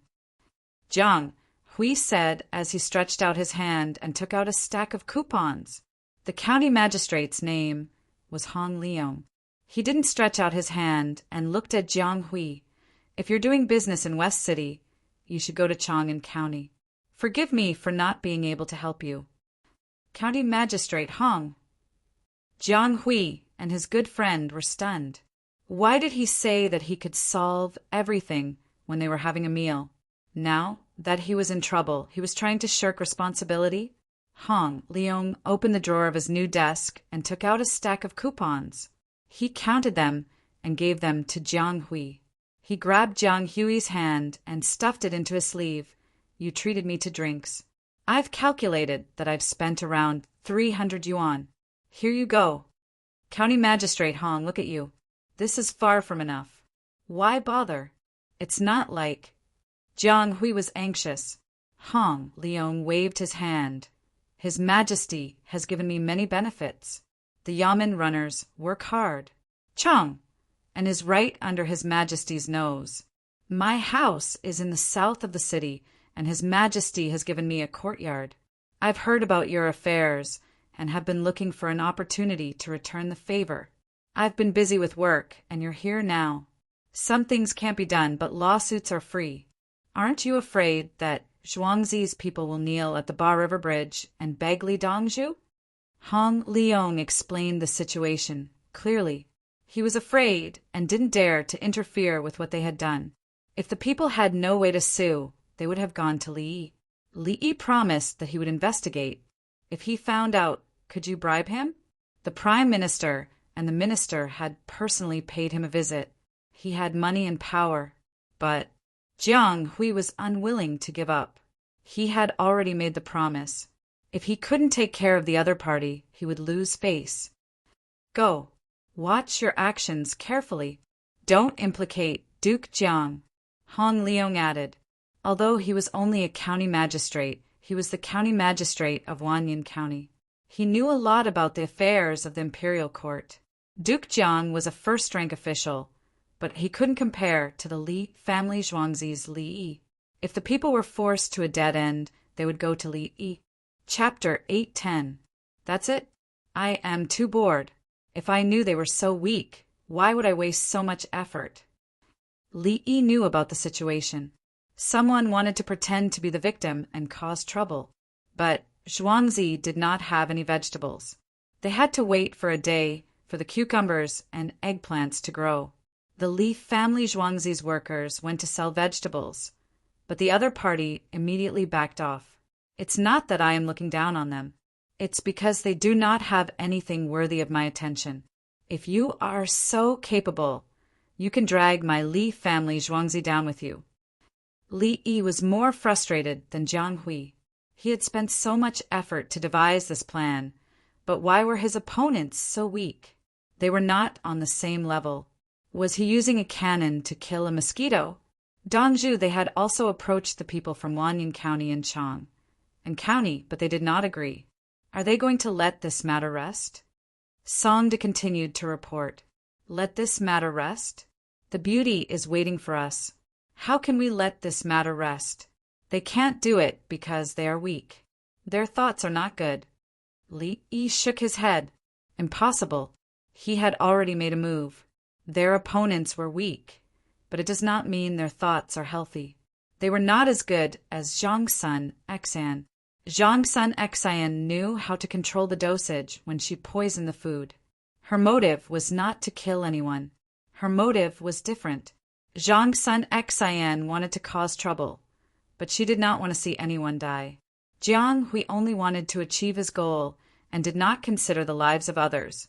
Dongzhu, the people from Wanyan County and Chang and County are not bad. Songde praised. Jiang Hui could not find anyone. Their income is not proportional to their efforts. Of course, they will not do it. Once they are found to be problematic, they will lose their positions and houses. They will also be exiled. It's meaningless. Send someone over. Don't let anyone find out. This is the last chance. Send someone to destroy the greenhouse tonight. Li Yi considered the problem from the other party's point of view. Other methods were useless, and he could only do it directly. The most direct method was the most useful, but it was also the most despicable method. Countless people in the medical industry committed suicide. They were all extreme measures that could not be resolved through other means. Songde bowed and left to arrange his men. Li Yi went back to his study to copy books. He did not want to think about Jiang Hui. The same news spread to the Political Affairs Hall and the first patrol group of the Tang dynasty. The big shots were also helpless. Jiang Hui could only use this method. It was too despicable. Looks like Li Yi doesn't have to do anything. Sigh. Bai Gu and the others ran to the Political Affairs Hall. Jiang Hui was in a bad mood. If Li Yi didn't do anything, Jiang Hui would end up crippling himself. It was nothing more than taking advantage of the difference between buying vegetables for a few days. What he wanted to see was a carefree battle, not a battle where one side wanted to attack but was unable to do so. Since everyone is here, please help me settle this small matter. Song Jing was very happy. He asked someone to bring over a large pile of small problems that had been sent up from below. Many of them had been prime ministers before. Come, let's get rid of them together. This will save us a lot of trouble in the Political Affairs Hall. He believed that these people would not mess around, and he was not worried that the other party would seize power. Since they had already joined the League, there was no power to be seized. Therefore, everyone divided a small pile of papers and began to write. They were used to it. The local officials did not know that there was a set of uniform standards in the imperial court. The prime ministers were at ease. Those that were changed to stay in Ziwei province would stay in Ziwei province. Those that were changed to write comments for the emperor so that the emperor would have a reference. The people of the first patrol group of the Tang dynasty did not have any selfish desires. They were treated well, including being allowed to go to the Li family Zhuangzi to see a doctor. What was left was to help the Tang dynasty settle things. After a few days, they would go to another place and uproot a local government. They would go there to help stabilize it. Li Yi is indeed extraordinary. Song Jing also wrote a letter and gave a high evaluation of Li Yi. This group of people was good. They could rest assured. Even if the emperor saw that the handwriting and style were different, it did not matter. He was too busy. Why couldn't he ask the people in the league to help him? They were not outsiders. Xiao Yi didn't do a good job this time. Lu Huaishan said regretfully, Xiao Yi should have taken action instead of watching the other party. The other party's methods were too poor and did not show his ability. Lu Huaishan added 4 kerosene lamps and 4 thermos bottles to his house, which were considered big items. He thought that Li Yi should have stood out earlier. Now there was no need. Li Yi felt that he did not help. Let's wait and see tomorrow. Yao Chong replied quickly, What nonsense are you talking about, building a city wall? You're not allowed to build a city wall in Jiangnan province? Who are you guarding against? Also, you want to build water conservancy in Hunan province? Nonsense. You're next to the sea. Why do you want to build water conservancy? You might as well say that you want to dredge the Grand Canal. That way, you can get approval. You can even use the Yellow River. Zhang Juling wrote a letter asking for money. He wants to build a pier. Where is the pier? Approved. Yao Chong said and agreed. At the same time, he wrote a comment on the back. Guangzhou City's pier should be the most important. Even the newly built roads are connected to the north and south of the city. It is convenient to travel. After he finished writing, he passed it to Baigu. Baigu was in charge of the Ministry of Revenue. If there was still money to be spent on building a pier, it would be a waste of money. Baigu took a look and wrote, Just like before, the roads are unobstructed. Approved. This would be handed over to Li Longji and let Li Longji make the final decision. If he agreed, the Ministry of Revenue would allocate the money. The others also rejected or agreed. Some even gave some guidance. The daily work of the Government Affairs Hall was like this, unless there was a big issue. If the local government wanted to do something, they had to write down the pros and cons and input. Some were like Zhang Juling. He was good at writing, so he wrote essays. The other officials could not write essays, so they were more straightforward. If Xiao Yi wanted to write a letter asking for money, what would he write? Baigu thought of Li Yi. He will pay for it himself. What's there to write about? You still want to collect taxes from him when he sells things? I don't know what he has been doing recently. Lu Youqiu threw 2 memorials over and picked up the next one. I have to ask him if he wants to collect taxes. He said he should, so he paid. He said he has a use for the money. What can I do? Speaking of this, Baigu was in a bad mood. Collecting taxes from others was coercive. They could only obey. Collecting taxes from the Li family Zhuangzi depended on whether Li Yi wanted to pay. If he did not pay, there would be no taxes. If he paid, there would be a lot of taxes. There was no way to deal with Li Yi. The key was that Li Yi did have needs. He was in charge of the military and did not care about money. It did not take long for all the government affairs to be dealt with. The ones that needed to be given to Li Longji were put aside and given to him at night. Come to my house for dinner. We can order takeout from Earthly Paradise. Yao Chong sent out an invitation. He wanted his son to be at ease and not think too much. His son did not die of illness. It was Li Yi who helped him in advance. When he came back, he wrote a letter and did not have an official position. He wanted to take everyone there to let his son know that he still had power and not to give up. Go to Yuan's house, but don't go to Earthly Paradise. I will write a note to Xiao Yi and get food from the Li family Zhuangzi. Baigu guessed Yao Chong's thoughts and was willing to help. He took a piece of paper and wrote, The days spent together are short, but the days spent apart are busy.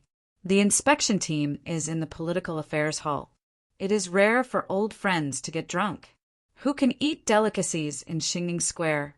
After writing, he put it in an envelope, sealed it slightly, and sent someone to send it to the Li family Zhuangzi. Chapter 8:11. When the letter reached the Li family Zhuangzi, Li Yi took a look. Fry some ribbon fish and send 2 caddies of white wine. Don't send too much. They'll get drunk and delay tomorrow's work. Send a watermelon, mixed cucumber, fennel beans, pig ears, braised pork tendons, shredded onions, coriander, and cooked ham in tofu rolls. Bring an alcohol stove and stewed chicken and mushrooms in a clay pot. Send it to Prime Minister Yao's house. He's not the Prime Minister anymore, so we'll have to address him as before. Li Yi made some arrangements. The other party obviously wanted to drink, so he sent food and wine. He didn't even use the staple food. They probably wouldn't eat the staple food. Wait a moment. Steam 4 trays of dumplings and bring some stir-fried dishes from the cafeteria. Li Yi remembered that Yao Chang's family couldn't accompany them. They also needed to eat, so he brought some for them. Bai Gu specially wrote a letter asking for food. If he didn't answer correctly, how could he do things in the future? Chui Lu went to make the arrangements. Li Yi flicked his wrist a few times. Tao Hong quickly prepared the brush, ink, paper, and inkstone. Li Yi picked up the brush and dipped it in the ink.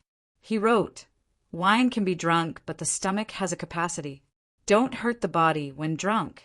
He warmed a shallow cup to wait for drinking. He fried and steamed dumplings as the staple food. When Yao Chong and the others arrived at Yao Chang's house, Li family Zhuangzi's food box was delivered. Come, come, come. Everyone, please. Shao, Yi said to drink less wine. Lastly, fry the cold steamed dumplings in oil. Each person should eat a few, otherwise it'll harm the body. Bai Gu waved Li Yi's letter to everyone. The others took a look and decided not to drink too much. They would eat some fried dumplings. Li Yi's words were right. Li Yi's medical skills were unparalleled in the world. A large group of people was very happy. Interacting with Li Yi was so simple. Whatever you wanted, he would cooperate with you. It made people feel warm. If you wrote a poem, he would write one in return. This was called elegance. Li Yi's power is still too great.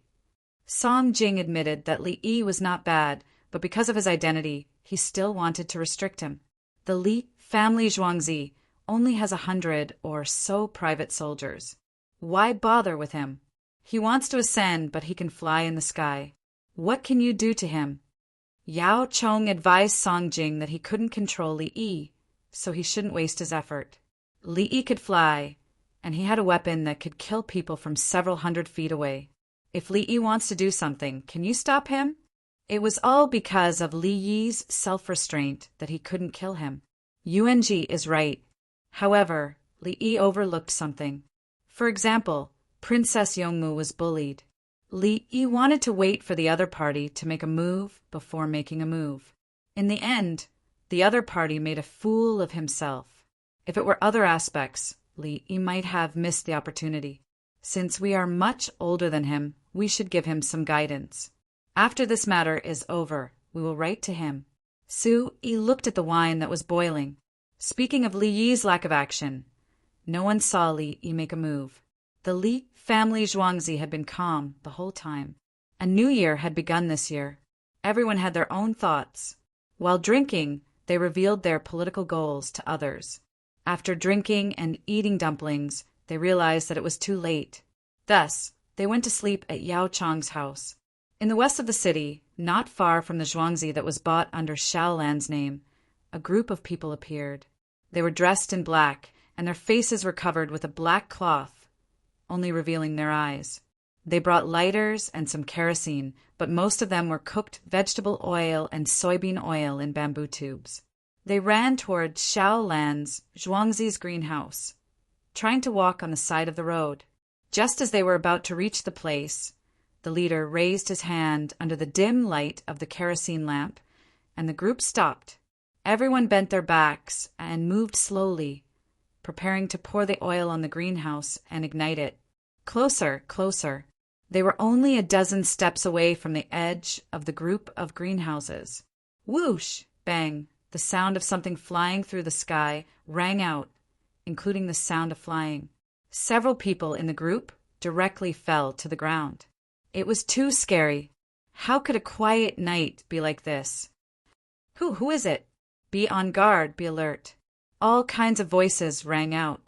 In less than 10 breaths, the sound of horse hooves rang out, indicating that someone was beside the horse and had mounted it after hearing the sound. Torches lit up one by one. Not only was it the zhuangzi that was bought under Shaolan's name, but the surrounding area was also brightly lit. Many people rushed over with weapons. "Father, Shaolan's zhuangzi seems to be in trouble," the person living behind, a woman, said to the man. The Jiang family said that they want to take in zhuangzi or they will regret it. This is murder.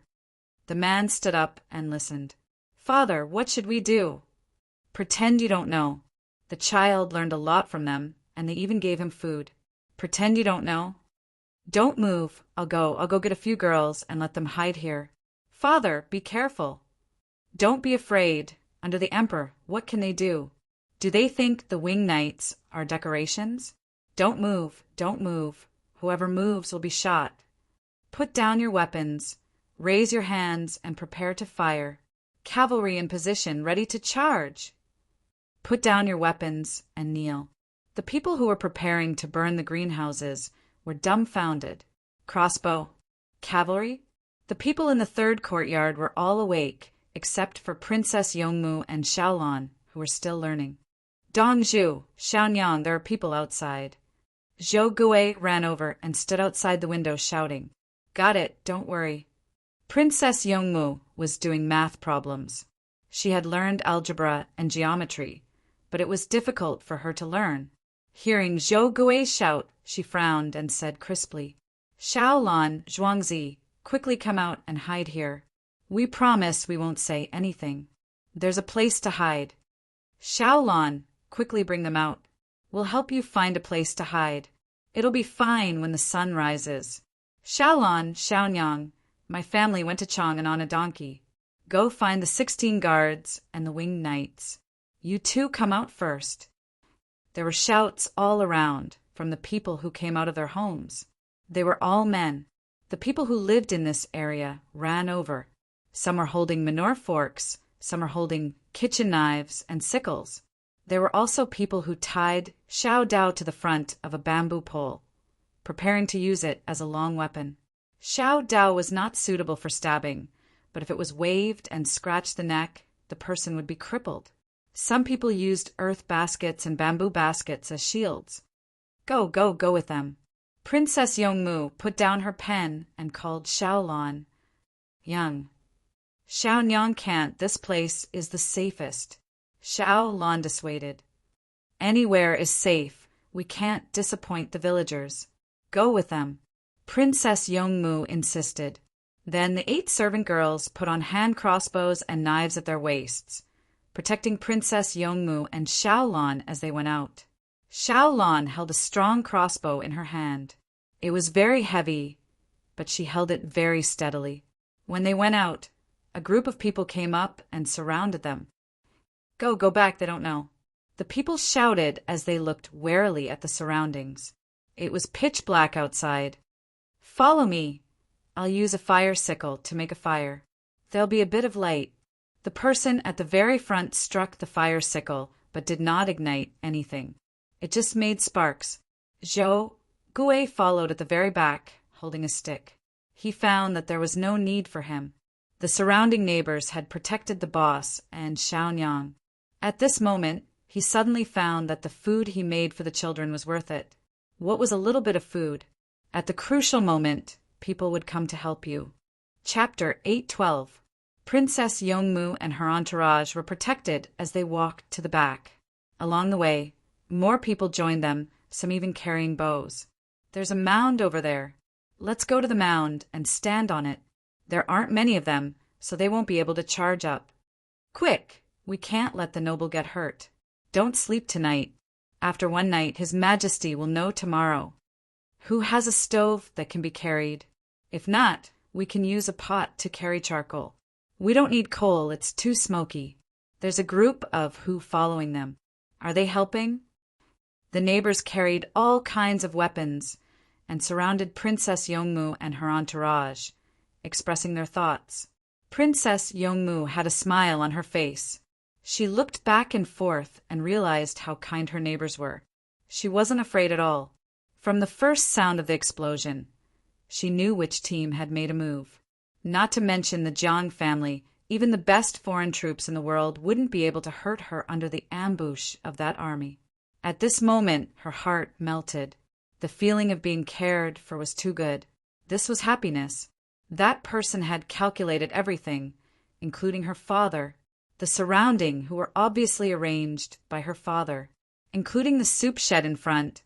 She had always been in a safe situation. Now, the neighbors were helping her because she gave their children food to eat and taught them to read. "Here, go up. Don't light the fire. We'll be in the dark," the neighbors shouted. A group of people used fire sickles to illuminate the area and sent Princess Yongmu and her entourage to the top of a small hill. They stood guard everywhere. The Hu's team was at the outermost circle. They had a tacit understanding and didn't come over or move. The 8 maids squatted down and set up their crossbows. At their waists were tactical military knives. Zhou Gui realized that he was the most useless. Li An's family of 5 also had a sickle each, while he had a cudgel. A cudgel against a sickle. It was obvious that the cudgel was at a disadvantage. If he swung the cudgel, the enemy could block it at the cost of a broken arm. If he swung the sickle, Xiaolan put down the crossbow. It was too heavy. "Princess, it's cold outside. Why don't we not come out?" She whispered to Princess Yongmu. "If you don't come out, how do you know you can use the hearts of the people? It'll be done in a while. When the news gets back, Li Lang will send something over." Princess Yongmu was now in a state of excitement. She had never experienced something so exciting before. When she was young, she was also afraid of the things that happened in the palace, but they were all very far away from her. She understood that the current situation was because her father had won the battle. However, she could not participate in the process of the battle. Today, he encountered a group of people protecting him, including the neighbors and commoners. She knew that the neighbor thought that there would be people coming to help soon because they were next to Chang, and that was why he took action. If no one helped, the people would hide in their homes or hide her and Xiaolan. But you can't expect everyone to fight for you without any reservations. You didn't say you were Princess Yongmu. In the current situation, if she shouted that she was Princess Yongmu, the people would fight even harder. It was wrong to ask others to be open to you and give their all when you were hiding your identity from them. Now it was already good. Because she provided food and taught the neighbors' children, the neighbors chose to help after weighing the pros and cons. If she did not teach the children and provide food for the children, the neighbors would not weigh the pros and cons. Crazy? She really dares to burn down the greenhouse? Let's add a few more articles in tomorrow's newspaper. She probably can't find any direct evidence. What a farce. Jiang Jiao, get out of here. And Li Linfu, this person is too disgusting. I'm annoyed. He can be promoted because the economy of the Tang dynasty is not good. He can help to make money, but the money he earns is from the people. Don't give him a chance. Deal with him. What the hell? Do we need him to make money? Li Yi received the news half an hour later.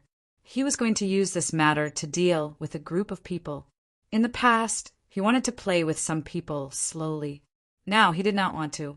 He would deal with you and not give you any chance. He would kill you directly. In history, Li Linfu was able to be put in an important position because he dared to work hard and could make money for the court. Who was he like?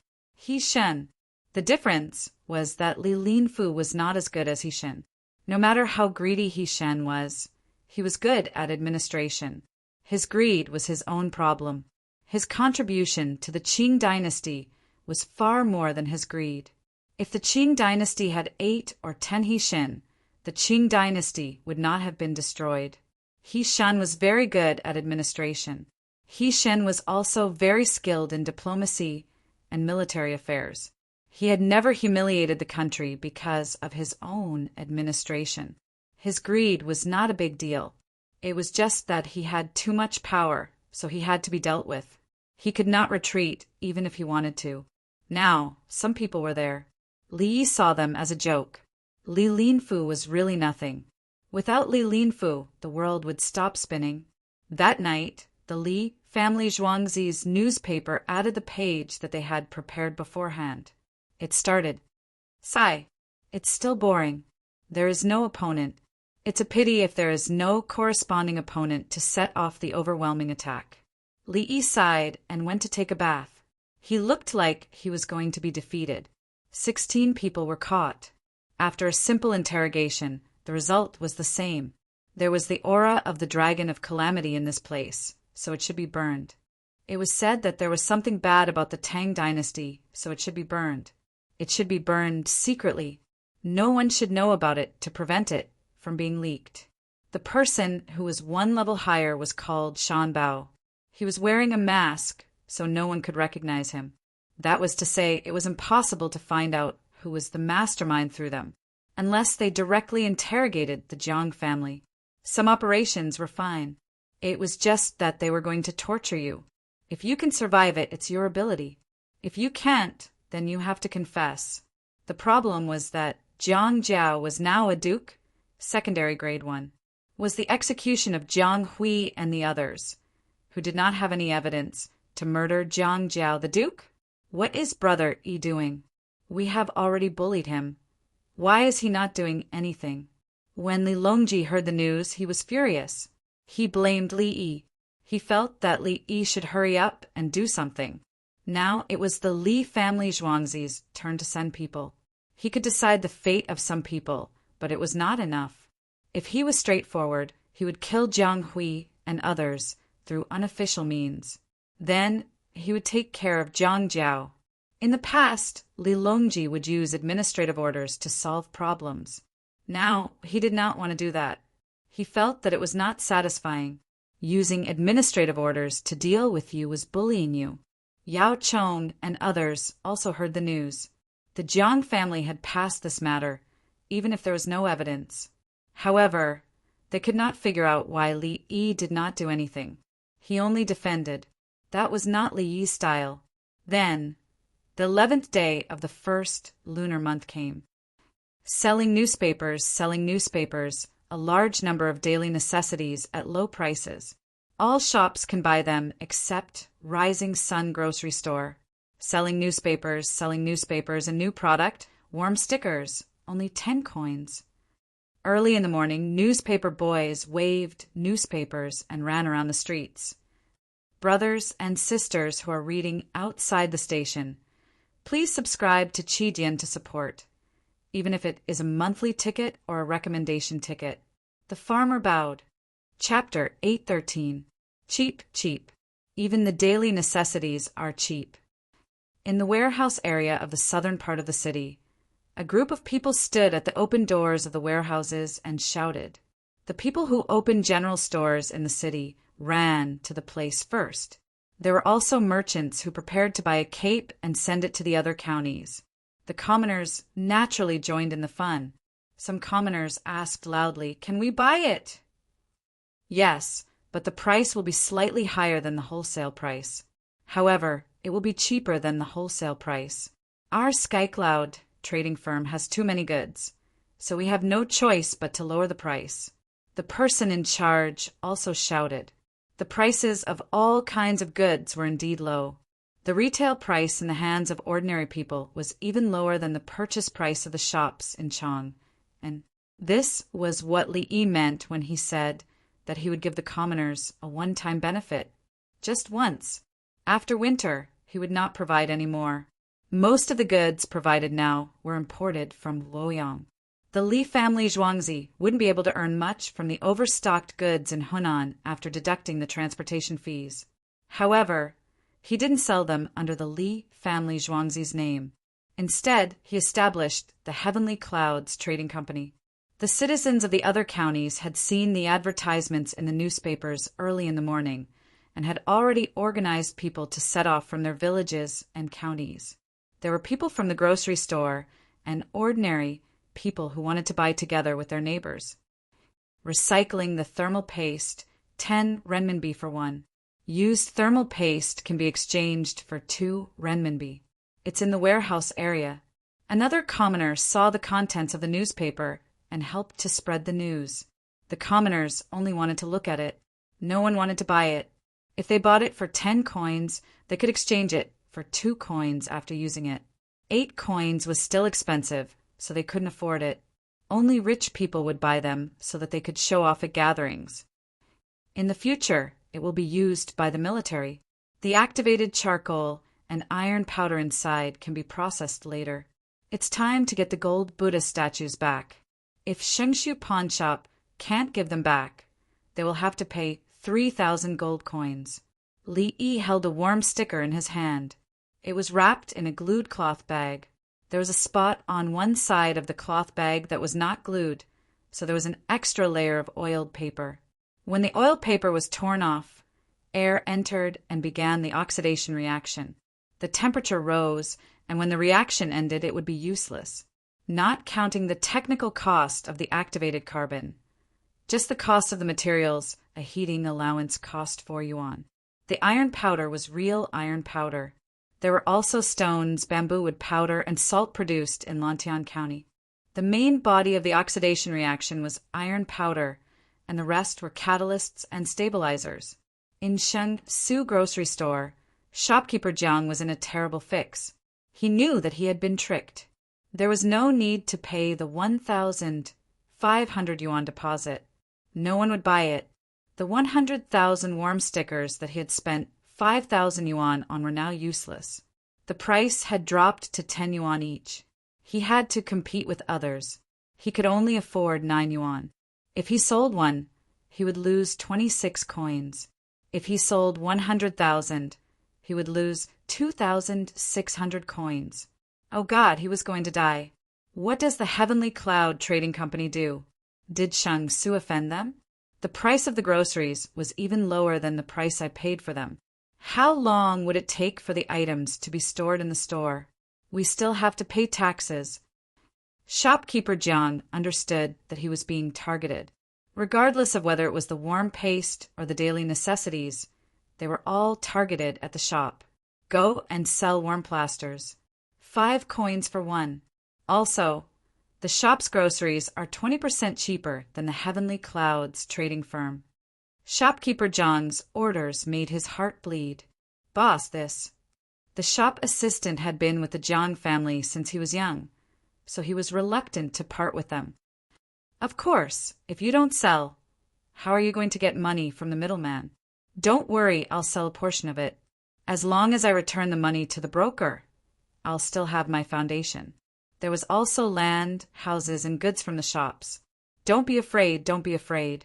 At this moment, Shopkeeper Jiang's whole body was numb and his hands were trembling slightly. Is Shopkeeper Jiang here? Oh, Shopkeeper Jiang is here. That's great. I'm here to redeem my Buddha. Gold Buddha. Here's the money. A man came in. It was the man who pawned the gold Buddha the other day. Many people followed behind him. He was holding the pawned contract in his hand. Shopkeeper Jiang, 101 coins and 800 coins. 3 days of capital plus interest. Take a look. The man handed over the money. Oh, okay. Don't you want to borrow it for a few more days? Shopkeeper Jiang showed a regretful look. He hoped that the man couldn't pay back the money. The holy water, lotus throne, sky mirror, and gold Buddha would be his. No. If you have the money, hurry up and take it back. It's a family heirloom. If my father finds out, he'll be furious. The young man shook his head with a smile. Okay. Shopkeeper Jiang nodded helplessly. He ordered the man, take out the gold Buddha and holy water. The man ran to the back. He had to open several locks. Everyone waited for a while, but the man didn't come out. The young man looked at Shopkeeper Jiang, wondering what was wrong. Shao Lu, take out. Shopkeeper Jiang was annoyed. He shouted directly. The man walked out helplessly with a box in his hand. He opened the box, revealing the contents. The glass bottle was still a glass bottle. There was a big hole in the middle of the lotus throne. The mirror was broken into pieces by the holy water below. The gold Buddha was gone. The color of the holy water was muddy.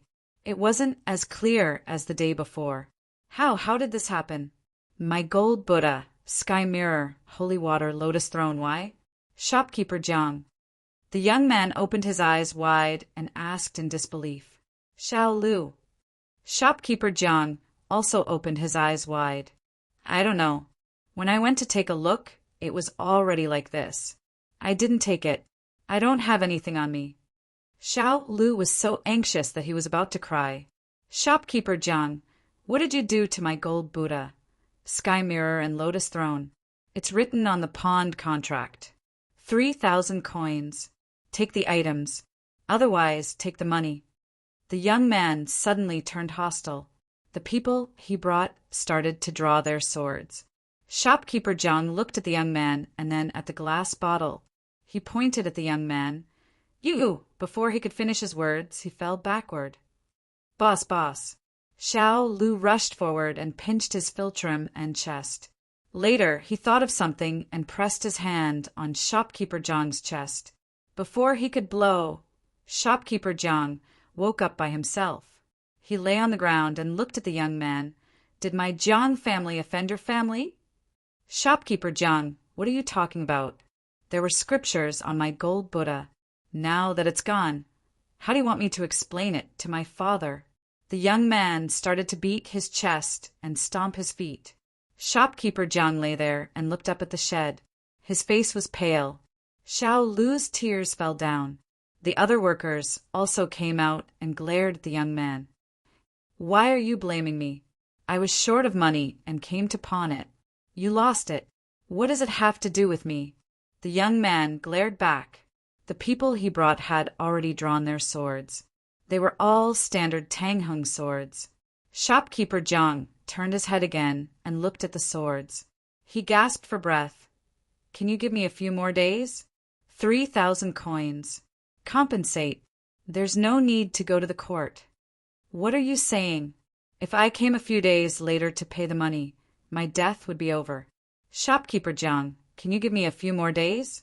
You and I both know how much the gold Buddha is worth. 3,000 coins is not expensive. The young man sneered and firmly refused. If he couldn't do it, he would go to the court. Are you going to force my Jiang family to death?